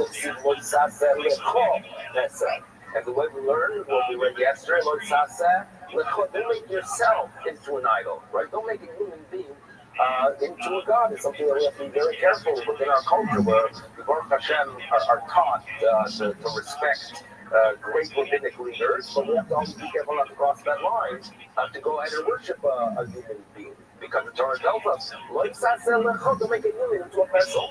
So again, Rabbi don't disagree. When it comes to actually worshiping a human being, we have a major problem. But it seems to be that if I just said, Rameir holds Amira L'chayev, Rabbi Yehuda says Potter. So therefore, Rabbi Yosef is claiming that the contradiction between the two Shais, when one seems to indicate that Amira is not yet in Avodah Zarah, the second one which seems to indicate that Amira is Avodah Zarah, it's Machlokes Tanoi. Okay, now, so where's the dispute? The Dibur Ba'alma, just with speech. Rabbi Meir saw by Dibur Amil Sodi. Rabbi Meir holds, yeah, speech is an issue. And Rabbi Yehuda saw by Dibur Amil Sodi. So Rabbi Yosef tells us this is how we solve the problem. We have the Rabbi Amuna approach, we have Rabbi Yosef approach, but who's going to go ahead and challenge Rabbi Yosef's opinion? Rabbi Yosef himself. And he's going to say, no. Hagar, Omar, Rabbi Yosef, Rabbi Yosef. What I said is just simply not a fact. Why?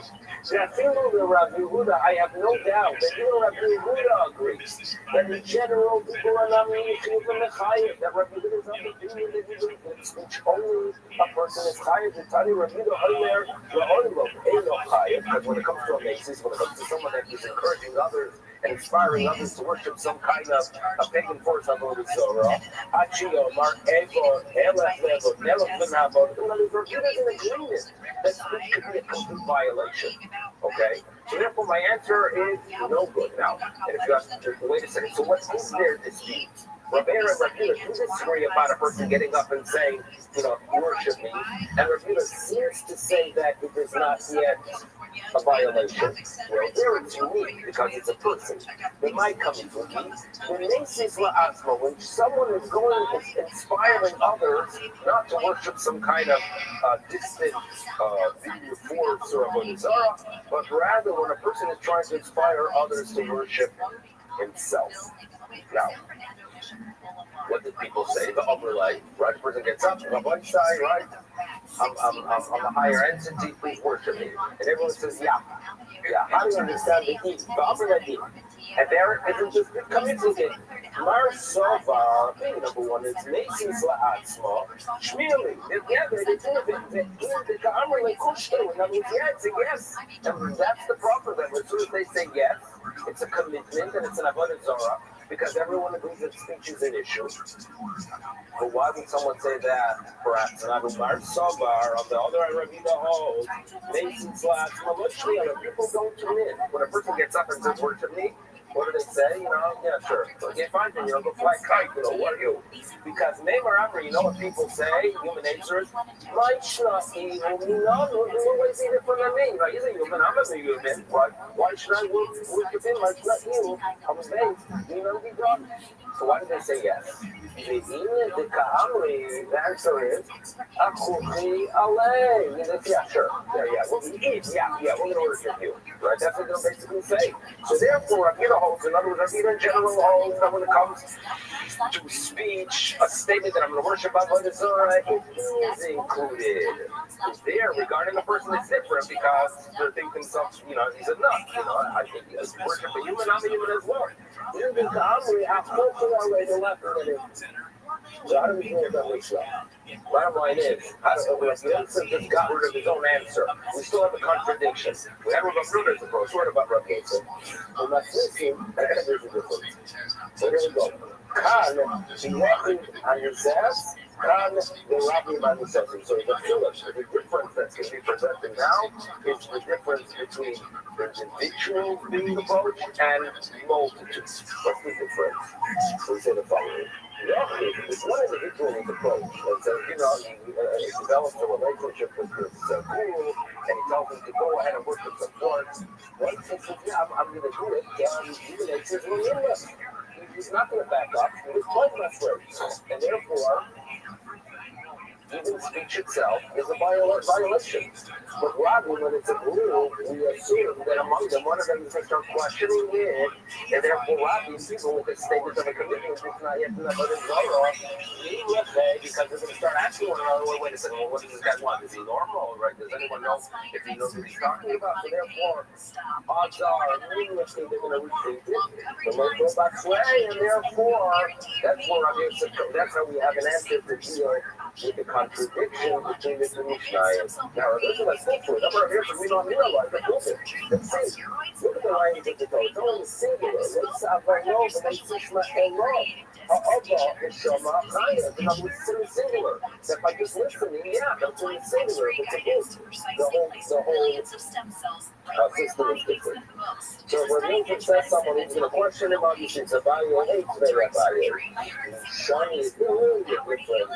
When he says the Rabbi, when he says the other, there's really a difference between a group that gets inspired by someone else or an individual. But I look at this, look at the price of Kinesis of and he says that the Rabbi, and the price says there's no difference. So the price of there's no difference between the individual and the masses. Now, there are differences between a Yochi who's only have a Zara and the group who's called here on Daka. There are differences. That's going to be spelled out now. But when it comes to a commitment, it's not agree with Rabbi Yosef's outlook that the difference between that speech is an issue only towards an individual, but towards the masses. There's no forceful parties about it. Now, the difference between Yochi and Rabbi is, let's see, I call to Yochi and Rabbi. There are rules that relate specifically to the individual. There are laws that relate specifically to the masses and not the individual. And what are they? We get some more severe punishments, like against the ski law. And you will have to have Mamona because the individuals that have a Zohar, yes, you kill him. But nevertheless, when it comes to the property, it's not destroyed. But on the other hand, it gets a less severe punishment aside. But what happens to all the property in the Irani the thing is destroyed. Rather than the punishment is not as severe, but so it comes out, says Abaye, look at the price. It is only regarding that which is spelled out is showing that there's a difference. About the whole meaning, when it comes to everything else, they are the same. So, your answer to deal with these Mishnayos simply doesn't work. Elo Omar Abaye. Abaye is going to tell us how to deal with the contradiction.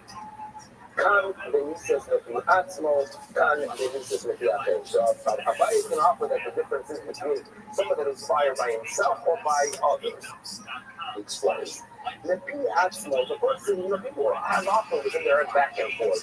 Therefore, Mefiatzmo, if he himself is inspired, says, you know what, I'm going to go ahead and worship by doing the works. Like I saw online that people, their life was changed by traveling to the Far East. I'm going to go ahead and go to Thailand and inspire Mefiatzmo to change his mind. People are back and forth. The human nature is such that the others are the ones that say, no, make your way there. The speech itself locks it in. Glory of Basrayu. So here's a biased suggestion. The difference is not like Rabbi Amuna, not like Rabbi Yosef, but rather it depends on what started the process. If it comes from a person himself, it's just not going to change your mind. When from others, unfortunately, it locks it in.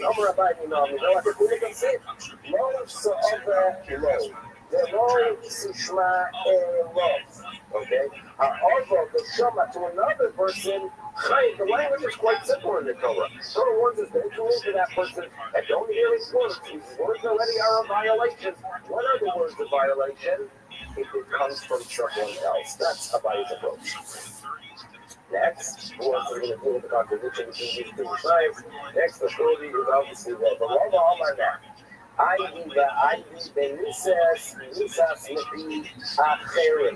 both cases, right? Our Mishnah seems to indicate that you actually have to worship.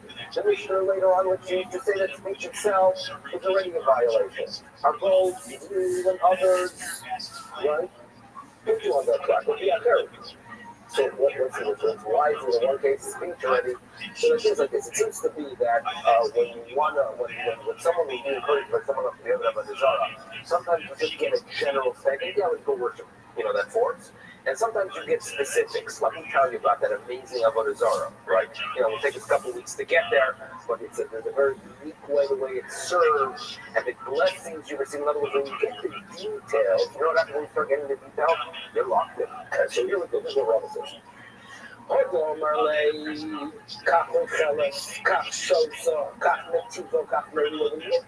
details of what that incredible Avodah Zarah does. So then, speech itself locks it in, and therefore, the Mishnah later on tells us that just with the commitment, it's already a violation. Our Mishnah on my lane, where those words and the details were not presented, it's called Ashad. So that's Rama's explanation that if there is detail, the word itself already locks it in. Rabbi has to bring proof too. Now,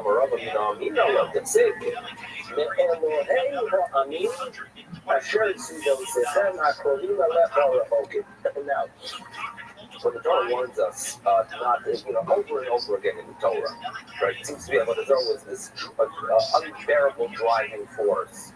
And the Torah has warned us that be very careful not to be enticed by the nations that are near you, Akrovim or Rachokim. Now, these big questions, well, what does darkness go on? Akrovim, Rachokim, you say don't worship Avodah Zarah. So it's a well-known statement that the Tzivon shall Krovim Atalovet al Rachokim. In other words, usually when someone wants to inspire you to be a Avodah Zarah, the normal would be they would talk about some pagan forms, some kind of a cult that's thousands of miles away. It takes weeks to get there, and it's in these incredible stories and legends that they hear. Now, they're not going to go ahead and tell you about what your neighbor worships. You know why? Because you know that what your neighbor worships is a complete waste of time. That you see that his life is a disaster, and that he's been turning to that idol for 45 years, and nothing good has ever occurred. So what do? They always want to inspire you with the rechokim, with those things that are very, very far. Okay? And tell us, you know what? You can figure out it's all baloney. Look at the Krovim, and then you'll figure out about the Rechokim, right? Look at those things that are near you. You see that they're good for nothing? The same will be regarding those legends from afar. Why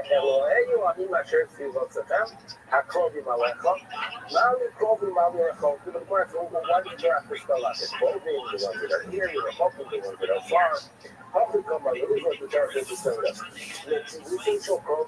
quote unquote, from the goodness of those, of your neighbor, you can figure out those that are far away. In other words, just as you know, the one right next to your neighbor, you know what he buys for it every day, right? You know how much he relies in it. You know every detail regarding what your neighbor does, and you know that it's worth, completely nothing. So to the Rechokim. So what do you see from it? That the violation of Avodah Zarah that's being spoken here about is with details. You know all the details of what your neighbor does, okay? My love, obviously, you know what your neighbor, you know what he's buying for his Avodah Zarah. So says good Maria. So for Rama, that is proof that the Avodah Zarah that's being discussed. When we are told that speech itself is an issue, What are we talking about? Where do you know the details? Okay. Who's next? Ravashi Yochai. Ravashi says the following: that if it's a person who's a newcomer to Avodah Zarah, he's in the Yachak, I'm going to start working Avodah Zarah, speech is nothing. But if he already has a record, if he's done it already in the past, so when he says I'm going to do so, he's never going to add it. So therefore, Ravashi Yochai says from Israel Kumar, he's done it. Once he's done it, and he says I'm planning to do it, odds are he's going to do it, and even the speech is a violation. The last answer, Ravina Omar, it's the structure sometimes that Mishnayos start off with giving us general information if you do it. And the Mishnah 2 says, by the way, not just if you actually perform Avodah Zarah, but even if you only commit by speech, that is a violation. So Ravina gives us the most basic upshot, so therefore, bottom line is we have Rabbi Yuna, Rabbi Yosef, Abaye, Rava, Ravashi, and Ravina all dealing with this question. Okay, now, next discussion, which was going to tie in a little bit, believe it or not, into Purim. Okay, a person has to go ahead, worship Avodah Zarah, not because he believes in it, but rather, he has a love towards someone and he goes ahead and acts as if he's worshiping, right? Or he does it in the era, fears, and this is probably more common throughout history, that they have no choice, right? They're living in Spain in the 15th century, they have to go ahead and worship some form for a Jew that Avodah Zarah, the era. Is that a violation? Is that one that they would get the death penalty? Right? Obviously not a good thing. That's the Avodah Zarah. Even though you're not really committing yourself and you don't really believe in it, it's a violation. You worship this. Bottom line is look to act. We worship, we bow to it, we dedicated the bell, we can restore it to market, we slaughter the animal, do whatever it is. Come on. He accepted it in his heart as being them. Okay? So that's my place. Abaye, Chaya. Rava says, Foto. Okay, so here we go. Omar Abaye, Abaye said, I can prove it to you. It's not Ha'oived Avodas Kochavim. Remember our Mishnah? The Mishnah starts saying, Ha'oived. Now, the language of the Mishnah start off with Ha'oived Avodas Kochavim, Oved, and then it gives details. And when you're already familiar with the question, what is Ha'oved? What is Ha'oved? If the details are given later. So Abaye wants to suggest that perhaps, my love, you know what it's teaching us? Echad Ha'oved, at first we introduce a case of someone that worships, supports, into some external love or Me'ira. So therefore, that's how he analyzes the extra word of Mishnah. And then it says, why should the that stands on its own, according to Abaye, used to teach you that even if it's Ne'ahav or Me'ira, that was included in the complete violation. What would Rava say? Really already answered that what Ha'oved is telling us is that you should know, regarding that it's done in how it's done. In other words, if it's dark of the cup, in other words, if they have some odd practice, that's how you worship it. So if you perform that odd practice, even if it's not shchita, even if it's not kabbalah zah, even if it's not halacha, even if it's not shrik, even if it's something that's very foreign, if that's how they worship it, you violate Avodah Zarah. That's how Rabbi Rothschild saw the word Kadatz ago regarding all of it. And that's why Rabbi said your proof Abaye is not really solid proof that Ahavo and Euro is included, because that word Ha'oved is specifically relating to teach you the idea that if that worship in a specific way, you violate Avodah Zarah by doing so. Now Abaye is not over yet.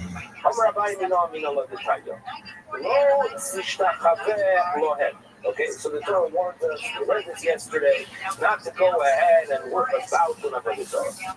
So here told, Lohem אתה משתחווה, בתור חוץ לבעל Avodah Zarah, אבל אתה משתחווה לא אדם כמוך. In other words, if you live in a society where you bow to people, right, you bow to people, I mean, we shake a hand, recently more we give the fist, whatever it is, every culture has their way of interacting with the point. if we live somewhere where bowing to people was the norm to show honor, it's not obviously a violation of Avodah Zarah.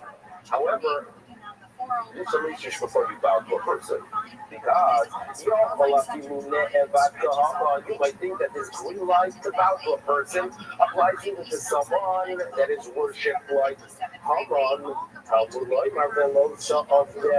Losa of them. So, and when it comes when we were little children, we were taught that the reason Mordechai would not bow to Haman was that he had a cross, which creates some difficulty that he had a cross of a Jewish boy that's going to be born a few hundred years later. But the Medrash does say that Haman did have an Avodah Zarah on him. That's the Medrash. The Gemara seems to indicate, on the other hand, that it wasn't that he had a necklace with this big blue, with this big Avodah Zarah, but rather he himself was worshipped. That's what the Gemara here on Megillah seems to indicate. But what we are told here, you're not mishtachave, you're not supposed to mishtachave the person that's never to Haman. And basically, we know from told here that you should know that the Jews, violated Avodah Zarah by going to Haman. Now, was going to Haman something that they really believed in? No, it was clearly Meira. And what is the Torah? The Gemara is using it, the Bride is using it as an example of a violation, even though it was Meira. So this seems to be what Abaye claims, that a person, that even if it's an Avodah Zarah, Meira, it's a complete violation. Okay? And nevertheless, it is mentioned here as a complete Avodah Zarah. So how's Rambam going to defend himself? Well, Rambam says now that sometimes an example does not mean that it's there with all the details of the example. All of the Bryce is telling us that, listen, if it's a person that's worshipped, don't bow down to Haman. Meaning, if you want to know an example of someone that was basically worshipped in a specific society, Haman would be an example. But that's not to mean that the Jews who bowed to him violated it, because obviously that was Meira. Yeah, the example is Haman as a person, the local Haman, but it's not a complete example. Yeah, he's the example of a person where the Torah is warning us that yes, you can bow to a person, it's a way of showing honor, but you only do it if it's like a Hazarah. And a perfect example of a person who becomes like an Avodah Zarah was Haman. The like a Haman, but the example is not true regarding all details. The Ilu, Haman, when Klal Yisrael never had to worship Haman with the Meira, the Haman, but here, when that Rice tells us that it's a violation, so Abaye is working very, very hard to try to find proof that even if you do something now on the Meira, it's a complete violation. So here is his next move. Omar Abaye, I can prove it from the Tanya. So, to understand the next move, a brief introduction, you know that there are many circumstances where people have to bring korbanos for violating the law unintentionally to shagir. Okay? That we're familiar with. Now, there are differences if it's an individual, if it is a kain kodol, if it's a melech, if it's a, kodesh. There are a lot of details that relate, but what we have to keep in mind is the following. There are situations that the specific korban that is brought, and it fluctuates as well, from the ego to the shigo to the bull, or to the Zarah, and it's a community, it's also the bull and also the goat. There is a difference, because some of them, the violation of doing something unintentional is only with the he'elem davar, okay, he'elem davar, and one of them is a shigigas ma'isa. So two we have to be mindful of to appreciate the message here. Shigigas ma'isa he'elem davar, okay. Shigigas ma'isa means an action that was done unintentionally. So if a person at home on this table, there is a piece of fat, and he thinks that it's regular sugar, and he eats it, and it's chaleb, shigigas ma'isa, okay? Shigigas ma'isa. Now, then there's something called he'elem davar, when the matter itself was concealed from you, which indicates that there was some kind of intellectual mistake. That you, in other words, that you had a question, a halakha question. You're a scholar, go through all the post-skins, and you come to a conclusion, but you made the wrong decision, and then you acted. So in such a situation, where you did all the research in the world, and you're a great Talmid Chacham, and you made a mistake intellectually, and then you act, there you have a Ha'el and Davar with the Shividas mindset. Okay? Now, for the communal korbanos that are brought, if the Sanhedrin make a mistake, obviously there you have to have first the Ha'el and Davar and Shividas mindset. Now, what about a Kohen, Gadol, a Kohen Mashiach, we don't Kohen Mashiach, because we're dealing here with the Kohen on a higher level status during the first temple period, when he became a Kohen Gadol, when he was anointed with the oil that was concealed later. So that's the word. Kohen Mashiach is basically a Kohen Gadol. So here we go. This idea. Kohen Mashiach, that is Kohanim.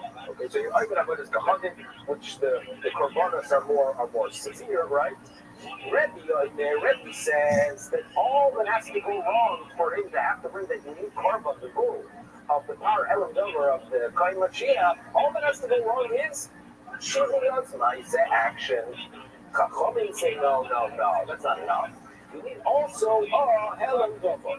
Okay? That's the disagreement. Now, although they disagree there, the Shavim should disagree with Yachim. They do agree that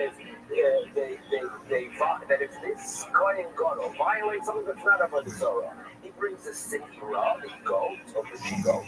The Shavim and so they agree, Shavim with the Hashem Tovah, then Hashem Tovah is not brought. Okay. Now, what's relevant for us is, we mentioned here Shividos Ma'aseh. What are we mentioning here? An action that was done by mistake regarding Avodas Kohanim. How do you make a mistake with Avodas Kohanim? In other words, when it comes to a product, I made a mistake, I thought it's something else. What exactly is a mistake with Avodas Kohanim? What's the scenario? If he sees a shul, and in other words, he thought it's a shul. In other words, kasova. He goes ahead, he walks by this magnificent structure, and he says, wow, this is such a beautiful shul. He starts worshiping. Right, next thing he knows is that the whole house is Mamash Avodah Zorah. You cannot say that that's a Shigos Maisa, because what's in his heart? What's he bowing to? We don't worship shuls, by the way, right? Even the most beautiful shul in the world. We're worshiping the Rabbi Shalom. So obviously that cannot be a case of the Shividas Maisa. It must be. The Choza Alberta, you saw some kind of statue of the king, right? And he bowed to it. Now, that also is problematic. If you really accepted it as an entity to be worshipped, it's not a show gag. Amazing. If you did not accept this entity, it's garnished like moving. So therefore, Abaye argues that the only scenario could be possible. Ella, here we go. It must be Avo and Yira. It's Avo and Yira. In other words, he made the mistake, right? He lighted up his Quran, meaning from Allah or the fear of man, and he thought, so what would be a mistake? He thought that it's permissible, and therefore that would be a scenario that it is a showcase. So if it would be amazing, that would be the real Avodah Zarah. Hey, Abaye has proof. Okay? It's talking about a person who said, God is permissible. Wait a second, that's a hell of a God. The answer is that the Lord can answer that something that is in tomorrow is that the Rabbi is going to tell us that there's a difference between Oimer Mutar Legamre and a person who thought that some things are permissible and some things are prohibited. But that will leave for that Sabbath days. Thank you for joining us. Everyone have a wonderful day. And we should go to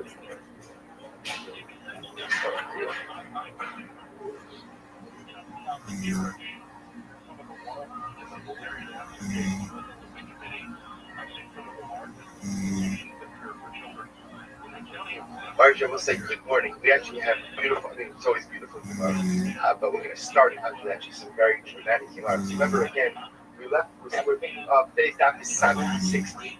We're picking up Old Testament for this 15 on here. We're taking up 2, 4, 6, 8, 9 lines up in the bottom of the also remember again, we share this morning that we'll be this month, sponsored by Satan's. In honor of the month of Elul, you have to show us Satan's father. She was also dedicated this morning by Ari, Melissa, and Scott Morgan. This was a bit unfortunate with Dr. Yaakov Marsh, Yaakov, Ben Geta, and our Talmud came together with multiple ladies, so we'll have that very beautiful. So also remember again, we saw yesterday, Gemara said that Adam Arisha being Gan Eden did not eat meat.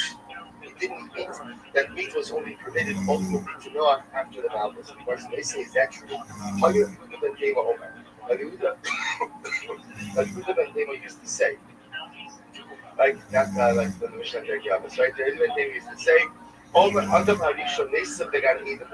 Listen to this, by the way. You want Adam Harishon was living in Gan Eden, he was sitting in Gan Eden. V'hayu malachim hasharis tzolin lo basar, u'misanin in lo yayin. Adam Harishon was sitting in Gan Eden. What happened? He's sitting there. The malachim are roasting his meat. The sanin in lo yayin literally means like sifting his wine. In other words, they were straining his wine. So Adam Harishon was sitting in Gan Eden. The malachim are manish tending him, roasting his meat, going ahead and straining his wine. But that's Gan Eden, right? So the Gemara says, Hitzitz bo nachash, v'ravit bo. The Nachash saw all of the honor that was given to Adam Harishon, and became jealous of him. So we'll say, what do you see from here? You see where the Adam Harishon is eating meat. That means before they were looking at us, it's amazing. Plus, on the Ras HaYorin and Hashamayim. So the Gemara says, that was the case. Where did the meat come from? The meat came down from Shai. In other words, Adam Harishon never slaughtered an animal. So the meat that he ate was meat that came down from Shabbat. So the Gemara says, so is there such a thing as meat that comes down from the heaven? What does that mean? Meaning, why don't you go ahead and say that he slaughtered an animal and meat comes down from the heaven? You're supposed to listen to this. In Yad Reb Shimon Chalafta, Reb Shimon Chalafta was one time traveling on the road. Pagu bo hanach aris. He ran into a couple of lions. The Habukanam were roaring in his face. Amar, Hakfirim Shadulatar said the Pasuk, the lion cubs literally are crying out for prey. The Hisule Tarti Atmasa. There was two pieces of meat fell from the heavens.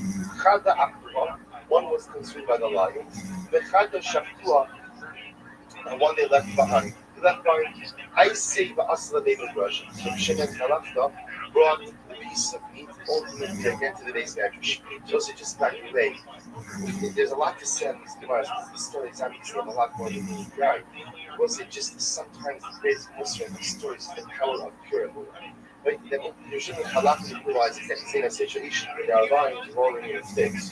There's absolutely no way to address this situation without the emotional Olam's intervention. Sometimes when a person reaches the level of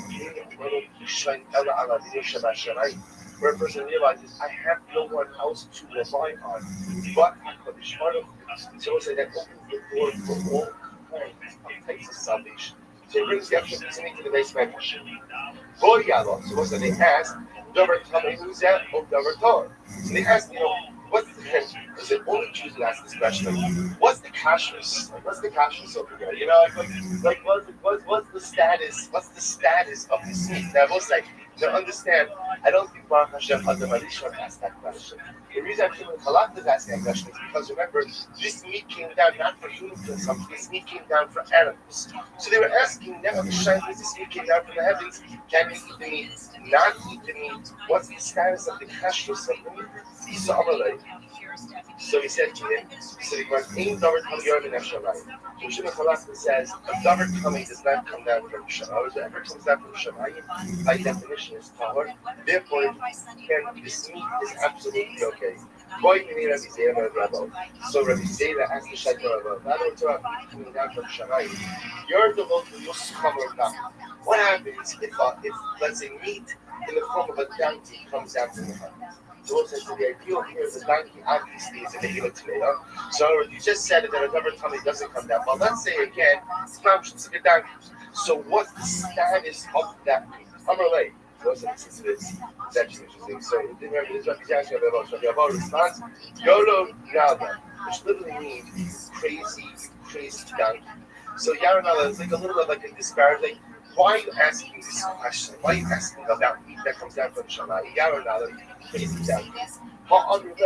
We've already established, we'll say that impure things do not come back to the Shammai. So we'll say, so it's anything that comes from HaKadosh Baruch Hu, by definition, is Talmud. So on a very practical level, again, it means eating the meat. It comes down to Shammai, the next is okay, the kashrus is okay, it's fit for human consumption, it's fit for animal consumption. We'll say, but again, the take-home message of the Gemara is ultimately, well, the take-home message of the Gan Eden is to understand what Gan Eden is about, is that the devotion provided for our needs. that once upon a time, man did not actually was suffer about his parnasa. Man was doubtful about his income. It was taken care of by the Ribono Shel. That was the Gan Eden. So therefore, if your parnasa is taken care of by the Ribono, it doesn't mean that you sit back, and have someone talk crazy to you about it. But what it means is the Shema takes care of your parnasa, so you're able to focus on other spiritual endeavors in this world without worrying about your income, which we know it would be an incredible bracha for HaKadosh Baruch Hu. It's something that's concerned with the halakha. When a person has truly HaKadosh Baruch Hu can do and does anything, it opens the doors for all types of salvation. Shimon Rabbi Rothschild.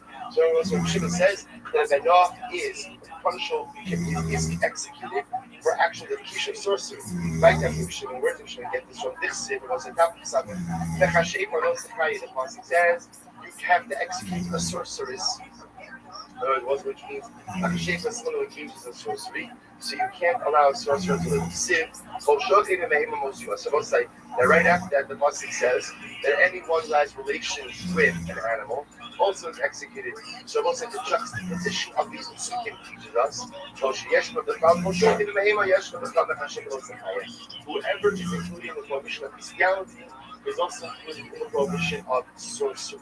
So since Bnei Noah are included in the prohibition of bestiality, therefore they're also included in the prohibition ultimately of sorcery. The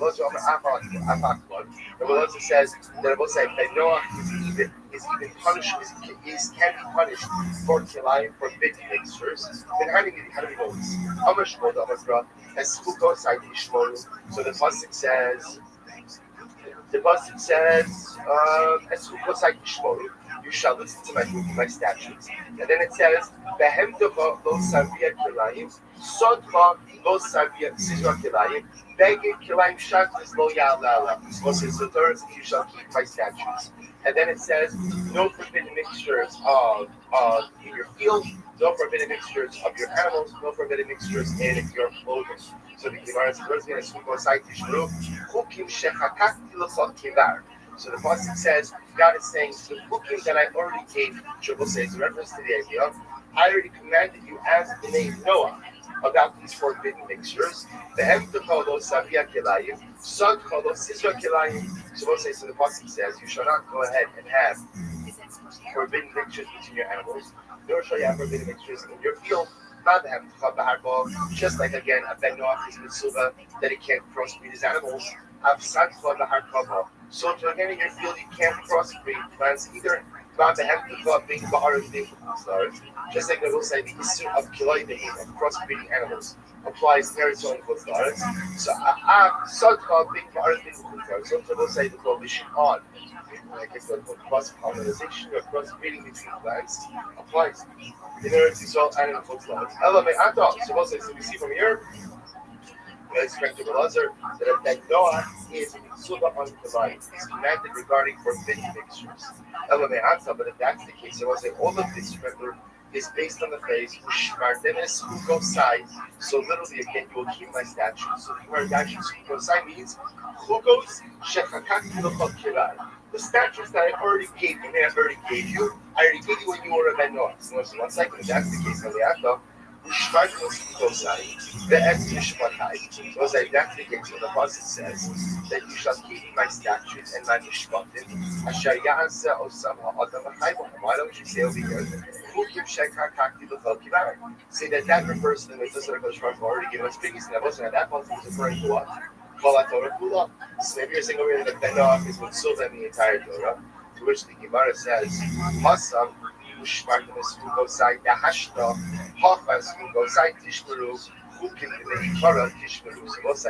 the Gemara is saying it's two different phraseologies.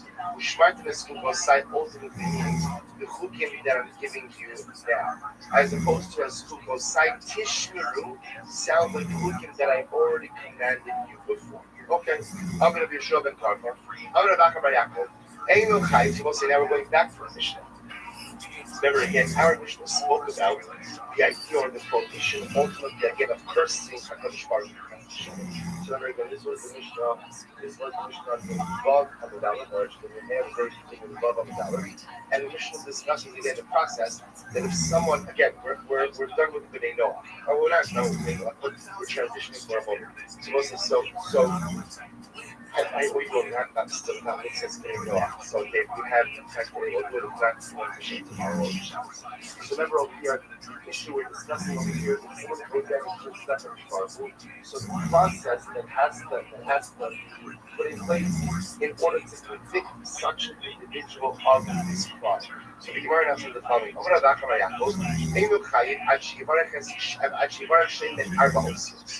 Rothschild says that a person is responsible for cursing HaKadosh Baruch Hu if they use the four-letter name of God. Yud Hey and then Vav and Hey.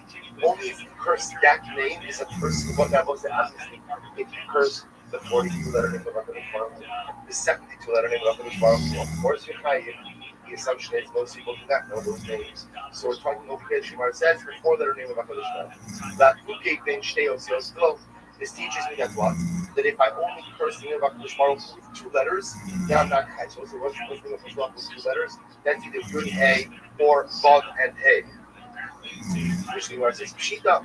That's obvious. The Mishnah says Yaki Yossi as Yossi. So everyone will say the way the Mishnah leads to the fact that somebody curses God is the lashon of Yossi. Why Yossi? Because Yossi is four letters. Yossi is four letters. So Yossi is supposed to represent Yud Hey and then Vav Hey. So the Gemara says, okay, that's why the Mishnah Dafki uses Yossi, right? As to show me that I'm only a person, only I curse the name of God. That's four letters. Which the Gemara says, now the name of what I thought. Maybe Yosei was just a generic choice for the Mishnah. The Mishnah doesn't want to say that somebody actually cursed the name of HaKadosh Baruch Hu. They just choose to insert a different name, which we know refers to the name of God. But I would have thought Yosei is just, generic. But don't, it's not specific, which the Mishnah says, no. The Mishnah purposely chose Yosei. Why? Because it's four letters. So the Marami is into the fact that one is the Italian for cursing the name of God, is one curses the four-letter name of HaKadosh Baruch Hu. You could have there are those ultimately who explain. Shame ben Arba Osios Nami Shame. So we'll say, so in a different version of this exchange, Rabbi Yaakov says, oh, you see over here that what? That the name of God, the four-letter name of God, Yud Hey and then Vav Hey, is a proper name of HaKadosh Baruch Hu. To which the Gemara says, Shita, that's obvious. Yaka Yossi as Yossi. The Mishnah Dafni uses Yossi, which is four letters. Now the Tema, I might have thought maybe from the Mishnah that you only chayiv for curse the name of God if what? If you use the 42-letter name of HaKadosh Baruch Hu, Umil Sabahanu Dinakad, and Mishnah is not specific in its choice of Yosei, Kamash Malot. So bottom line, the only time a person is chayiv for cursing HaKadosh Baruch Hu would be is if they curse the four-letter name of Hashem. So if they curse some type of king, what are the descriptive names of a God? Or they curse Hashem. So let's remember again, Hashem, these are not names of the Baruch Hu. Only if a person curses Yud Hey and then Vav Hey, but they're responsible ultimately again for Mevarek Hashem for ultimately cursing the Hashem. So let's remember again, the Mishnah then said that after they adjudicate the case, if the judges find the individual guilty of going ahead and cursing the name of HaKadosh Baruch Hu, so what do? The judges stand up on their feet. They rip their clothing, they tear their clothing, and they can't cleanse the tear.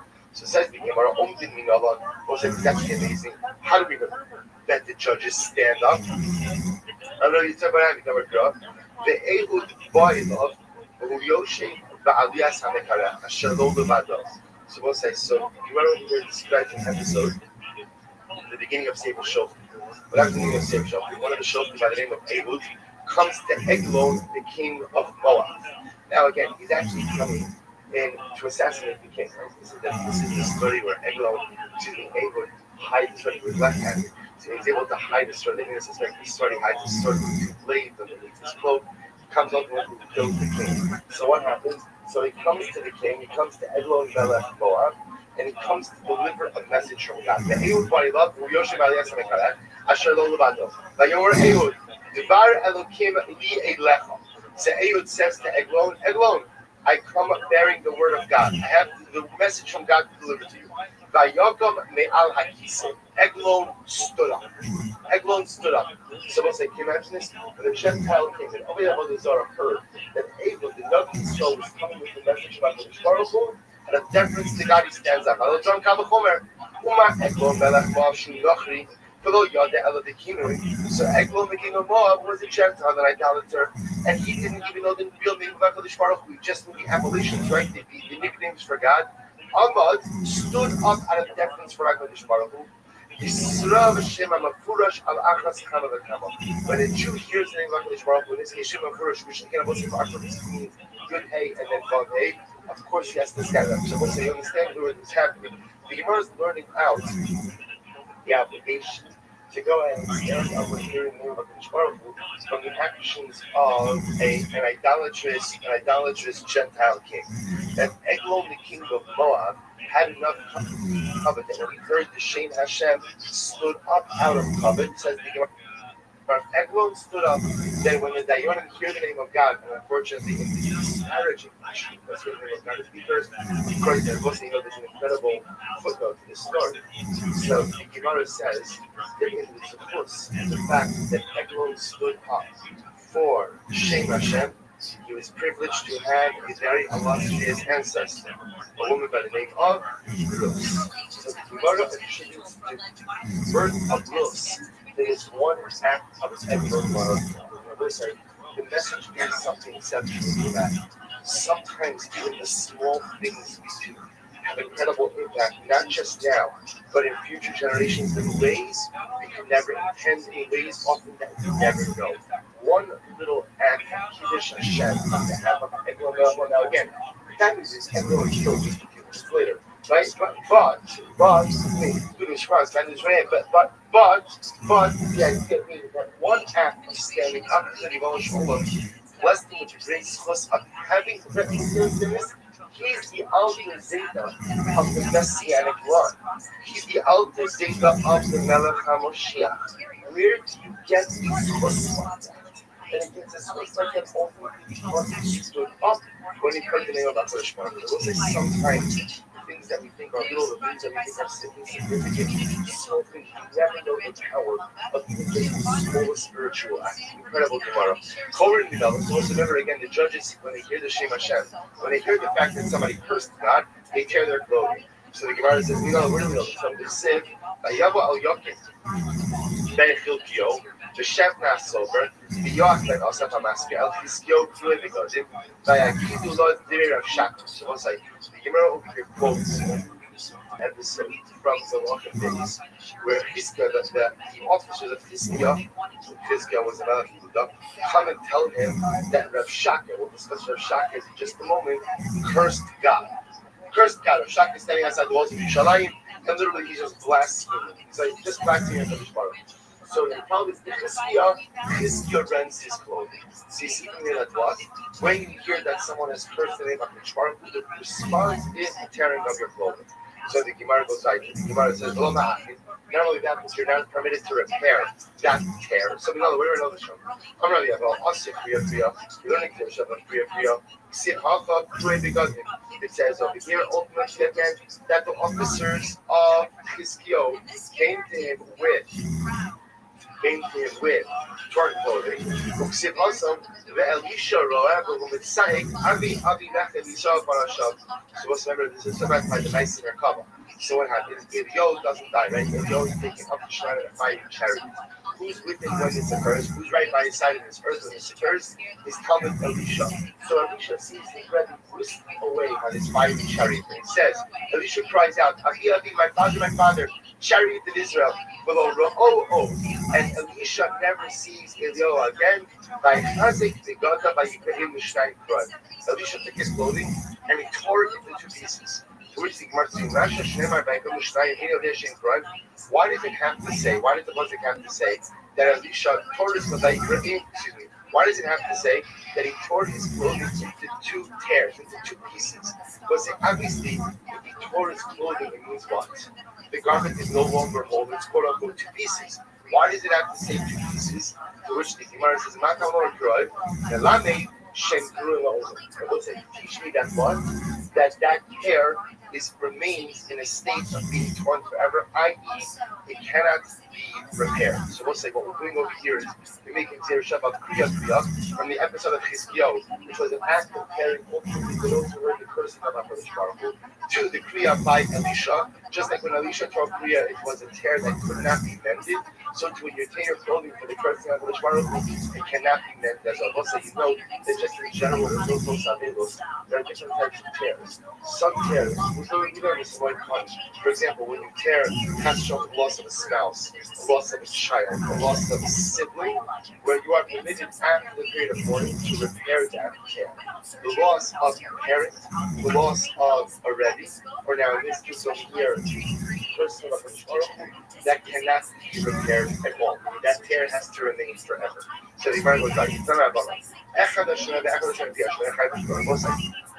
whether you hear the actual cursing of God or you hear it secondary. So when you hear the person cursing HaKadosh Baruch Hu, or someone tells you that you already cursed HaKadosh Baruch Hu, chayiv the clothing, you chayiv to tear your clothing. Listen, that witnesses are not obligated to tear their clothing again when they retell what happened. Why? Because they already told the first time when they actually heard the person cursing. So you're obligated to essentially tear the first time you hear that. It's either when you hear it in person or you hear it told over by someone else. So as you retell it, you're not chayiv to tear it. I don't understand. Even if they turn when they heard it, when they're retelling it, they should be chayiv to tear again. Because the mice they were hearing it, which was Hashbaz looks like it says, Vayikishma Melech Yisrael Dira Shaka, Vayikras Bigadam, is what the Pasuk say. When Yisrael heard the words of Rav Shaka back from God, tore his clothing. Hamelech Yisrael Kara, the Amo Karu, what do you see from here? Yisrael Hamelech tore his clothing, but the other officers did not. Why not the Mosai? They didn't. Why? Because they already tore when they first heard the actual blasphemy of Rav Shaka. I'm Rabbi Rothschild. Hashem's going to be a holy Kohanim. And it's actually very interesting. If someone hears Ovid Kohanim, the first HaKadosh Baruch Hu, you are not chayiv to go ahead and tear your clothing. Right? The income of Rav Shaka. So what about Rav Shaka? Right? Rav Shaka, the pastor was a Gentile, and you have to get into their clothing. Yisrael Mumer. Rav Shaka was actually Jewish. And again, he was Yisrael Mumer. He was a Jew ultimately who left the fold and joined the Gentile voice. That was the Shmuel. A Lord Allah Hashem, you could know about ultimately again, we always Kriya, because it's what we learned before. When we hear someone curse the Shem Hamikhan, ultimately again, the unique name of HaKadosh Baruch Hu, as opposed to a king, as opposed to our scripted names of God, we will only tear Kriya, ultimately again, on the unique name of HaKadosh Baruch Hu. Now, okay, Kinu, it's easy to exclude Kinu as a like the names that we have like Hashem or like God. These are not names of God. You're also that it's a whole discussion. It's a whole discussion about what is it that funny. Right? Because there's dollars of God we trust. So besides the fact that generally your money is happy, let's say just in general again that those names that mean God is not the Jewish name. That's a key. But for example, when we have to be careful with this, you shouldn't say Shalom Aleichem to someone in the bathroom. Like, you shouldn't say Shalom Aleichem or Shabbat Shalom to someone in the bathroom. Like, but you shouldn't talk in the bathroom and say, wow, that's but again, you don't say Shalom Aleichem to someone. Why? Because Shalom is the name of HaKadosh Baruch Hu. So say, again, it's now, but okay, in any event, the Gemara says over here, completely, whatever, completely, this also, Rabbi Chia argues on both of these points. We'll say first wise line. Rabbi Chia. Hashem has come to Zeh. Eno Chayiv the Grah. We'll say Rabbi Chia says, if you hear an Askara, if you hear someone go ahead and blaspheme HaKadosh Baruch Hu, or someone curse God, you are not chayiv to Kriya today. So the Gemara says, we'll say, Shev Ata Omer came, because if I had to tear Kriya every single time I heard someone curse God, we'll all be walking around with torn clothing. So we'll say, Gemara saying it. This actually is a very sad statement. What he is saying is that the reverence that man has for God in today's age, so we'll say, this is a good 1,000+ years ago, but the reverence that man has for God in today's age has suffered such a blow that if I had to tear Kriya every single time somebody's going to go to curse HaKadosh Baruch Hu, If you walk around with torn clothing, the Gemara says, "Shame fine." So the Gemara says, "Miman." So who are we talking about over here? Meaning, who's cursing God all the time? Who is here concerned about? Ilema, Israel. If you want to start talking about Jews, that Jews are cursing God all the time. So the Gemara says, "Me pikiri kolehai." Most like as Jews, we might have our problems, and sometimes Jews are way a little bit, sometimes we walk down a little bit. But a Jew is never going to lose his way in such a way that he's always cursing God. That's not a Jew's not going to do. Elo Pshita, they only do love it. Rather, must be he is talking about the Gentiles. They're cursing God. Yishem HaMeyuchad, and if we're talking about again, that it's a Shem HaMeyuchad, that you only hide for cursing God if you use the specific name of God. Me, Kiburi, to Gentiles, for the Shem HaMeyuchad. Elo Lav Bikimuri. Rather, again, it must be that the Gentiles are cursing God, but they're using a descriptive name of God. Ushmanina, Bisman Hazel Udalo, on the Ikara Chayiv Shmanina. Once you see from the point of Bechia, that it used to be that if you were to hear a Gentile curse God, even if it was just using a kinu, you would take your clothing. But unfortunately, because this behavior has become so prevalent, therefore we no longer take Hashimi Omer Ani Afani Kamal. So once going back to the Mishnah, so the witnesses are testifying about a certain individual who cursed HaKadosh Baruch. So what happens now? The first guy gives his testimony. The second witness says, I agree with him. Like, I second everything he said. So the Gemara like Shmamina, Afani Kamal Kasher B'dinei Mamre B'dinei Nefashos. So we'll say, what do you see from here? See, under normal circumstances, what we would say, is what happens to happen in Eidos. In Eidos, both witnesses are obligated to give a full account. A full account. Right? So Rabbis, so Rish Lakish says, what do you see from here? You see from here that a second witness could say, ditto. My second witness could say, like, I agree with everything he said. And we see that apparently this type of edus works both by financial testimony and by capital cases. So it's like, however, again, under normal circumstances, the Rabbanon said, even though the Oraisa works when the second witness says ditto, when the second witness says, I'm with him, yet under normal circumstances, Chazal came along and said, no, that's not enough. You have to go ahead and what? You have to go ahead and repeat your testimony, Bila Bila, word for word. But yet over here, what happens? The Rabbi say over here at the end of the day, because you don't want the second witness, you don't want to repeat the first person all over again. Therefore, we judge the case in accordance with biblical standards, which allows the second witness to say, Ani. Please say that apostle, because if you want to say that such a testimony is not good, how can you go extra testimony? How can you execute a person based on that word? They make the Oraisa, the second witness is not obligated to recount the entire testimony all over again. Rather, they're just simply able to say, I agree with this. Under normal circumstances, we make him recount the entire testimony because that's one of the ways in which we ensure that it's telling the truth. But apparently, in this case, where someone cursed HaKadosh Baruch Hu, we don't want him to repeat this testimony entirely again. And therefore, after he says Amani, we accept this testimony. The Gemara goes like this. I'm sorry. Bashlishi Omer Afani Kamo. So what's that? The Mishnah said, and the third witness can also say Afani Kamo. I agree with the first two. Stomach Rabbi Akiva, the Makish Gimlushan. So what's that? The Gemara says over here that our Mishnah reflects the view of Rabbi Akiva. Rabbi Akiva actually points this out that the second Smakis discusses the idea that essentially, again, a testimonial unit is looked at as one entire unit, which means that if you have a group of three witnesses who come and one of them is disqualified, then what? Once part of the testimonial unit is bundled, the entire testimonial unit is bundled, even if you have two remaining witnesses.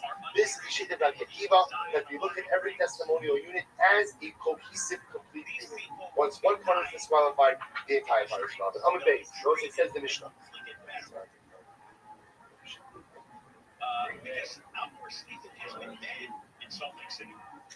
Like, how old are we? So now we're going to talk about liability for idolatry. A person worships idolatry, we'll say, under what circumstances are you chayiv? So one who worships the idol. Now again, that's a generic term which the Gemara is going to discuss. That kind of is a or you offer up korbanos, or you burn something for the Ovi Muhammad. Or you offer up a wine libation.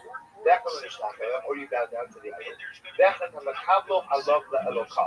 Or you go ahead and you accept, you make a declaration, you accept this idol as you. So if you do any of these things, you have officially worshipped idolatry and are chayiv. Assuming again, if somebody says to the idol, "You are my God," so a verbal acceptance of this idol as one's God, as a deity, all of this is idolatry. However,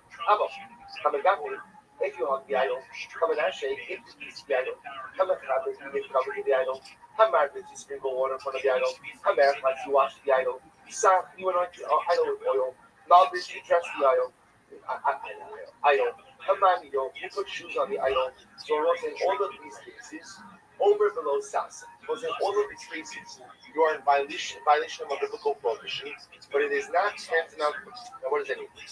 You've worshipped idolatry in a biblically prohibited way, but not in a way that would get you the death penalty. Again, we're going to define all of this tomorrow. I know that Bishmo, so if one goes ahead and makes the nether in the name of the idolatry, Vamakayim Bishmo, or one swears in the name of the idol, over below Sasi, one has violated a biblical prohibition. Hapoer Atzmo Lebal Poar. If somebody defecates on Baal Poar, Poar Atzmo literally means to uncover yourself. He defecated on the idol. They both say that's the way you worship Baal Poar. He's defecated on the idol. Both say it sounds like a very even Avodah Zarah is still treating the idol with respect. What's the shot over here? So let's say something interesting. We'll explore this more. It's not much more, but we're gonna so. But Soloveitchik actually has an interesting insight over here. He explains that if you think about it, so the truth is it's not so far off. Meaning, the way that what we are about or began is people recognize that there's godliness even in the basic biological functions of the body. I will say, we recognize this also. I mean, it sounds crazy to us, but what do we do actually answer? We make a bracha every single time we go to the bathroom. Make a bracha every single time we go to the bathroom. So it's because there's a recognition that when the body works, it's a recognition of the One's involvement in my life. Baal Poar obviously took this to an inappropriate, abominable extreme. But it's just in general, you always see always because everything comes from Adam Arishon. Adam Arishon was a monotheist. All the offshoots of Adam Arishon, everything that's in the world of spirituality, somehow has its roots in Avodas Hashem. Because often what ends up happening is it's taken to an illogical extreme. Shabbos says it's an incredible musr in spirituality. When spirituality is not rooted in a Mesoretic framework, it goes in all kinds of inappropriate directions. People could invent and come up with all kinds of craziness, all the Shem Shemayim, all for the sake of heaven, all with the most wonderful and really heartfelt motivations. But if you are not rooted in the strict framework of the Surah, you end up with Baal Poar. Incredible idea. So the Gemara says, if you defecate on Baal Poar, you're chayiv. Why? Because Zohi Avodosa. Because they will say that at the end of the day, because that's where you worship the idol. Hazorik Evan Markelis. If you want to throw a stone at Markelis, you're chayiv because that's there. So we'll say, what's Markelis? Markelis wasn't Avodah Zarah where you would take 3 stones, 2 and 1. That's the idol. It's actually a very utilitarian Avodah Zarah. Anywhere, it's everywhere. You can take it with you. So you do 2 stones. I'm not condoning it. I'm just saying that it's just interesting how you see that some of these Avodah Zarahs also evolve because of convenience. It's just fascinating. So Markelis is the way you construct the idol is 2 stones on the base, 1 stone on top, and the way you worship it is you throw stones at it. You throw bowling up, right? So you see, I was thinking more like at the carnival, you throw the stone down. In any event, the point is, what the mission is pointing out, will say is, the mission is pointing out 3 different things. There are certain types of objective, what we'll call spiritual forms of worship, for which you are chayiv if you do for any Avodah Zarah. You offer up a korban, you go out and you sprinkle wine, you bow down to something. Those are objective displays of worship for which you are chayiv. Then again, there are other types of forms of worship where you will not be chayiv in a capital way, but you will be chayiv in daraisa. And then there's a third category of what we'll call worship-specific practices to Avodah Zarah. So, for example, we'll say if you were to defecate on Markelis, right, you would not be chayiv for that. Why? Because that's not the form of it. Even though defecating on an idol is a form of idolatry, that's only the Baal Poar. That's only the Baal Poar. So to do that to a different idol, ultimately, you would not be chayiv. So think about it. My Ekara always shows it. So what do we Mishnah begins by saying? State, bro. Yeah. He's noticing, he's seeing the stuff because he is dangerous. One of the most dangerous, and I'm not talking physically to women, one of the most dangerous comedians out there right now is a guy, I think you know what he does. Yeah. I talked to some people that are pretty close inside to the deep state, and they told me the same thing. Yeah, Jordan, you've been talking to people. Yeah. Jordan knows people in the deep state. I just, just chill. I mean, yeah, you're right. Because you don't go too far. No, Right? No, because then you're gay. Yeah, I know, right? I fuck some people in deep state some men. You know, fucking guys in the deep state. Oh, really, dude? Wait, I was deep in the deep state. Mr. Whole Foods is gay. I loved him, and he's also the head of the CIA. So, all right, we've got to. Yeah, that's all it does for this week. All right. Thanks. Tune in next week. Bye. Ti worship the idol, the number of way you hide, back on the Sabbath, back on the